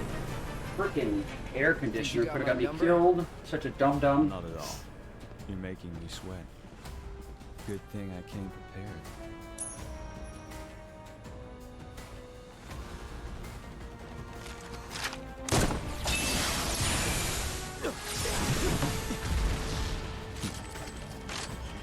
Right.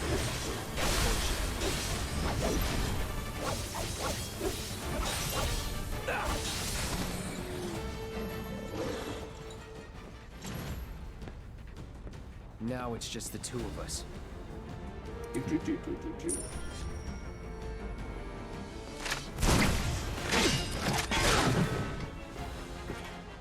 Let's make it a night to remember. Yeah, don't get cocky. Oh shit. I didn't respond to it properly. Well, that's the end of that. I can't, I have the sounds too low. System, options, audio. I need to turn these up and music down. Everyone okay? It is what it is. No. So long. Yeah. Let's get this over with. Here we go. I almost got shot there again. Think you got my number? Not at all. It's really hard to hear him over the music. I'm listening for Cloud to go, ooh, when he gets pushed back, and it's super hard to hear.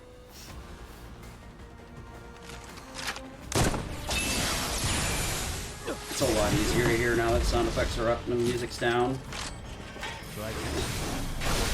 There we go.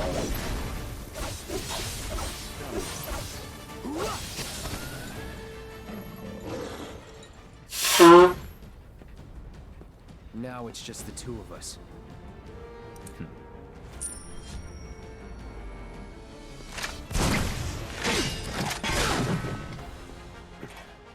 Let's make it a night to remember. Yeah. Okay. There we go.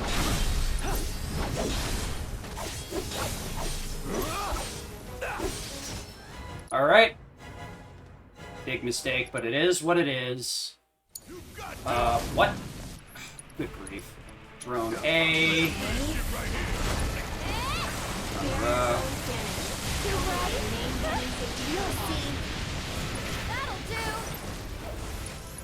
Thunder laser cannon. Too bright? Okay, Barrett, I'm gonna have to ask you to just get the hell over here. Poke, poke, poke, overcharge. One more shot. There we go. I need to make sure Aerith has enough HP, or ATB here, and if Barrett's way out of position, it's over. Threat level elevated. You jittery? Chill out. Come on, Barrett, I need you to grab the rest of the ATB here, buddy. Thundera. Too bright? Gotta go. Okay. Threat level critical.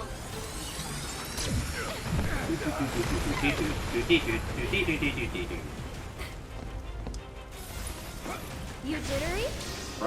Tap. Wheel. Too bright? You can charge Tempest a little bit early here. I need to just go for a single poke though. 11? That's just enough to get where I need to go here.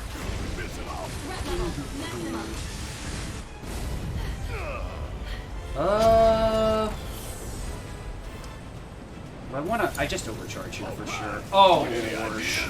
Take cover behind the breach.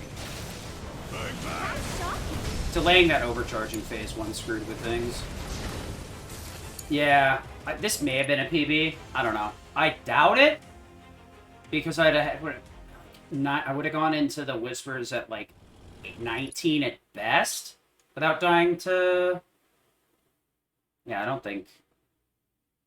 Which would have put me at 29? I don't know. Yeah, it definitely wasn't PB pace. Would have been like a 33. Now it's a 34. We need to actually... Oops. We got to do this. Into HP up. Swap it out. Swap it out. Elemental up. We want to go into Iron Blade. We want to go into LMG No. We want to go into Mithril into Metal. Put Goddard on you. Then we want to go Magnify up. Swap out Cloud Shortcuts into Blizzara. SD. Blade Burst. Ascension. Yeah. Everything's good here. Yeah. So this is like at minimum a 34. About 10 minutes for Whispers, give or take, and then Sephiroth is like 3 to 4 minutes. Because of all the cutscenes. Not a bad run. Especially considering I let myself die to Rufus instead of just not going for the blindfolded strat. Because I could have looked up if I really wanted to. I was actually pretty sure I was going to die, but need to fail to get better. This ATB is great, though. I could almost get away with no boost. Just in case. Wow, it almost got canceled. It's pretty close. I have to say, that's like the tightest roll I've had there in a while. I didn't even realize you could roll out of the ATB boost and get it canceled there. Pretty cool. Yeah. Definitely wasn't PB based, though. For Sephiroth, there's more than like 2 minutes. Happy to see me? Oh, then like a 33. I think Sephiroth's like 40, if you include the menu. And that's assuming I do this fight perfectly, which is not likely. We can beat them. Oh. Oh.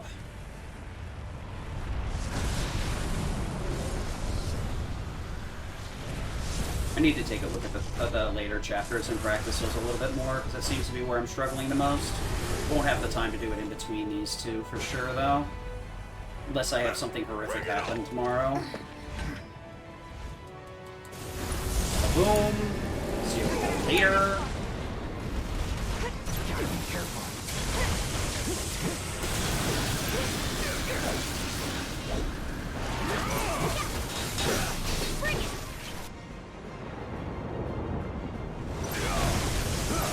Barrett Cure.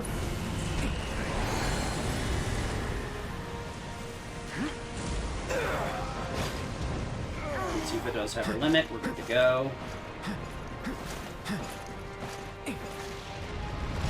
And there's a lot going on in Slack. What the heck?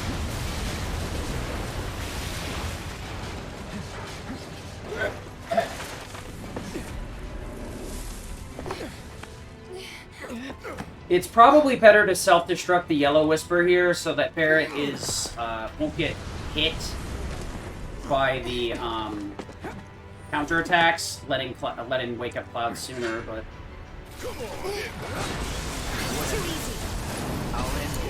Tifa. We should be able to Arise Cloud here.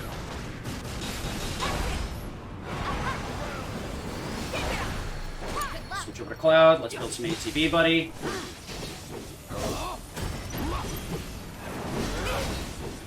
Nice. The one thing here is if Barrett has the shooting gun, he'll waste overcharge on this. If he has a physical weapon, he'll use all of his ATB on focus shot to break it. So that is actually a routing consideration here. You'll lose ATB if you're on a physical weapon here. With a gun, all you lose is overcharge, which isn't that bad.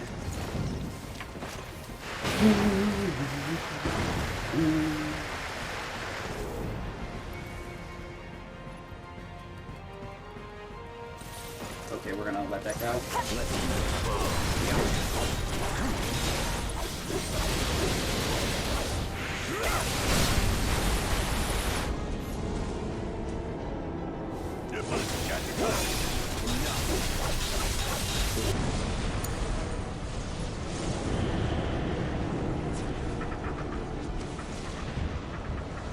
Once, twice, switch to Cloud. Okay. Did we do it? Alright. Eric. That phase can be done a little bit quicker if you attack with Cloud and Barrett to make the stagger happen, and Tifa's uppercut does the hit once it's staggered. The problem is that gives the stagger to somebody else, and should be Cloud, but it makes your ATB a lot tighter, and the inputs there are super hard if he immediately does Crimson Fury there. Sometimes he'll do it a little bit later, which gives you plenty of window to wail on him before Dolphin Flurry gets fired up. But if I get quick Crimson Flurry there, it's over. I can't do it. I don't even know how to do it, even if I do get delayed Flurry anyway.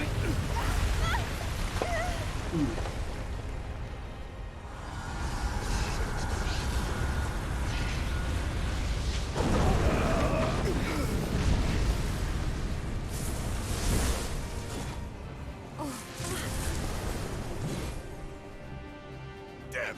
How do we stop these things? Well, the big one is way over there. However... Hey, well, thank you. We should be kicking some butt here. I, tried to do blindfolded, so I died to Rufus, unfortunately, but... could be worse. Blade first this guy. What do we got?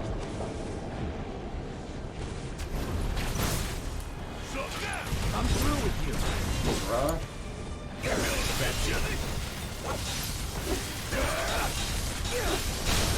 But it could be a lot worse. I gotta practice it anyway for marathons. Can't just not do it and expect it to work in marathons. At most I think I lost a minute to it, so even if I had done it, I don't think a PB was possible, but it could be better. But I'm happy with where I'm at right now. Eventually, I won't have to keep doing it anymore, so I can learn the old method and not waste time screwing up my shortcuts. So, I only have to keep doing it till like the 3rd at latest, and then I can stop doing it until Limit Break accepts or rejects my run. Hope it's accepting. It's gonna hurt me really bad if I get rejected. Getting rejected last time was like less painful because there were so many previous runs that needed to be carried over from like 3 years ago, which I would have been really sad if I had been in that case, and you know, they wouldn't have immediately carried over my runs like that when I already passed the exception process earlier. So I can understand why. Boys all mine. But yeah, I'm ready to take a break and eat. Bring it on. Thank you guys for chilling out with me this long. I really appreciate it. See what we get, though. Let's get getting.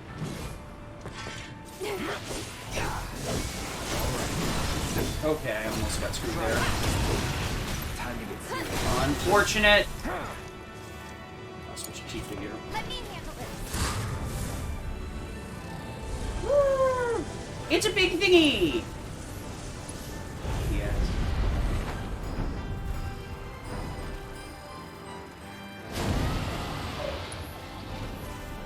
Right. We want to limit here. Nothing personal.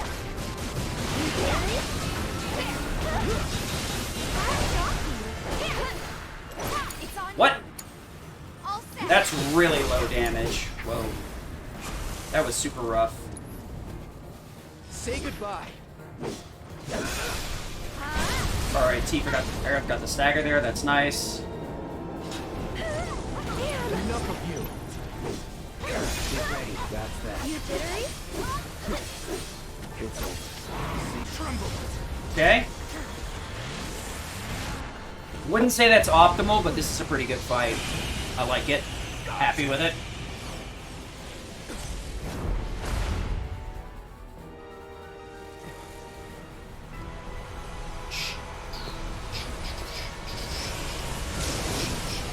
Did we beat him? Think so.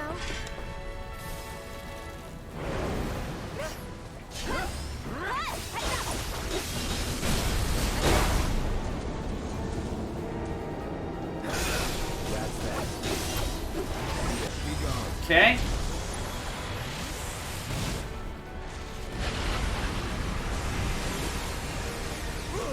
Pretty tight, but we can do it.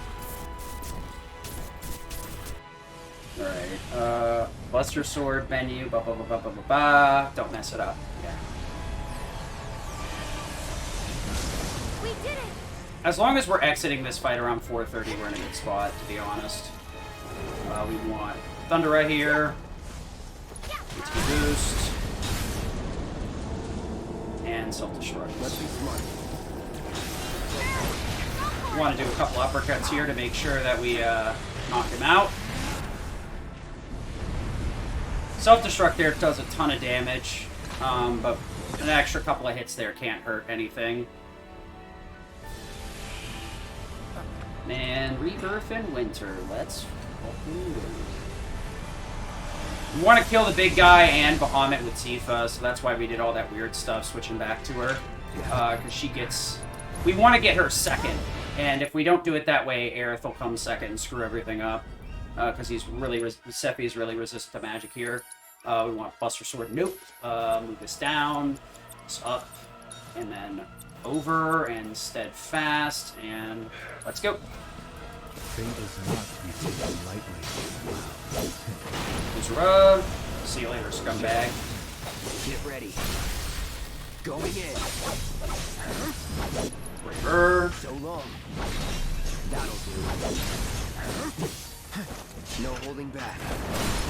Free as fuck. Calling ice. Sorry. Let's do this. Easy fucking peasy. Oh, I can do it. I can do it all night long. It's a bad run anyway, because I tried to go for blindfolded and got killed by Rufus. Changed the sound settings and it was a lot easier, so I'll probably leave it turned up for marathon runs. Don't know about It's worth it. Good to go. Man, this fight's so slick, I love it. Beg for forgiveness. Star Shower, Disorder out, into Braver, into Focused. Try this. Get out of my face, scumbag. Her A to B is fantastic, by the way. Make my life a lot easier here. Get ready. This won't take long. The hell? Just die, dude.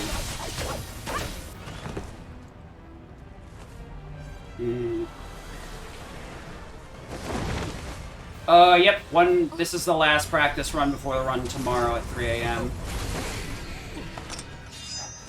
So many pops and Slack, I'm wondering what the hell's going on. Yeah, it's a practice run. It was pretty decent, but made a couple of mistakes once I got to around chapter 12. I made like one mistake each chapter, so it ended up compounding pretty quickly. Hopefully we don't get Fiberga here. It's the worst case scenario. We need Thundiga. Actually, I gotta wait. Wind Infusion, so we want Thundiga here.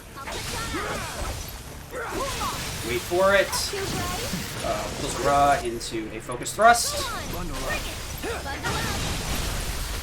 Flurry into Infinity End. Yeah, 3 o'clock a.m. Eastern. So it depends on what your time is, but it'll be different. Yeah, they asked me last minute, and I was like, 3 a.m.? I really don't care that much. I mean, it's nice to help a charity marathon, but last time it was really like Deadsville when I did that, but I was like, if I don't do it, nobody else is going to do it. So I'll do it. For charity, I'll move my own go post over.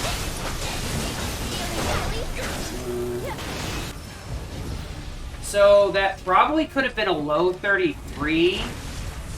That might have actually been a PB, actually, if I hadn't gone for blindfolded Rufus. Welcome back. Who knows? Actually, what is my PB? That's a pretty good commentated run for the most part. I did definitely get tilted at some point. My PB is 32:30.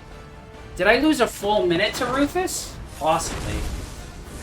Yeah, they asked me to do it. The funny thing is like they came into my DMs and they're like, oh, so initially we couldn't find a spot for you in the marathon, but it just so happens that we have a space for you now. Would you be willing to do it at 3 a.m.? And I'm like, cute, real cute. So I guess this could have been a 32. I had a feeling when I did that with Rufus, but it is what it is. We'll go with no more change. That's funny, actually, because my PB had both save loads in 5 and 11, and this run didn't hit either of them. And it was a lot that, wow. So I can get sub 30 without having to hit the save loads. I can at least get a 31 without it, for sure. Yeah, I can sub 430. Strife was right. Let me look that up real quick. Discord. I believe it's for no children, no child hungry. Oh, I appreciate it. You guys don't have to come. It should be on my channel as well. Let me see here.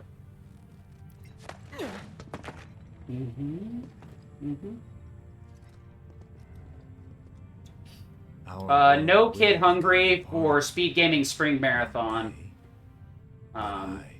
Let me see here. Is this on Oengis? I'll post the link. Where it is here. This is here it is. Schedule. The edge of creation. So if you guys are interested in anything else, this is the marathon I'm talking about. Let me close this real quick. You slept through the night. Yeah, I'm gonna have to go to bed early here, but I'm probably gonna get like 3 hours of sleep, and I'm gonna play like shit tomorrow. But I'm gonna try. I'm gonna try. Let me see here. Can I find you guys a human being on Twitch? What do we have here? Pretty decent run. I guess we can throw that as a commentated run. I'm not really sure. Definitely got a little bit tilted by some of those mistakes, so the commentary wasn't as strong as it should have been in the middle. But I do a lot better when I'm having to perform. Let me see here. Can I find you guys? Oh, that is a... I should make you guys watch that. Bluespell's a good guy.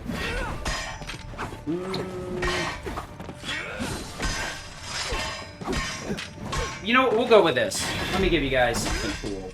Let me spin this out here. Let me make sure I'm into the chat so I can say hi.